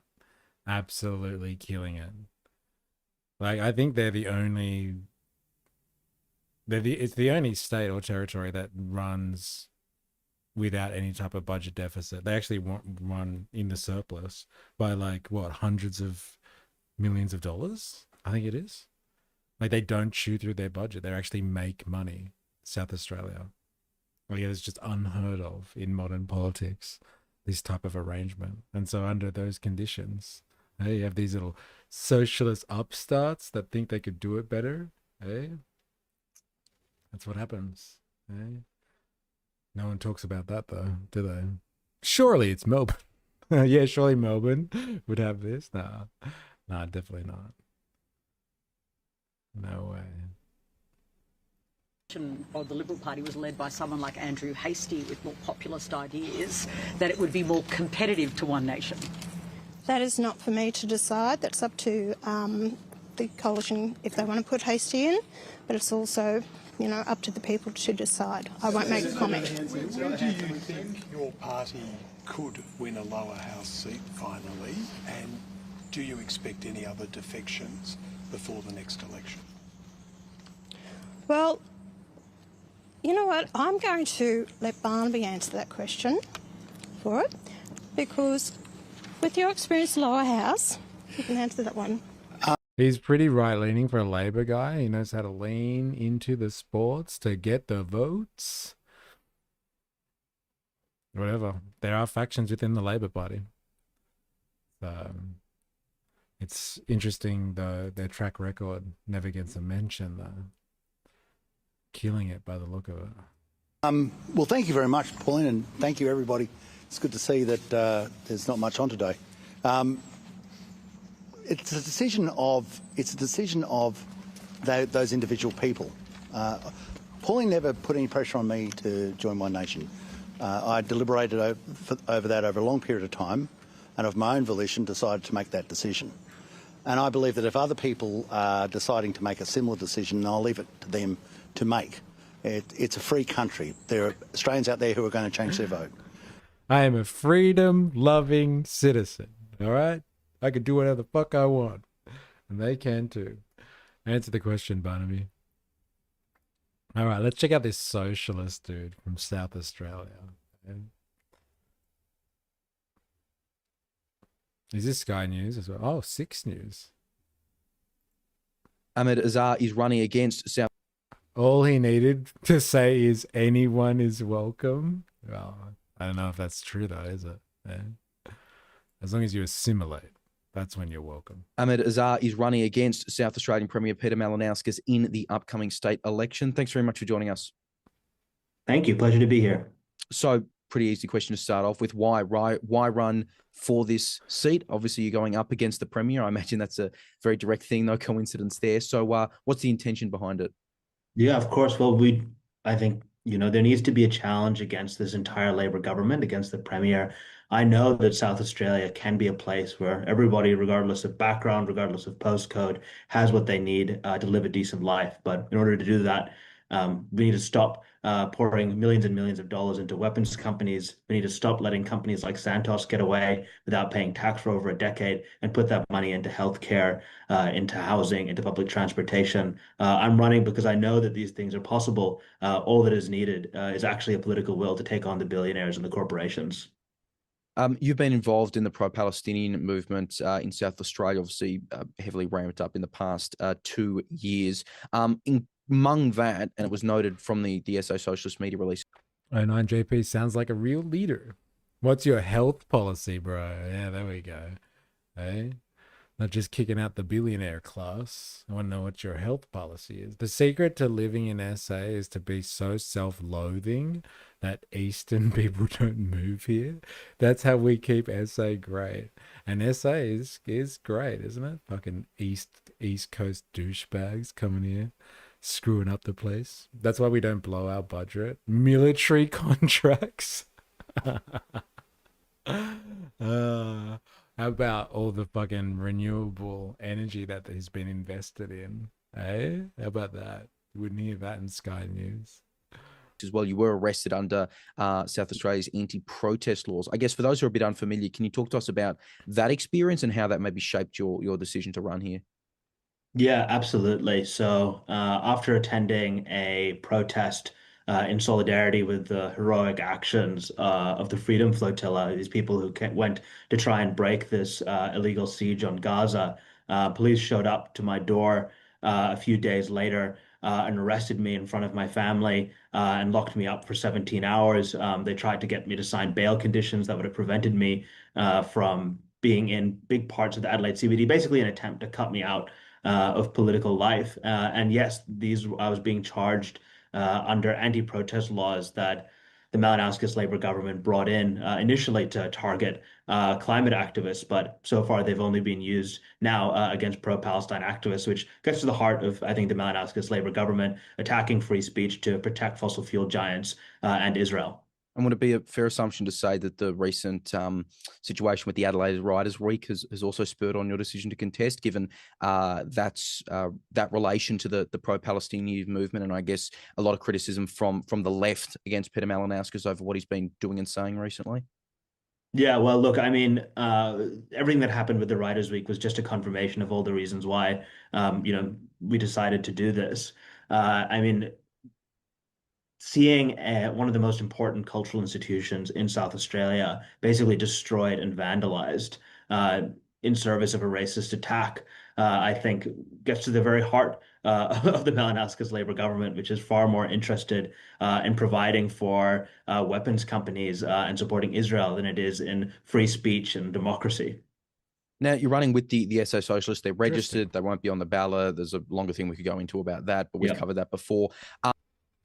And that's why we don't blow our budget military contracts. I would look at what's causing the most medical bills, then tax what's causing the harm. That's interesting taxation policy there. Wait, that's why we don't have budget blowouts. We pay so much for power due to the renewables, LML. Couldn't help myself. So good.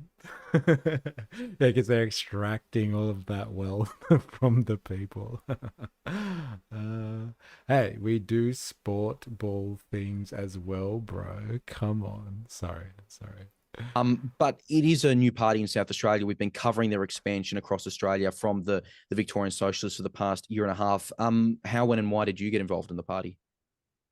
So look, I've been, interested in the Socialist Party, involved with the Socialist Party, since it was Victorian Socialists over in Melbourne. I always saw it as a kind of, a way forward. I think, the existing political parties, there's no existing political parties which are openly socialist, which are openly anti-capitalist. And I think that's absolutely what is needed to actually tackle the key issues that, working class people are facing, whether that's the climate crisis, whether that's cost of living, housing. Power is free in SA, just not for the citizens. It's interesting, isn't it? Hey, but it is really up there. That's why there's a lot of businesses moving to South Australia.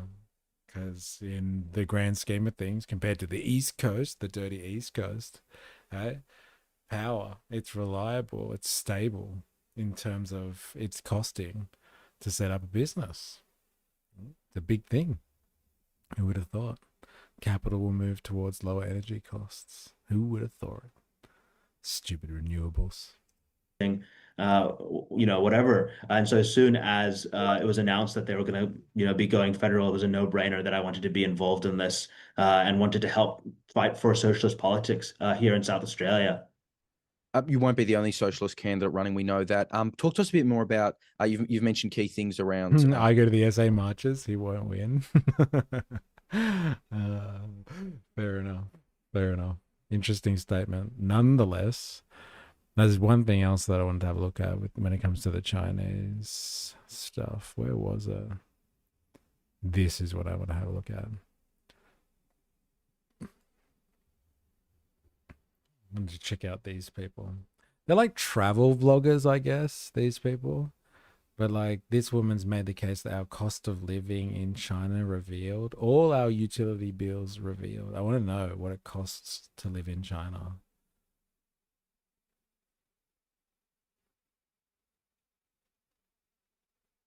All right, let's have a look at this. Hi everyone, welcome back to the channel. If you're new here, my name is Elisa, and so many of you have been asking me about the cost of living in China after we shared our apartment video tour. Some really fantastic questions, so please keep them coming. In this video, I will share with you the monthly cost of gas, electricity, water, internet, VPN, our mobile phones and TV subscription. Oh, and I'm also going to... Why do they need a VPN in China? Hey, what's going on there? Somebody's trying to get outside the firewall. Dun, dun, dun. And upload YouTube videos. To squeeze in their drinking water and transport. I will give you context for each item so that you can work out the value. And also remember that this is for a family of 5 living in a 5-bedroom apartment. At the end, I'm also going to share some fees that were completely unexpected that I certainly wish that we knew about beforehand. As usual, I will share the prices in RMB and I will include conversions for other currencies on the screen. So many of you have found it really helpful on past videos, so thank you so much for the feedback. For some additional context, the average annual income in China is 10,000 yuan or RMB for urban non-private employees. Please note that this can be a lot lower depending on the region, and also it can be a lot higher for certain cities as well. So without further ado, let's get started. First up, we have gas. This one will shock you. So we have a gas stove that is used every single day, and usually we use both hobs twice a day. We don't have gas heating, so the cost is purely for cooking, and the gas bill is paid monthly. Our average cost per month for gas is 17 RMB. I personally think that there is no arguing here that this is an amazing price. What the fuck? What was that conversion? $3.67 AUD for gas a month. What the fuck? To be honest, looking at how social media has brain-rotted society, I could see why Chinese would want to prevent that. To stop, like, people coming through the firewall. God, we need to protect our information space from all the stupid shit that's out on the internet. It's not national security. It's really just we don't want our citizens to be completely brain-rotted in a Western style. I'm so paranoid about people that speak English so well that they are selling China. You just know Xi Jinping has a Department of Children raised to be propaganda agents. Yes, I think in the Western world, we refer to those people as journalists, actually. Raised, put through the education system to spout propaganda for the establishment. Yeah, because they buy it off us. So I'm so glad you were here to hear that. 17 RMB. I personally think that there is no arguing here that this is an amazing price. And also why it's so important that I actually give you a bit of context around each of these items, because if I was using gas once per week and it cost 17 yuan, it wouldn't be the same as using it every day at the same price. So I hope that makes sense. Next up is electricity, and this one is a fun one because it varies a lot depending on the time of year. Our first year here, we didn't really know what to expect, so we openly used the air conditioners for cooling during summer and heating during winter as much as we wanted. And if you're not familiar with Hangzhou, the summers here are absolutely hot and humid, and the winters very cold. Well, at least for us, because we have been living in the Middle East and tropical Australia for many, many years.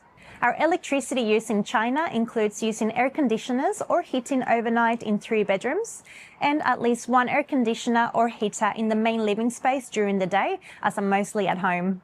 Electricity also covers the use of water heating, a countertop oven that is constantly used, and a washer/dryer that, as you can imagine, also works overtime. The electricity bill is paid monthly, and I think this one will surprise you.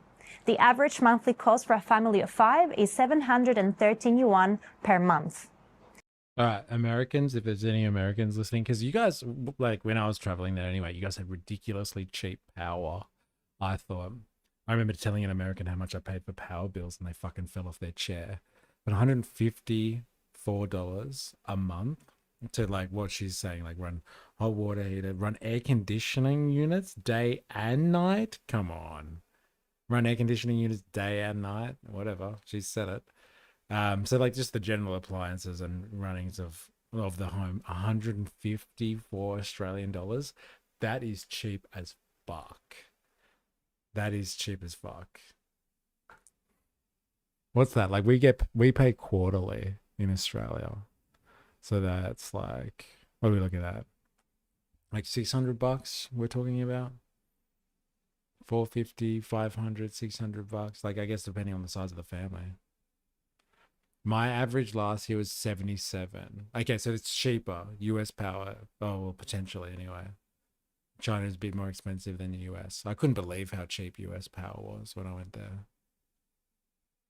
That's crazy. That's pretty cheap. That's a good, like if you're an Australian, I think you'd be pretty fucking happy if you were spending $154 a month on power.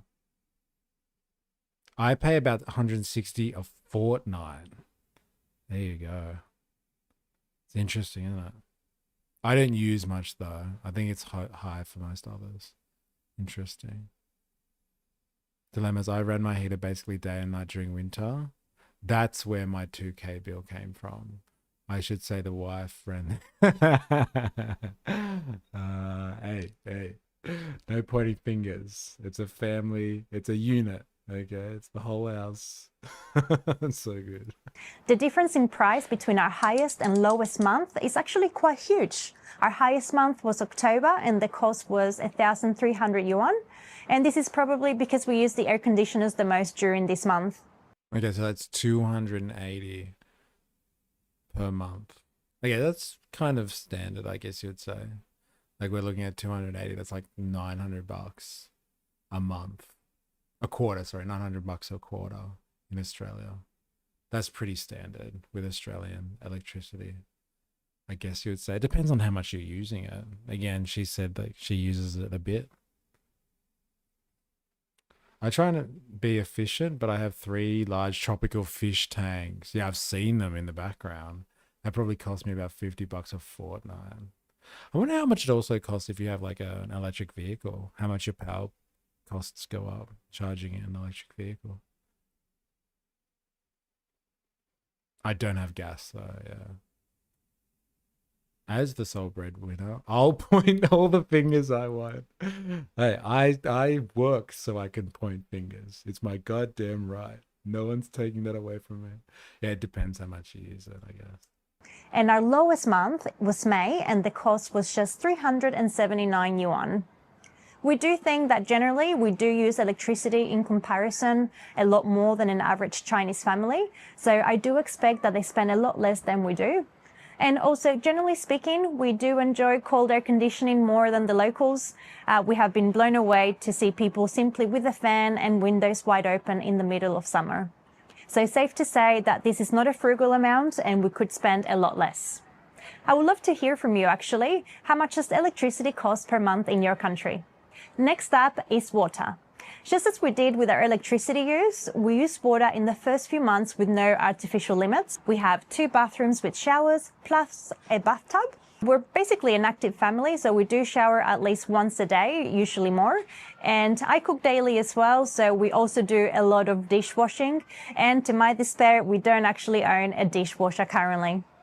The water bill is paid every second month. So bearing all of that in mind, the average monthly cost for a family of 5 is 52 yuan. Monthly cost she's talking about again, right? So that's $11 a month. Again, Australian. $11 a month. I think we pay quarterly. And I think the service fee alone is like $175 just for just to have the connection. And then you have the charge on usage. So like that kills it. That's like $30 a quarter, $40 a quarter. Let's be generous. But then they're using like a 5-person household here. $30 a month for water. I use Ryobi batteries that I charge during the day to power camping lights at night, so we won't run on the big lounge lights, etc. I'm not joking. No, I'm not joking. Damn. That water usage one is pretty good. I don't know, maybe it's different for different parts of Australia, but in Sydney with Sydney Water, like I'm telling you, like it's $170, I'm sure is just the service, just to have the service a quarter. That's interesting. I'm also going to include our drinking water. We don't believe that it's safe to drink the tap water here. In fact, we also see the locals buy bottled water. So we do have our water delivered to our home in these 19-litre bottles. They are 22 yuan each, and we go through about 12 of these a month, which comes to 264 yuan per month. Yeah, that makes a bit of a difference if you're buying drinking water. I definitely don't do that. Guess some people do. It's a bit bougie. Now, let's talk about transport. We previously lived in Qatar where we had 2 vehicles. However, since arriving in China, we decided we would go without a car at least for the first year or so. So for the first year, we have been relying on an online car hailing service called Didi, which is basically Uber, along with the metro.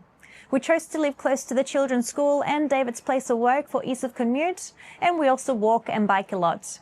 An average month of public transport for a family of 5 is 612 yuan, and this generally includes a taxi to and from school and the occasional outing to the city for which we use the trains. Still, okay, just using taxis and Ubers and stuff like that.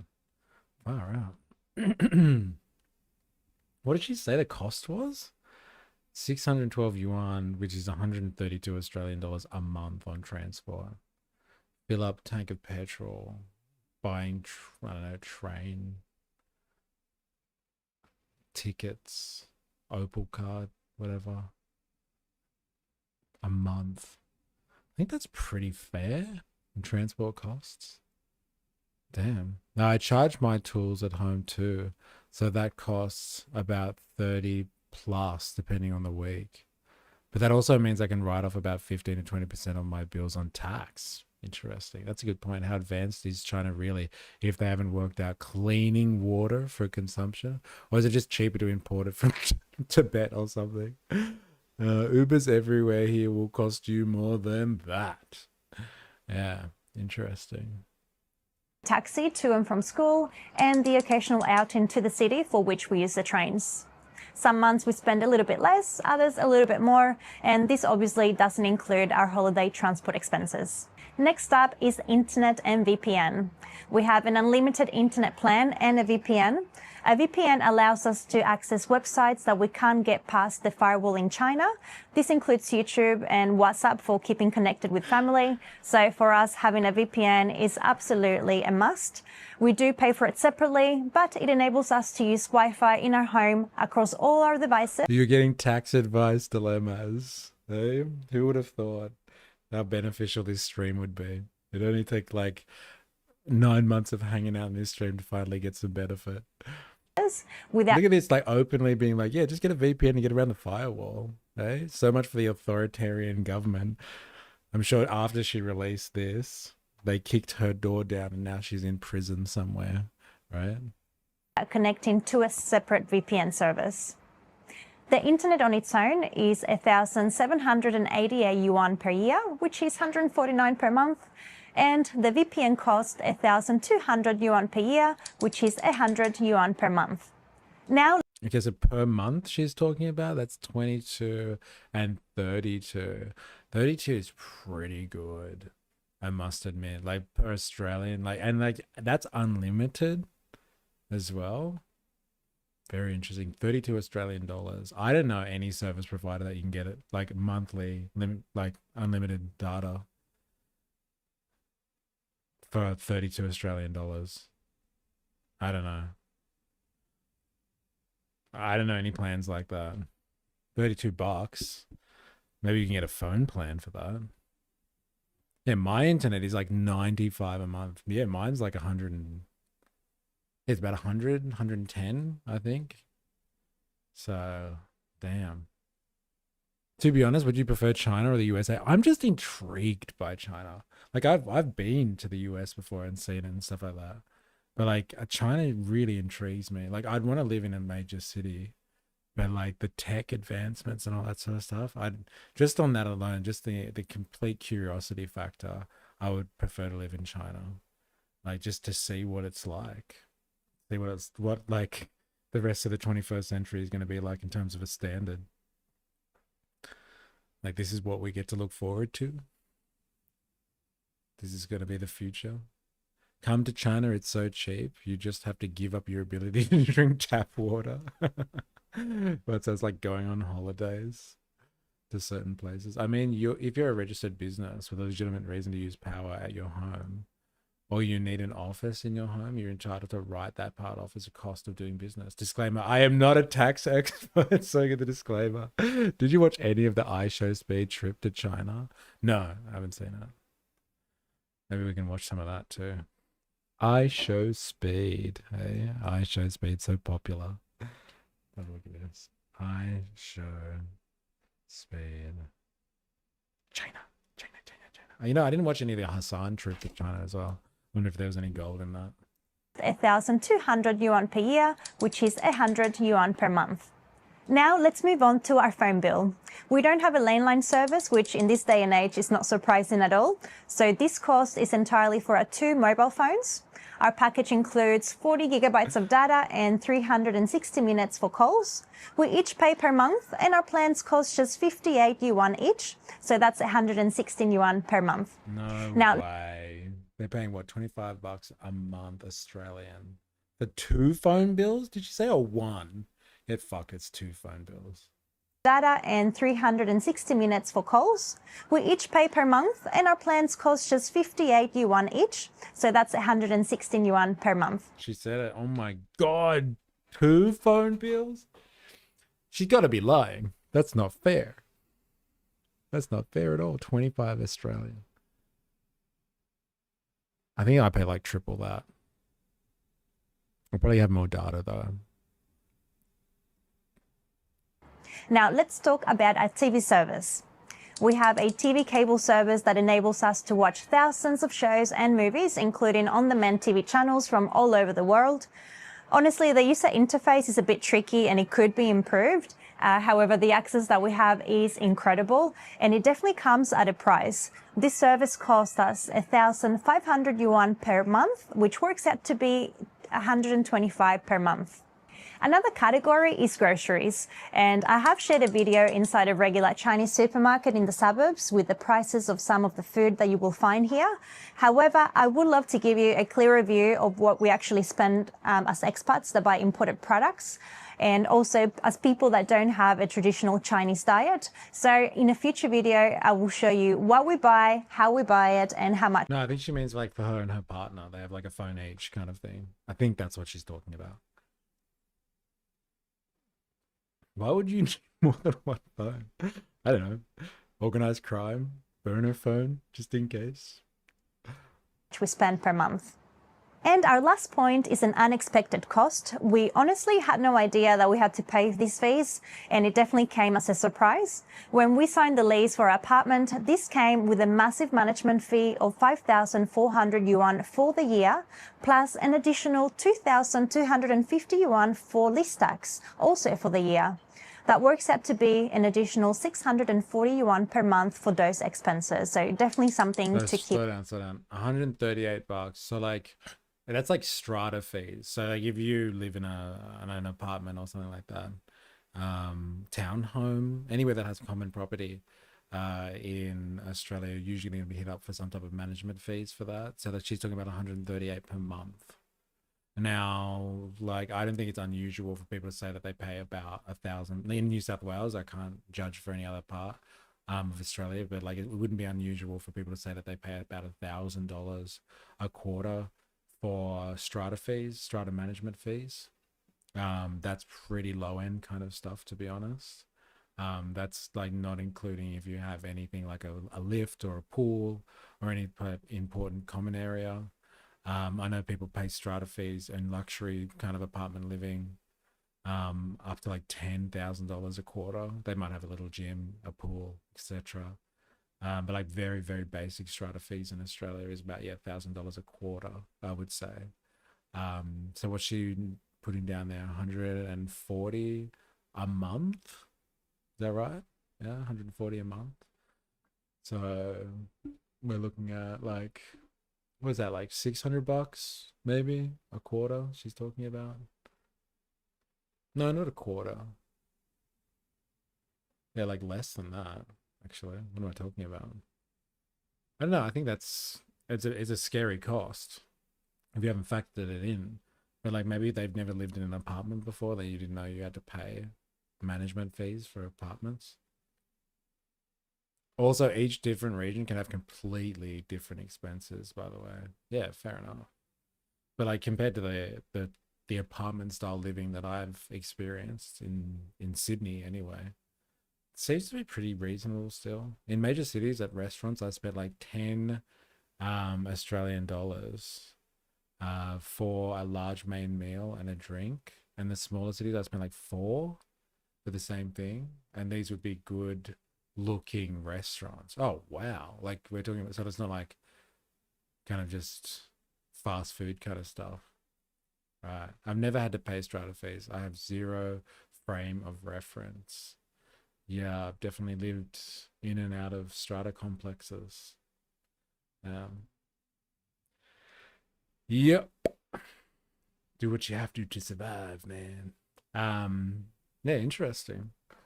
All right, well, I'm going to leave it there. I really wanted to know what the cost of living in China was, like in comparison to what I have to fucking deal with. Interesting, very interesting. All right, I'm going to leave it there. But thank you, everyone who's been hanging out. If you've been lurking in the background and haven't had a chance to say hi now or say goodbye. Hit the like button if you're watching this on YouTube, and make sure you subscribe and follow for more, depending on where you're coming from. I can't go all the way back, so I do apologize if I don't name you, but you have been interacting. Integer, good to have you earlier. Jag, Spandonk, Dilemmas, Nemesis 10, Voltatur, Sneaky Ninja back at the house for some more stirring of the pot. Who else have I missed? Woozle. David, coming into streams, David. It's good to have you. Jag, if I've missed you. Woozle. I know 4IS was here for a little bit at the beginning. Dilemmas, if I haven't said you already. Who else have I got here? Just here to watch a trash fire. Jungle Potatoes. I think 2 people come back into the stream. It's good to have you back for the new year. Ninja Nurse, keeping us down. Indoctrinathan. I don't think I've missed anyone. Voltatur, did I say? Thank you so much, everyone, for your interactions. Thanks for hanging out on a Tuesday in Australia, anyway. But yeah, thank you very much. And we'll be back tomorrow for Hump Day, the Wednesday stream. And until then, please remember, as always, I am, you are, we are a mystery. I will see you on the